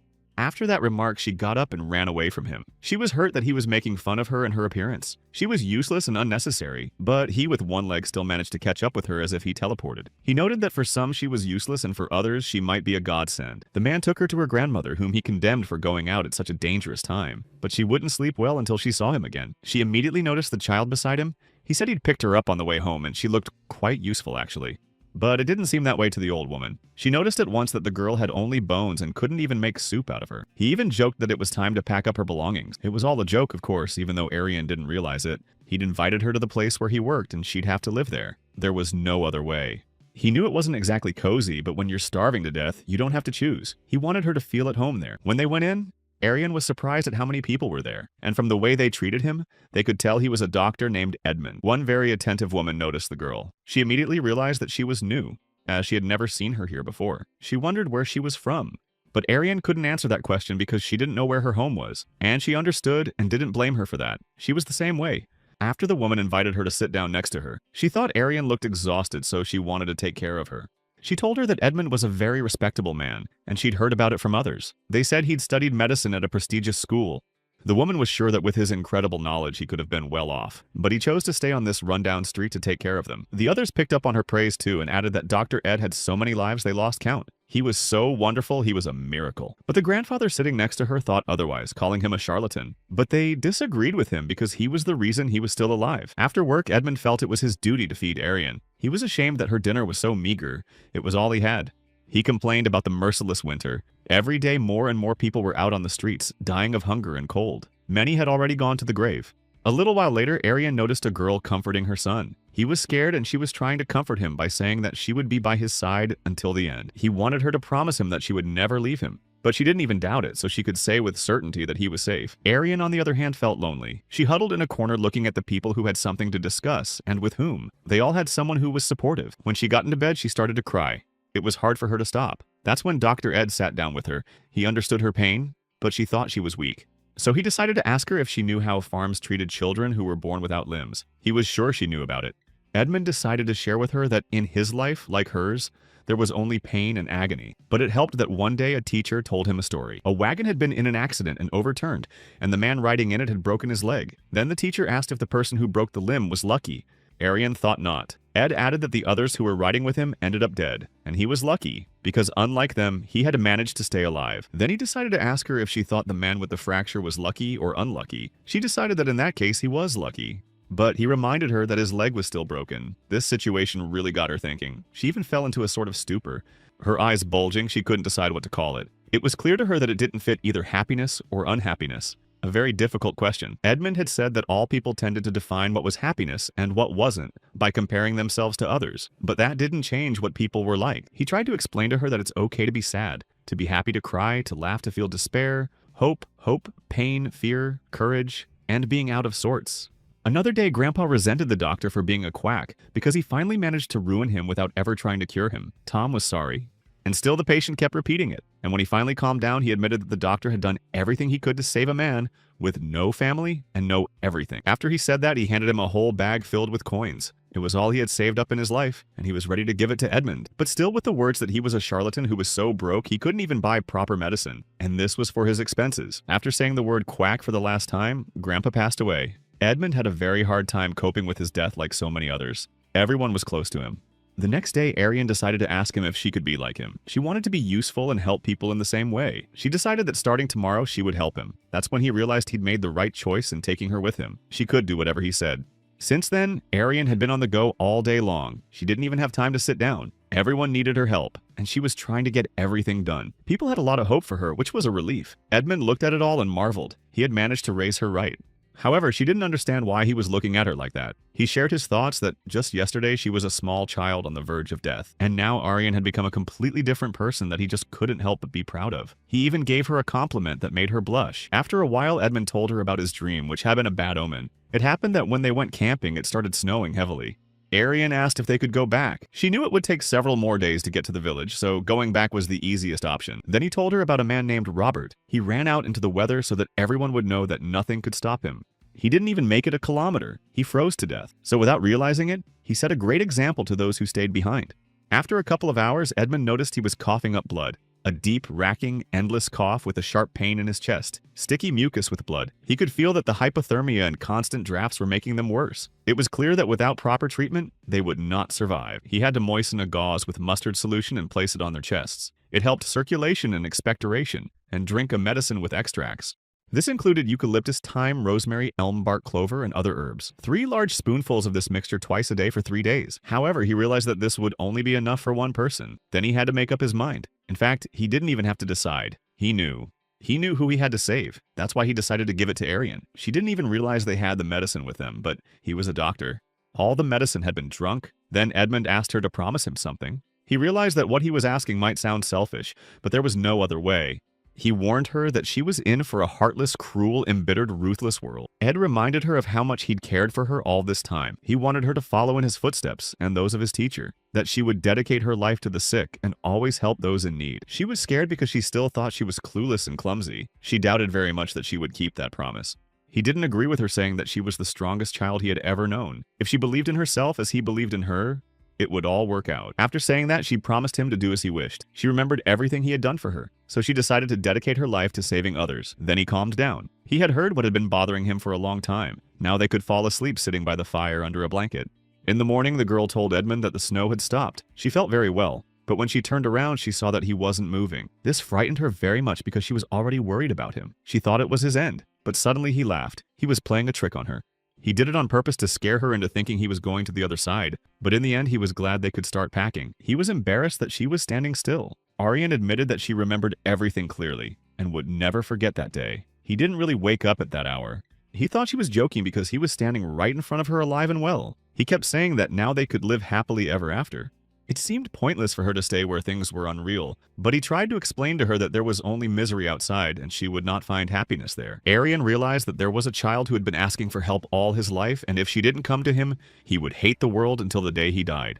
It pained her to say goodbye to him, but she had to go and help that child. It was hard for him to understand her desire to help when it wouldn't be appreciated, but still. Putting his hand to her cheek, he said he believed in her and was proud of her. He was glad he had managed to raise her to be such a brave girl. It was time to say goodbye. As her eyes filled with tears, she woke up. She had managed to do what no one else had ever managed to do. She had overcome herself and left the world of illusion. Ian was shocked to realize that Aryan had woken up. She immediately rushed to Gunther, hoping that she could wake him up. She really needed him. But in his sleep, he hit her to keep her away from him. He was too good to be happy there at last. He'd found what he'd been missing. He mumbled something as if answering to his parents, smiling all the time. He was incredibly happy to be in a world where he was finally loved. Aryan was still trying to get through to him, explaining to him that everything he was seeing was an illusion. It's not real. If he didn't wake up, they were all dead.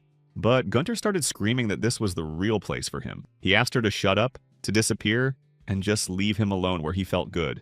She wanted to see if he was really happy there, but looking at his contented face, she realized how much Ian had guessed what he wanted. He had found his happiness. In that case, she decided she wouldn't bother him if he was happy. She didn't want him to blame her for ruining his best life one day. So she accepted it and pressed herself against his chest and declared that this was where their journey would end. She decided that if she was to die, it would be in his arm. In his dream, his parents offered him something his father had made for him to try on. He admitted right away that his sewing was far worse than his mother's. But still, Gunther looked at him and told him not to worry because everything he did was cool. At the same time, Aryan decided to confess something to him before they died. His parents immediately noticed that he had a change in his face, so they started to worry. But Aryan kept going. She reminded him that they had known each other for a long time. She admitted that someone had told her not to trust him, cursed him, but she still liked him. He managed to make her laugh. He'd hit Leonard first. When she told him about Reyno's constipation and his joke about it, which amused her, he started unclenching and clenching his hand as if he heard her well. And when she said about the rabbit he caught for them, which turned out to be very tasty, he smiled. She was lying on his chest and didn't see it. When everyone was tired and starting to lose hope, he always stayed true to himself and moved forward without question. Arian was insanely grateful to him for that. She was sure she wouldn't have gotten this far if it weren't for him, so she had no regrets. In her last moments, she finally saw him happy. Looking straight into his eyes, even though they were closed, she talked about how lucky she was. Lucky to have met such a wonderful man to light up her world. Finally, she decided to tell him what she couldn't tell him until now. She never thought she'd say it so late, saying goodbye. Hugging him tightly again, she said she was happy to have known him. She thanked him for coming into this world. His dearest words. After them, he seemed to remember everything as it had been. Memories of her with Renaud, Audrey, Leonard, and the others began to flash before his eyes. Everything else that had been in the illusions for him had faded into the background, and he couldn't hear anyone. He began to see only those who had spent so much time with them. When he realized that everything he saw was false, he burst into tears. But as soon as he woke up, he hugged Arian. He told her that no one had ever loved him. That's why he couldn't feel what it was like to be loved, and she understood. He didn't think he deserved to be loved because he couldn't even love himself. And she said again that she understood him. She'd been through it too, so she saw him as a reflection of herself, the closest thing he had to a soul. He was so happy to have her there to support him and understand him like no one else. They lay like that in his stomach, cuddling. Ian didn't know how they had both managed to wake up, but he was still sure he would wipe them out. After all, they were still inside his own body. No matter how hard he tried to squeeze them in his stomach, Gunther managed to break through his jaws with Arian. He just couldn't believe it. Unthinkable. Gunther paid attention to the indicator and realized that they only had 5 minutes to find his heart and destroy it as soon as possible. It was about time. He remembered that there was nothing in the main body part. That was how he realized where he needed to hit. Ian, on the other hand, didn't think there was any way he could handle him with one arm. At least he managed to get everyone in his stomach free. Audrey didn't understand what was going on. Arian didn't explain. She just mentioned that Gunther had woken up for them, and for their sake he was now climbing into that vampire's jaws, trying to find its heart. A true hero. There he saw his mother again, who didn't understand how he could do that to her after all. But he wasn't so naive anymore, so he hit her. Anyway, Ian's heart was hurt. Gunnar was amazed to see his real appearance. It seemed to him as if he'd been burned at the stake, and he was right. The men chained him to a pole and roasted him to a crisp. He was in a lot of pain because not everyone can take it easy. One accusatory sentence was enough to burn him alive, and then they just watched him scream and beg for mercy. The witch. Gunther didn't have time to listen to this. He suggested he tell the story to his friends who were waiting for him in hell. But the man said there was more to it. He said that even if Gunther killed him, it would not change the fact that people will lead themselves to the grave. He wanted him to cut off their tongues for slander. He prayed that he would cut out every single one of their tongues, so that they would never open their ugly mouths again. Gunther was tired of putting up with him, that's all. In the afternoon, they traveled on. They learned that they had less than 5 kilometers to Julius. Ronak tried to convince Audrey to dismantle Gunther's body. But she reminded him that they couldn't give up their illusions. But he could, and even willingly. So without him, their chances would be slim to none. She said that even if they didn't trust him, it would be proof of how hopeless people are. And she didn't want that. Besides, they couldn't attack him when he looked so peaceful. Ronak even envied him watching him cuddle Arian in his sleep. In the evening, they decided to continue their journey again. Gunther did not understand why Arian tied her hair up. She said she had always done it that way until that day. Now she thought she should go back to that hairstyle and asked him if it suited her. Rolling his eyes, Gunther admitted that she looked pretty cute. Audrey heard all this, so she let out a tear. She found it all quite charming. But the knight didn't like the way she acted. She decided to go back to the question she had asked him before. As their journey came to an end, she wanted to hear if he liked her or not. When he answered that he didn't know Audrey was glad, she realized that it was much better because he didn't deny it. Finally, he asked them to leave him alone. Ariane turned away and even blushed. Everyone noticed it, but she decided not to show them her face completely. It was all private. Ronak put his hands behind his head and noted that someone was having a good time, hinting at Gunther and Arian. At that moment, the wagon behind him just exploded. It was Denise, who had already collected quite a large number of wrists, but it was not enough for him. 10,000 couldn't collect themselves. He wanted to attack Ronak before he tried to escape. The guy immediately started yelling for any of his own to hear him. He was very lucky. Gunther showed up and pushed him away so he wouldn't get hit by a rock. Then he told him to run away quickly to survive. He's not a fighter. Dennis recognized his enemy Gunther. He even remembered blowing up his wrist once, and he loved the fact that he could take his new wrists. He was sure that this time the dead knight would not be able to escape from the place of his death. After saying that, he took the stone and prepared to shoot Gunther. Arian tried to lead the knight away, telling him that Denise was invincible, but he knew they couldn't just abandon the black wagon, they would need it badly. He said he would fight to the end until the winner was decided. He was impressed with the way he avoided the blow. He didn't realize what the trick was. Gunther admitted that he thought Dennis was very strong and didn't think he could beat him, but running, putting his back to him, was much riskier than a battle. To deal with him, he needed to see absolutely every move he made. If he could see where and how the blow was coming from, he would be able to repel it and counterattack. To do that, he had to face his death. Now he finally understood how to fight this supreme vampire. Tom liked his expression where he said he wanted to face his death. At this point, Denise picked up another rock to throw. Gunther was able to repel one stone after another with his sword. It seemed that at this rate he would be able to hold on for a long time, but not at all. Dennis had had enough of this game, so he decided to switch to heavy artillery, and when Gunther didn't expect it, he ran up to him and hit him with his fist. Naturally, he thought that this blow is fatal because the knight as if flew into space, but no, he instantly returned and pointed his sword at his head. But he didn't take into account that the vampire's skin is very thick and can't be penetrated so easily. As a result, Dennis managed to take his wrist in one move. Even with only one arm, Gunther did not give up, and while he was admiring his prey, he attacked again. However, Dennis reacted quickly and threw him aside.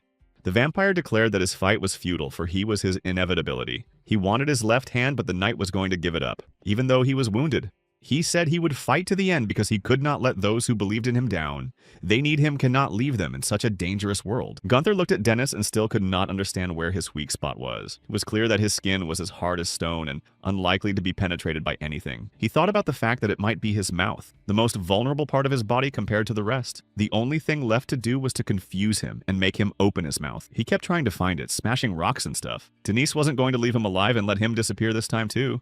No way. Suddenly, his gaze fell on Gunther's left hand lying on the ground. Seeing it, he opened his mouth and marveled at how beautiful it was after all. Then Gunther jumped on his shoulders from the side of his back. He stated that he did not mean that he was the one who was his death. Not at all. Then he looked inside. He wanted Denise to meet his death. He saw the face of a vampire who was just inside this very mouth of many brushes. The vampire even felt amused at his self-confidence. It was strange for him to hear it from someone who had willingly entered his mouth. Gross. Denise had stated that as long as he had the knight's wrists, he could nibble him to the bone, so he was still of the opinion that Gunther was finished today. However, the man disagreed with him. He noted that by the time he gets to his body, Gunther will have already had time to kill him. It was time to get down to it. The dead knight began to gnaw at the vampire, but he couldn't reach him properly. In the end, he had no choice but to throw him off himself. Gunther had nothing left but his head and chest. He still managed to get to the main man, and he managed to take those all-important bites, at the cost of a body. Dennis stepped on him and declared that this would not do. After all, he had to fulfill his norm. It was too early to lose, they weren't done yet. He noticed that Gunther had gotten stronger, and he thought he had found something much more valuable than his life. At that moment, Arian and Audrey came running towards him. Everything became clear to Denise. He said that one day Gunther will have to experience the pain of losing someone for whom he lives, and the mere thought of it made him very sick. He wondered if a dead knight could bear the weight of the pain that awaited him. Dennis just wanted someone to experience that feeling like him. As he began to talk about the pain he felt after the death of his child, his body began to vaporize. He just didn't have time, and it was dawn outside. Left behind on the ground was the very hand that he and everyone else had so desperately worshipped, the very wrist that had belonged to his child. Looking at it, Gunther admitted that for him, Dennis was indeed a difficult target, but Arian was still proud of him because he'd handled it. And when she said that he once again managed to survive, he corrected her by saying that he was not fighting for survival. But he didn't want to elaborate. With their battered wagon, they had to move on. Gunther tried to pull it as hard as he could. In any case, they had some distance to go. Audrey noted that a lot of things had happened on their journey, so they arrived later than expected. But they had arrived, and the end was near. They saw a hill and realized they had to cross it. Velvet said that Isabella was buried behind it, but Gunther was more concerned about who else was left of the vampires. Audrey remembered that they'd missed Linnell, but she wasn't sure she had any strength to fight. And Arian added that they didn't know about the last one. It was unknown how many blood marbles were left, but they were clearly short on supplies right now, and Julius with half a heart would be easy to defeat. Gunther looked into the distance and thought that after they crossed the hill, the battle with the vampires would end with the victory of mankind. The long-awaited ending. Suddenly he heard sounds from the other side. He thought someone was coming, and in large numbers, that is about 100 living heads. Arian thought it was impossible because it was still a long way off before sunset, and Audrey couldn't believe there could be so many inferior vampires. It was crazy, but it wasn't them at all. Gunther knew immediately that those footsteps belonged to an army, a human army. In just a minute, they were already visible to them. Queen Olivia immediately signaled her men to halt. She was pleased to meet the glorious hero of mankind, the dead knight Gunther. He wasn't so happy. He wanted to snap at her, but she shut him up, was willing to forgive him for the audacity of his accomplishments and contributions. Patrick, too, had decided to smooth things over and praise him. Olivia hoped they weren't too late. She had a hard time getting the troops together to organize supplies and prepare for the march. Everyone had been very surprised by this. She noted that until today they had worked hard, which was valuable, so now they were ready to take it all on, and they were allowed to rest. Audrey immediately objected, saying that this decision was unfair since they had struggled to get to this stage. Ronak was also against them interfering. The queen said she was aware of what they had been through. She wanted to reward them for all their hard work, in her own name. She wanted to convince them to back off, so that they would no longer watch their friends shed blood in an unequal battle. That was it. Ronak was outraged, not understanding how this could be done, and Audrey appealed to Gunther not to just stand there and finally defend their opinion. But for some reason, he was amused. This, of course, made the queen angry because it was not allowed to laugh at her. She ordered the knight to wipe that smirk off his face. He explained to her that whoever she ruined, whatever nonsense she did behind his back was none of his business. He didn't care about anything but his life and Arian's. Audrey, of course, wanted to hear something about the others because there were other people in the company besides the two of them. So he agreed and mentioned them. Olivia noted that she would not dare to harm the glorious heroes of mankind. She promised them a life free of suffering and hunger. And since she thought they had come to a common decision and they had agreed, she hoped that now they would let them finish Julius themselves. Gunther said that it was up to her, but for a long time he wanted to ask her something, namely if she was sure she didn't need him. It seemed to her that they wouldn't need him. Then he said he would only fight if she personally started begging him on her knees. But she continued to be confident in her words and said that the royal family members would not give up on them. If help was needed, she would ask for it. When evening came, he was asked if he was really willing to let her get away with it, and he saw nothing in it because the battle was already coming to an end. At that moment, he remembered Denis's words that sooner or later he would have to feel the pain, so he decided that they would not spill the bed again. Ronak was embarrassed by the fact that in the end she will go down in history and not Gunther, but he was even amused by his worries, because he did not do it all for the sake of history. Hugging Arian, he said that he only cared about his life and hers. Then with shouts came Leonard, who forbade him to touch the girl with his hands. Gunther was not happy to see the man with the weird chin again. He hoped that he was already dead, but the others were very happy to see him. Leonard immediately began to thank Arian for saving his life. He wouldn't have made it if it hadn't been for her kind prayers, only he didn't realize where everyone had gone. When he learned that they were the only ones left, he realized how difficult their journey had been. Nevertheless, everyone was amazed at their valiant feat. Heroes. He looked up at the sky and thought that his sacrifice had been worth it. He was pleased that he had made a huge contribution and that the loss of his arm had not been in vain. Gunther confirmed that it was worth it, but noted that his hand had a foul odor for a long time. This even hurt Captain Leonard's feelings, but still he asked Gunther not to be sad because no matter how the battle ends, the fact that they fought desperately will live in him forever. After all, it was they who had done the most important thing for the people. If it wasn't for their determination, the queen wouldn't have gotten this far on her own. They're very good men. Gunther wasn't impressed with his speech. He said he didn't care. He just took a boiled potato and broke it in half so Arian could eat it in peace. Leonard was disgusted. Later, he decided to ask Audrey if he thought something strange was going on between Gunther and Ariane. There wasn't.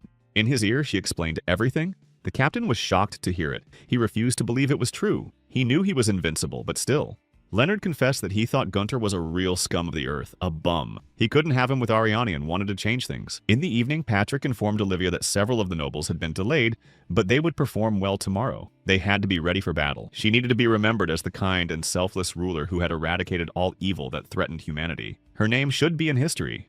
Patrick also reported that he had invited the best artists in the country to capture that triumphant moment when she would throw herself in front of the enemy. Meanwhile, Linnell came to Julius with her child. She stated that Rack's psyche is very unstable and he will not be able to stop fighting. That is, he will fight until the rising sun turns him to ashes. It was going to be very scary but definitely effective. Her question was just whether he wanted to use it exactly this time in this battle, but he knew that this was humanity's last army, their chance.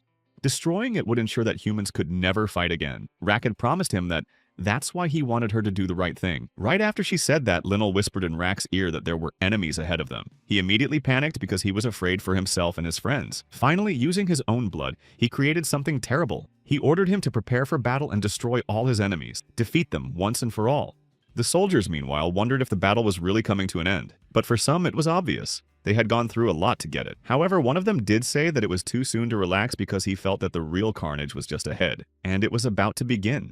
Everyone knew that whoever raised the flag of victory would change his life for the better. He would rise from the dirt to dignity in the blink of an eye.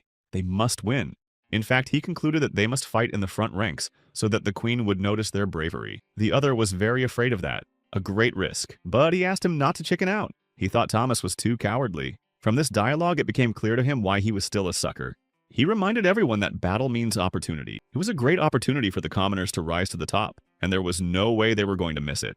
Thomas noticed that Igor was very strong in spirit, even envied him in a way, and he went on to say that the plan was to stay alive, and everyone would look at him and admire his feat. Thomas lowered his head down, deciding that it would be enough for him to at least survive the battle. At that moment, Patrick flew into the queen's room, saying that they were under attack and needed to run for cover. But she was surprised because she thought there were no more vampires. When she asked him what he looked like, he said it was someone in human form and couldn't say anything else. Then she was worried about the number of enemies. Patrick was confused, and Velvet, while everyone was in shock, was overjoyed. He only thought Rack was dead, but he turned out to be more alive than ever. And here he was. Rack Legion was one of the crazies the vampire had told them about. What amused him more was that the humans had an army of 2,000, though even that seemed pretty good to him. He was surprised that the humans had managed to gather so many people. Still, he doubted it would be enough. After all, Rack's army had 1,000,000 soldiers. When the people saw the darkness, they had to get ready. They had to gather at an emergency assembly point. Audrey ran to Gunther to warn him, but he reminded her of the Queen's condition. He needed her to beg him on her knees. Since she wasn't even on the horizon, she didn't need to. He decided to leave this battle to her. With Arian, he planned to escape from here. And Ronak understood him perfectly. He knew Gunther was incredibly strong, but even he couldn't handle an army of 1,000,000 vampires. Time to go. When he threw his backpack behind his back and was about to run, Audrey was surprised. It didn't make sense to her when he had time to pack his things. It was as if he had known in advance. Meanwhile, the soldiers had brought up the ballista and were planning to destroy the road leading to the camp. It was clear that the vampires were strong, but it would help them temporarily. After firing one arrow, they realized that they had no chance, since they were outnumbered. Their army seemed countless and immortal. A nightmare. They had to retreat, so someone had to take over and stall, but the army was already too close to them. Patrick tried to hurry Olivia along, showing her where to go while their soldiers held their defenses. He tried to keep his eyes on the Queen and keep watch, but something went wrong, and when he turned to her, he saw that the enemy was about to attack her. He was literally already in the air and was practically thrusting his sword in. Immediately, she clutched her eyes shut, ready for her hour to come. But she was lucky that Igor was nearby and killed the one who wanted to attack Olivia. He told them he was from the outer garrison. He finally managed to stand out and accomplish such a feat. The Queen promised to remember him. Impressive skills. But Patrick distracted her by telling her there was a valley nearby. The passage was narrow enough for them to hold off an army outnumbered.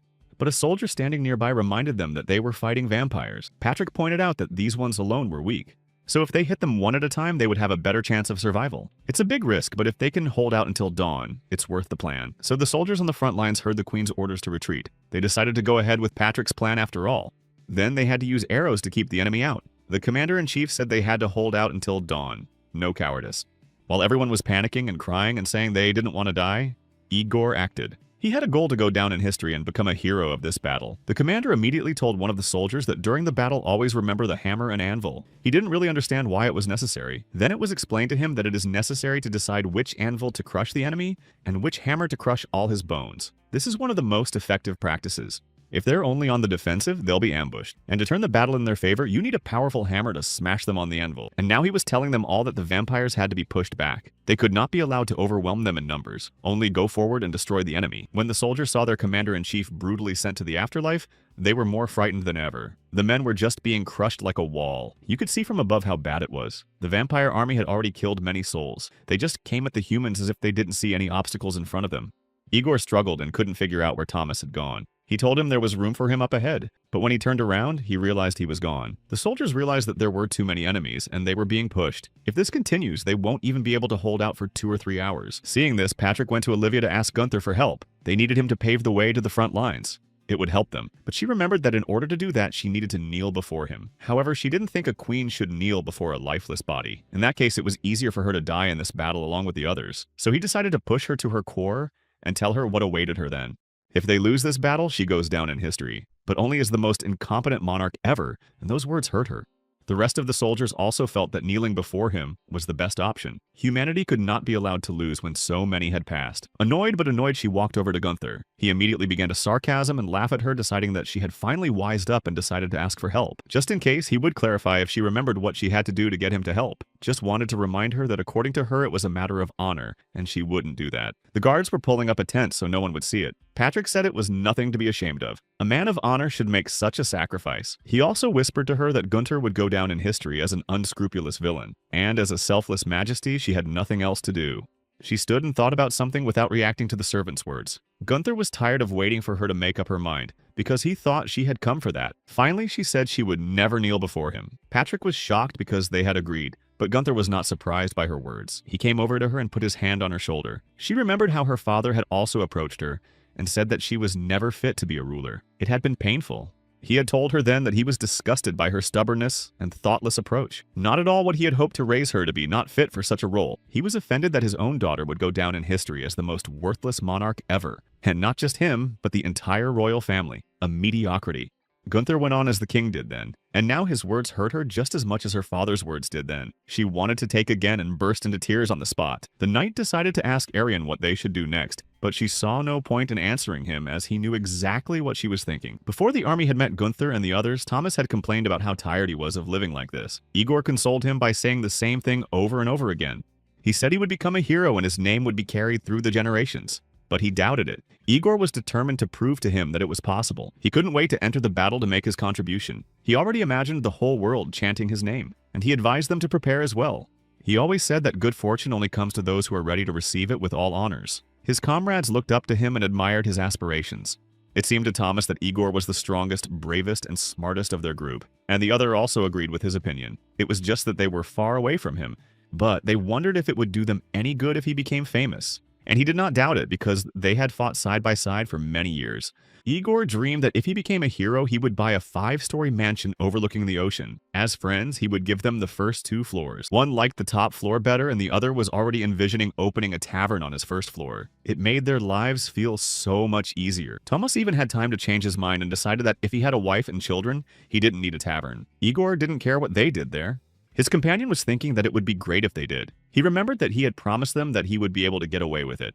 Igor remembered Thomas's happy face, but now half of it was gone. In a panic, he began to ask for help from others. He needed a doctor urgently, but since it was a battlefield, no one cared. On all sides, the wounded were also asking him to help them. When he turned around, he saw an army of enemies, voices everywhere, all crying and screaming. When he thought he was finished, which was quite realistic because he was literally trapped, Gunther appeared, as always.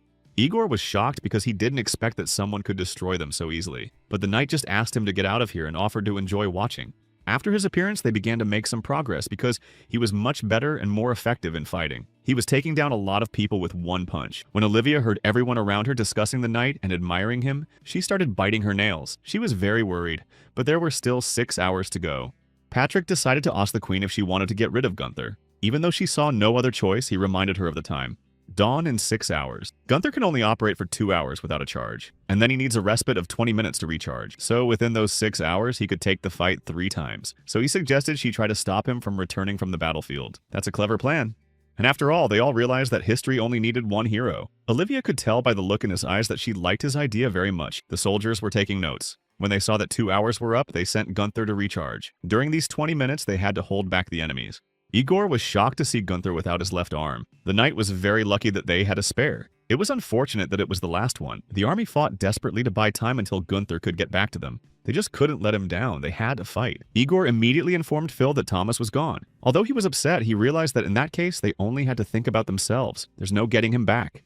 The human army, thanks to Gunther, was able to even the odds. That is, if they were squeezed in the beginning, now it's as if their numbers have evened out. That's great. How happy the soldiers were when the dead knight was with them again. They couldn't believe it had been 20 minutes. They were holding up well after all. Gunther was killing one enemy after another, which made it very easy for the others. Without him, it's unlikely they would have been able to fight for long. They would have all just died. Phil watched him and marveled at how excellent his fighting skills were. Meanwhile, another 2 hours passed. They flew by so unnoticed by them.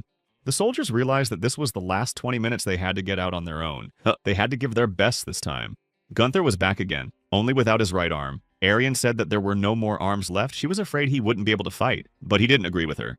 Igor looked at everything that was happening and could not believe that the end was near. All they had to do was wait for Gunther to recharge once more. After finishing off another vampire, Igor heard the knight tell everyone to move away and give way to him. Another 20 minutes had passed. A little more. In general, the order was given since there was only an hour and a half left to give the remaining enemies to the dead knight, and all others to retreat. Igor realized that Gunther is very strong, but still was sure that with such a damaged body, even he will not be able to reach the morning. We need them. But the captain insisted that they must retreat. It was an order from above. They were not to intervene until the knight had finished off all the enemies. Igor didn't understand their logic at all. Then he explained that they had lost many men in this battle. To win, they must not suffer any more losses. In the end, he did not understand what the soldier wanted. The captain decided to ask him directly if he wanted to die in his place. They would wait for that. The dead knight was risking his life for people like this. It was clear that he would die if it continued like this. It was very painful to watch. The captain kept telling them to hold formation and not to move. That was the order. They were not to move even a millimeter. Allegedly, if they went to him, they'd jeopardize the whole operation. Anyone who disobeyed would be court-martialed. They did everything they could to stop them. They said Gunther wasn't worth sacrificing their lives for. At that moment, the knight was already being attacked from all sides. He couldn't get up. Igor, remembering his promise to go down in history as a hero, decided to disobey the captain. He was taking a risk, so he couldn't just stand there and watch. They tried to stop him, reminding him that it was an order, but nothing worked. He didn't care about that at all. He just wanted to help the knight. The others also decided to follow his example and protect the dead knight. It's just that individually, not everyone could dare to take such a step. When dozens of spears were thrust into Gunther's body and he could not get up, the voice of the woman who raised him was heard. She wanted to know what he was doing. After hearing that he was at the center of the massacre, she decided to find out what had become of his thirst for revenge. She spoke of revenge against his parents and the world that had rejected him. It was hard for her to watch his pathetic attempts to fight for life. She couldn't understand how he dared to cross out all the previous years of struggle. And more confusing was what for the sake of a stupid girl or a couple friends. Taking him by the face, she declared that he had been tricked. They were using him like she had. For a moment, it was as if he had found that very body of his. This time, he decided to fight back. She thought he would regret his decision. A senseless sacrifice. He didn't care about anything anymore. He knew he had no chance of survival, so he was proudly ready to take the death blow. But they didn't. Soldiers came to his aid. It was hard for him to believe that someone had come to fight to protect him. After all, before, everyone had only wished him dead. He didn't understand why, but they explained that it was thanks for his battle. But he decided to stand up and show them how it really should be done. Gunnar declared that he'd fight all those bastards better than them, and this despite the fact that he was missing one limb and generally wounded. Human bodies were minced underfoot, guts scattered everywhere, the smell of blood, the screams of horror. Finally, dawn came. Rack closed his eyes as the sun began to appear. He sobbed because he'd stepped on his friend's brains, and they were no different from a pig's. A man died yesterday, Mr. Frank from the next village. He was in unbearable pain knowing they'd lost. Even the army stood still. The vampire agonized that he had failed. The goal had not been accomplished because he should have destroyed his enemies. He should have killed Gunther before him. With all his madness and the nonsense he was carrying, there was silence. Finally, the sun rose from the horizon, and the entire vampire army fell. The best day ever. While everyone rejoiced, Igor looked at Philly's lifeless body. He recognized that he had died in the last 20 minutes of the battle. He had just been stabbed in the heart. Igor cared if he had suffered. He was comforted by the fact that his heart had been instantly pierced by a sword, and there was great doubt about his suffering. The soldier recognized Igor as the man who first dared to disobey the queen and ran to defend the knight. Without him, they would have been doomed. In general, he found his deed impressive and wanted to meet him. He thought brave soldiers should be known. But Igor didn't need that anymore. Even though he had been telling his friends for a long time that he would become a hero, it had become meaningless. He tried for their sake, and in the end, there was no one to appreciate it. He didn't want to buy a mansion or anything, especially when he walked along the path lined with the bodies of soldiers. Immediately after the battle, Linnell came to Julius to tell him that Rack was dead. But he didn't have much to say to that. Humanity had won. Hearing the cheers of her people, Olivia became angry. From every corner, there were cries that they had won because of Gunther. He was their true hero. She decided to ask Patrick how it had happened. They all talked about the dead knight's exploits, but she was more concerned about why he was still alive. The servant advised her to temper her anger. He felt she owed Gunther a debt of gratitude for the contribution he had made to them all as a human being. Olivia reminded him that he himself had said that history needed one hero, so she'd get nothing if all the credit went to this dead knight. It seemed to her that Patrick was just like her father in mocking her. She saw that people like him and her father thought she was pathetic. Olivia held him. And to get her to let go of his face, he drew her attention to the fact that people were looking at them. One had to be able to hold one's own like a true queen. When she pulled away from him, Patrick bowed and said that he had always believed that the only ruler who could lead them was Olivia. She was the only one. He asked her not to worry about how she would be remembered in history. After all, she would be written by future generations, and he promised to take care of that for her personally. Patrick was determined to make the queen the wisest ruler of all. That is, he wanted to fulfill her childhood wish. So she ordered him not to leave her side. From now on, he was to be by her side no matter what. He understood her. In the afternoon, Gunther, Aryan, and Audrey climbed a hill. From there, they could see the place where Julius's beloved Isabella herself was buried. The place was beautiful. But it looked dilapidated, especially since it was the reason why vampires hated humanity. Julius was there. Velvet noted that their journey was coming to an end. He couldn't tell how exactly it would end, but he recognized that they had done a great job of it. When they were almost there, Audrey wanted to say something, but Gunther interrupted her. He said that with a body like that, he wasn't a fighter. It would be nice to just stand around. Before the next battle, a council was gathered to discuss a very important problem. If they didn't solve it, they couldn't kill Julius. It was clear that the problem was not simple, but they had to come to a consensus. Now that they had gotten this far, they needed to settle the matter once and for all. It was time to decide in which order they would march beside the queen in the final march. In fact, many had thought of this before. Some man jumped up and said that he would go first because his troops were the most numerous, and he was determined at once to denote that to Count Lancelot. Another objected, saying it was only because his soldiers were hiding behind the others, and he was the most invested in the food supply. A third replied that they were just lucky. If his barns had been intact, he would have contributed the most. He was the one who had the largest collection from his property. The woman condemned him for daring to broach the subject of money on the threshold of such a momentous occasion, but he reminded her that he had saved her father. She was about to lash out at him when someone shouted that they could have a duel, fight in the arena, and be done with all this bickering. It was starting to get a little rowdy, but the queen stepped in. She appreciated that they were all so eager to help her in the final battle. Dignified, Olivia reminded them that they were in a winning position, so now they had plenty of time. We could settle this quietly without fighting. Meanwhile, Linnell and Julius were in the very cabin near Isabella's grave. They were having a rather serious conversation. A question from the vampiress? Since Julius only had half a heart, he couldn't control the blood. Without it, the human army was impossible to defeat. Then Linnell suggested that he create more superior vampires. He replied that a pureblood could only turn 8 in a lifetime. He stated that he thought it was pointless to retreat. He wanted to stay here and spend his last moments with Isabella. He wasn't going anywhere. Linnell said that if things were going to go this way, she was going to have the baby. It would be blood he could control even with only half a heart. But Julius said that was impossible. Whatever she created, a vampire with a damaged heart wouldn't be able to control it. That was their nature. She could drink human blood and convert it into the compact, concentrated substance that was blood marble. She wanted to try it, to try to transform his blood, and then something he could control could be born. But he repeated again that the process was unrealistic. She begged him not to give up, because if they didn't stop the humans, humanity would suffer forever, so their victory would do nothing to help them. Finally, the day for the army to gather came. Patrick believed that world history would remember this momentous occasion forever. It was time to take command. This was to be their last battle. The queen gave the order to attack, and all her soldiers marched towards the vampires in one solid wall. The famous artist Castillo said he was mesmerized by the blinding glow of the ravishing armor and the clatter of hundreds of horses galloping. These sounds proclaimed to the heavens themselves that it would not be long before mankind would be victorious, and thus sealed the triumph into the earth. Olivia sat on the horse and thought of her father. She wished he could see his daughter leading an army of heroes in the name of humanity, and he had so little faith in her. She had become a true ruler, though before she'd always been a disappointment to him, a disgrace to the family, unworthy to sit on the throne, and that's what she's achieved. Her father was defeated and she would go down in history as the victor. She thought she would finally be a true queen. She would prove him wrong. Meanwhile, Julius decided to accept Linnell's proposal. He didn't think it would work, but there was nothing to stop him from trying, and so one attempt after another failed. She just couldn't even make a normal blood marble. It just dissolved. The soldiers were already breaking in, but Linnell still refused to give up. Even if their end came, they would at least try to make a difference. It's worth a try. The soldiers had already destroyed the front door and started to break through the one where everything was happening. The vampires were undeterred because they were trying to concentrate. At the last moment, Linnell managed to do what needed to be done. With pride, she held out the bloody marble to Julius. It was time to try it out. When people broke in screaming that they would destroy Julius, even somehow hovered at the entrance to the room. Something subtly separated their heads from their bodies in an instant. Gunther watched everything from the hill and somehow concluded that it was all over. It seemed to him that they really wouldn't need their help. He wondered if anything would change if Julius could control the blood. But Aryan had said that the higher vampires thought like humans.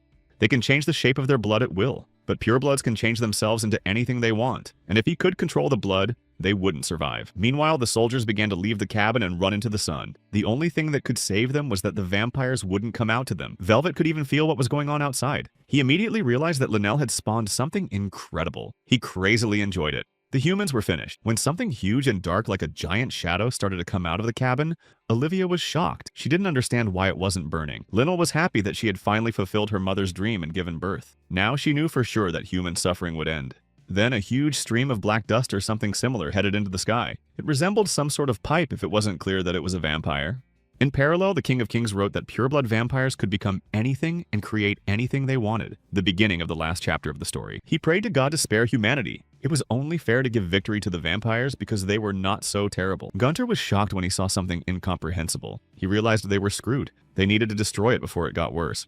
The soldiers tried to shoot at the creature, but it wasn't penetrating. But the queen still demanded that they do something, not just stand by and watch. She had already started yelling at them, reminding them that they had not come this far to surrender. At that moment, she was distracted by a soldier saying that it was changing shape. The queen looked at this soldier who had his head back. He thought there was no point in fighting. There was no chance that they could defeat him. He couldn't believe that people had spilled so much blood, argued with each other, and despised each other, all to be crushed by it. Olivia saw everyone running off somewhere and started to get angry. She demanded that they all come back and fight to the end, not run away like cowards from the battlefield. Suddenly, she saw Patrick running. Olivia immediately stopped him, saying that he should stay with her and fight together. After all, he had a duty. But he didn't think so. It was clear that they were all going to die here, and she was still playing queen. No one wanted to risk themselves for her. Then he hit her. She ended up standing alone in the middle of a battlefield about to be crushed, and so died the queen who wanted to be a hero on principle. Velvet was madly glad that it was over. He was impressed with the ending Olivia had led them to, a better end for the royal family. Audrey was shocked to see Velvet start doing things with his blood. She thought he couldn't control his blood anymore, but he didn't. He was amused at how surprised everyone was. He thought it would take him a lot longer to lure Olivia out of Bahal, but it had turned out like this. Gunther couldn't understand why he had to try to lure her out. After all, he could have dealt with her on his own, being a vampire after all, even if he was crazy. But he called him an idiot and said kings couldn't kill each other with their own hands. Julius gave him his word that he'd put an end to the bloodline.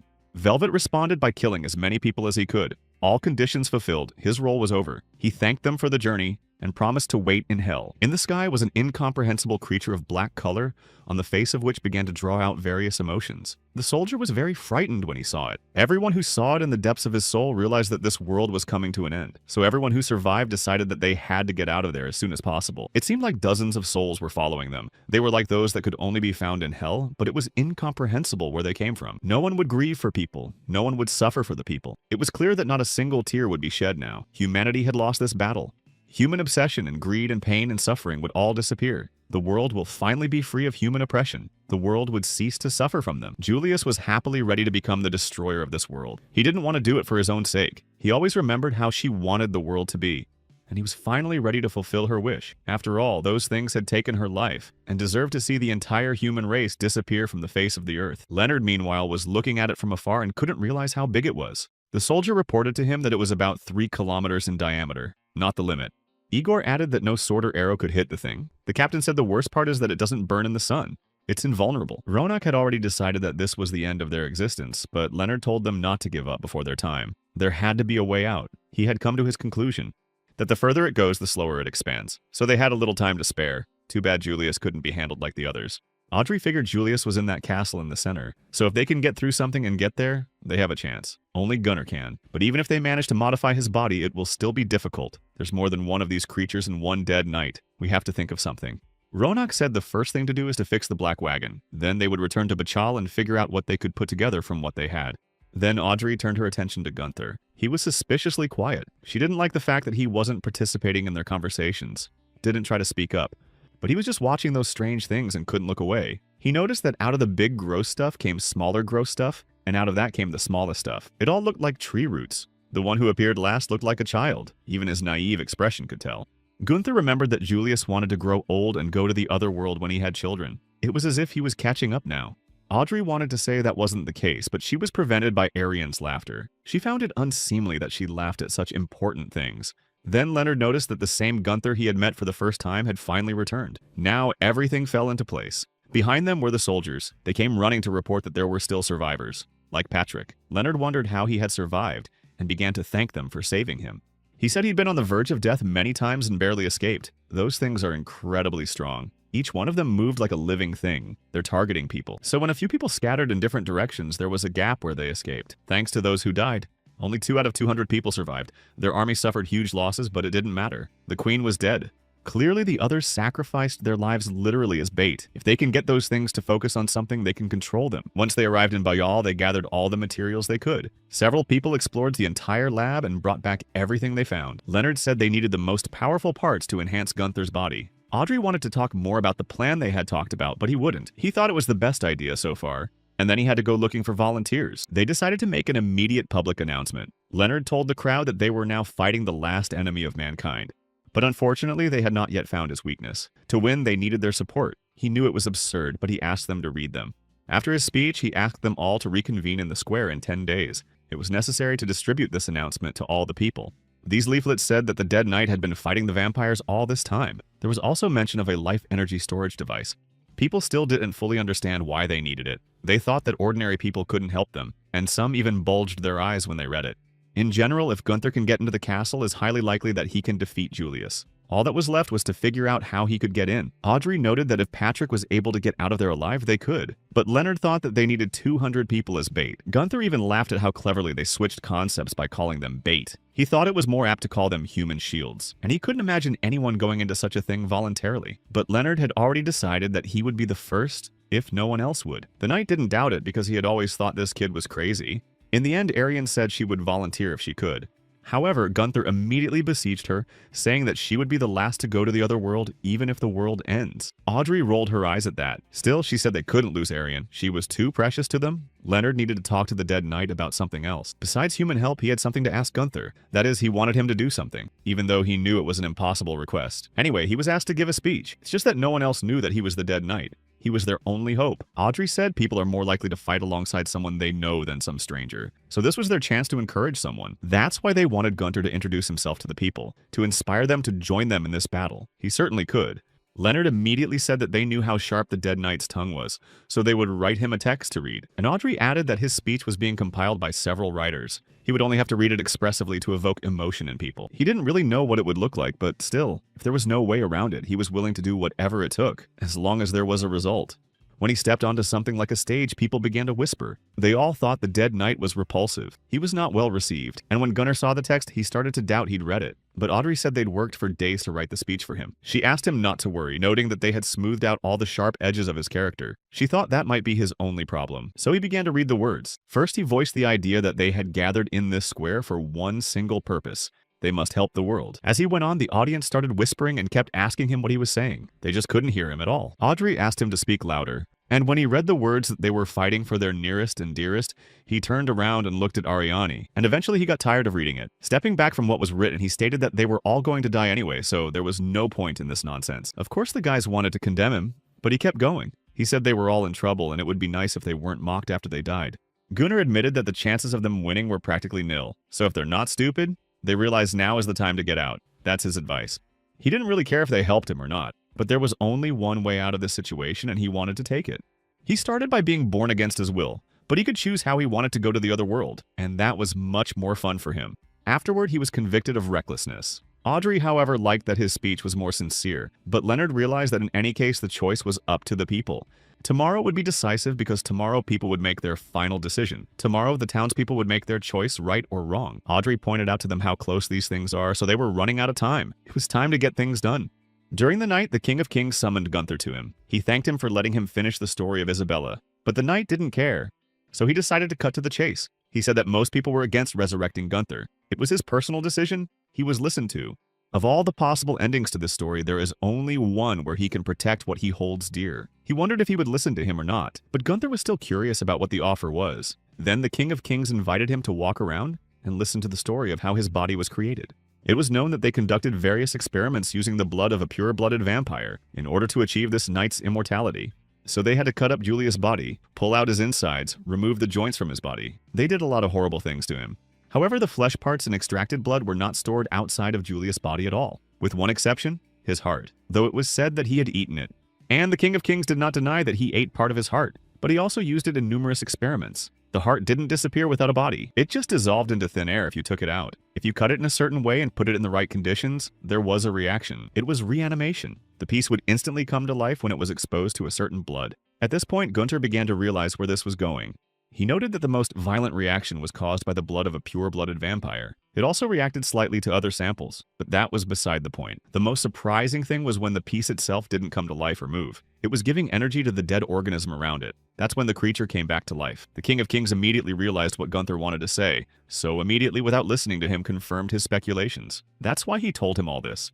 To make him realize that in his brain is a device that allows him to live, that is, revives him. And that device is a piece of that heart. It's the only piece left. And for the drive, they created something closer to purebred vampire blood. To control a piece of it, they perfected the human body. Though the King of Kings considered this as solid proof of their superhuman efforts in trying to become gods. Gunther was in complete shock because he had no idea it was so messed up. But that wasn't all that shocked him. He admitted that the number of people who sacrificed themselves was more than 126, as he was told about it earlier. The real number had been concealed. The number of bodies that had been used in the process of creating the drive in the last 100 years was 8,806 people. How horrible. Now he could tell Gunther that Bahal was built on their bones. A sacred place was presented before him. The dead knight was furious to learn this. That one laughed at the look on his face. He was even surprised, not expecting to be able to get such a reaction from him with this story. But it was a good sign for him. He wondered what would happen next if he had become a monster in the dead knight's eyes. He explained that if he killed 10 men, he'd be a hero. And if you kill 10,000, you can even become a king. Turns out all of human history was written on this template. No wonder. Then Gunther decided to clarify if he kills now the King of Kings, can he thereby prevent the death of 8,000 people? It sounded logical. but he thought it was foolish because there were many people in the world who wanted to ascend to the throne. But what was more important to him now was how the night's story would end. He was the only one of the kings who could wait for his decision and help him protect what was so dear to his heart. No one else would do that for him. Gunther was interested, so knowing that Gunther wanted to live and secure the life of his life energy reservoir, he offered to protect Julius. Just if Julius dies, the only source of eternal life will be this little piece of heart and Arian, so the next target would be them. But Gunther doubted that. He was sure that they could only be targets for him, although in fact he was very wrong to think so.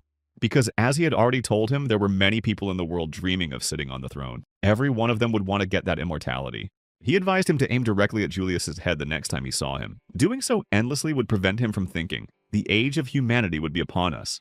He added that in addition to prosperity, he and Arian would be able to live happily without thinking about wars. He saw and understood perfectly well. The Dead Knight promised to think about it and decided to find out the name of this King of Kings. In all this time, he had never been able to ask him that question. He answered that his name was Hound, but Gunther realized that this is not a name, but a surname. He first tried to explain to him what he was asking, but then he gave up.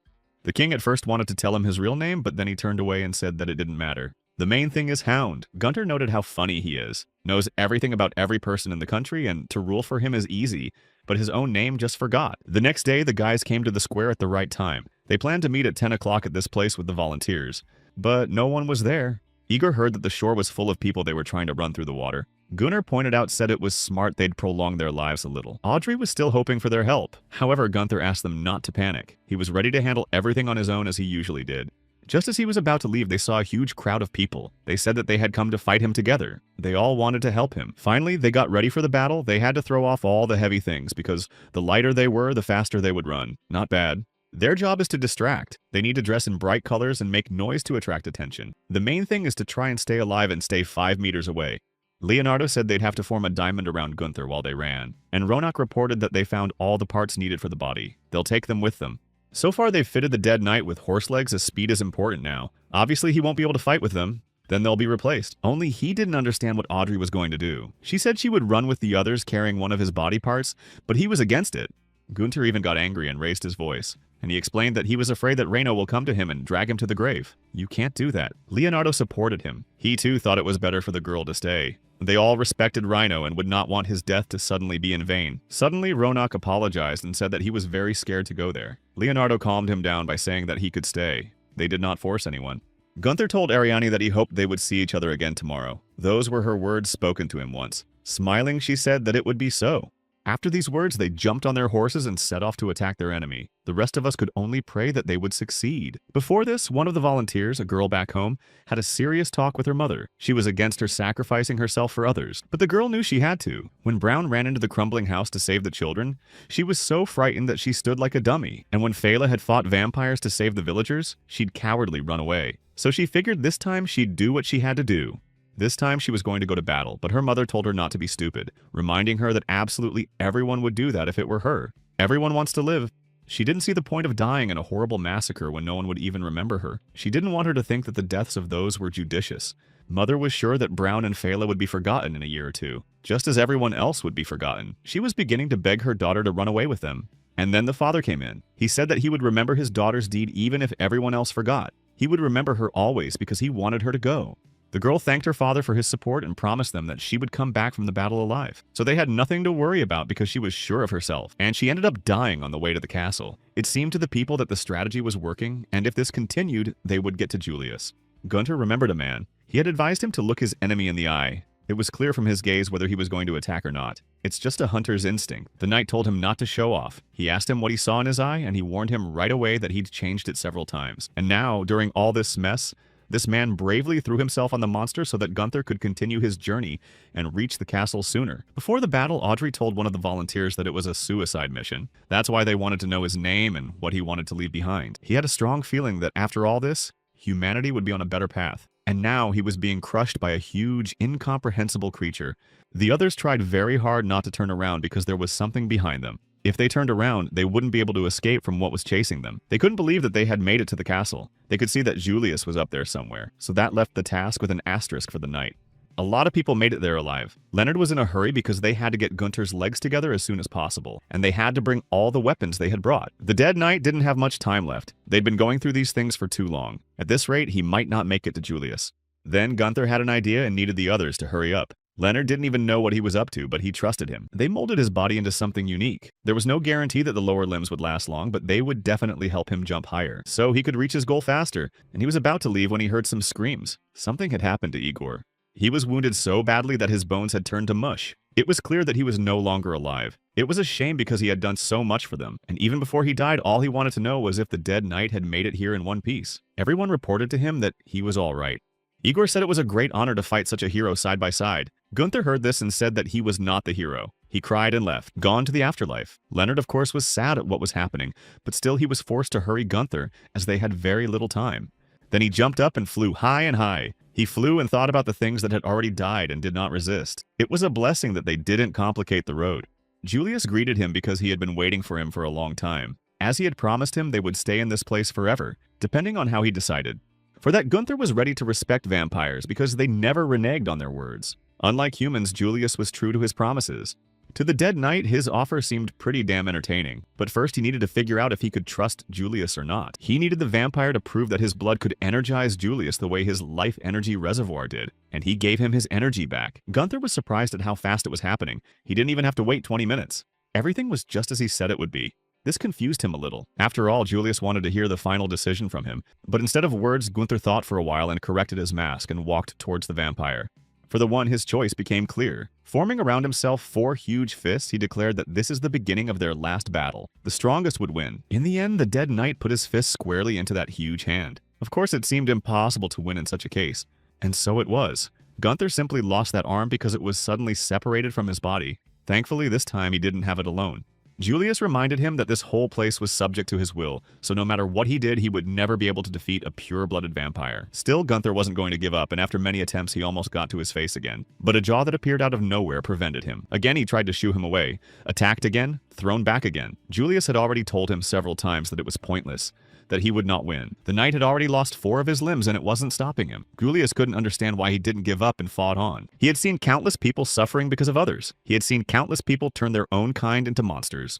And so he came to the conclusion that it was inherent in humans to hurt others. What he did specifically for them. He always thought so.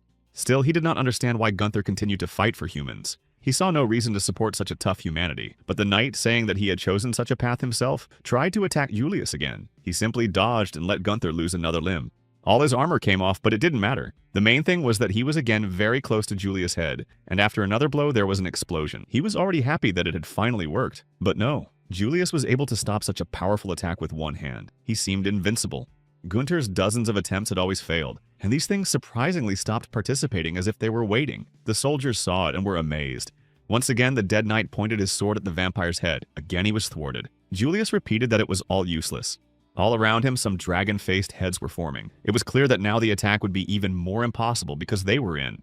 People heard the explosion and decided that it meant that the dead knight was now actively fighting there. Whispering began, because it was nice that he was there for them. A few dozen times, Julius repeated to Gunther that all this is pointless and useless. Once again, the huge hand fought back. The dead knight no longer had any limbs left at all but his legs. Julius was amazed how he still managed to fight him in such a state. The vampire had always wondered what one person could change. It was a question he'd asked after 100 of Gunther's attacks. Very difficult to understand. And yet he had come to a certain conclusion. In Julius's life, there was only one king who beheaded him for blood. There was also one woman who helped him. One knight who right now could barely stand on his own 2 feet. But he never gave up trying to stop Julius. Then he realized the meaning of his promise to Isabella.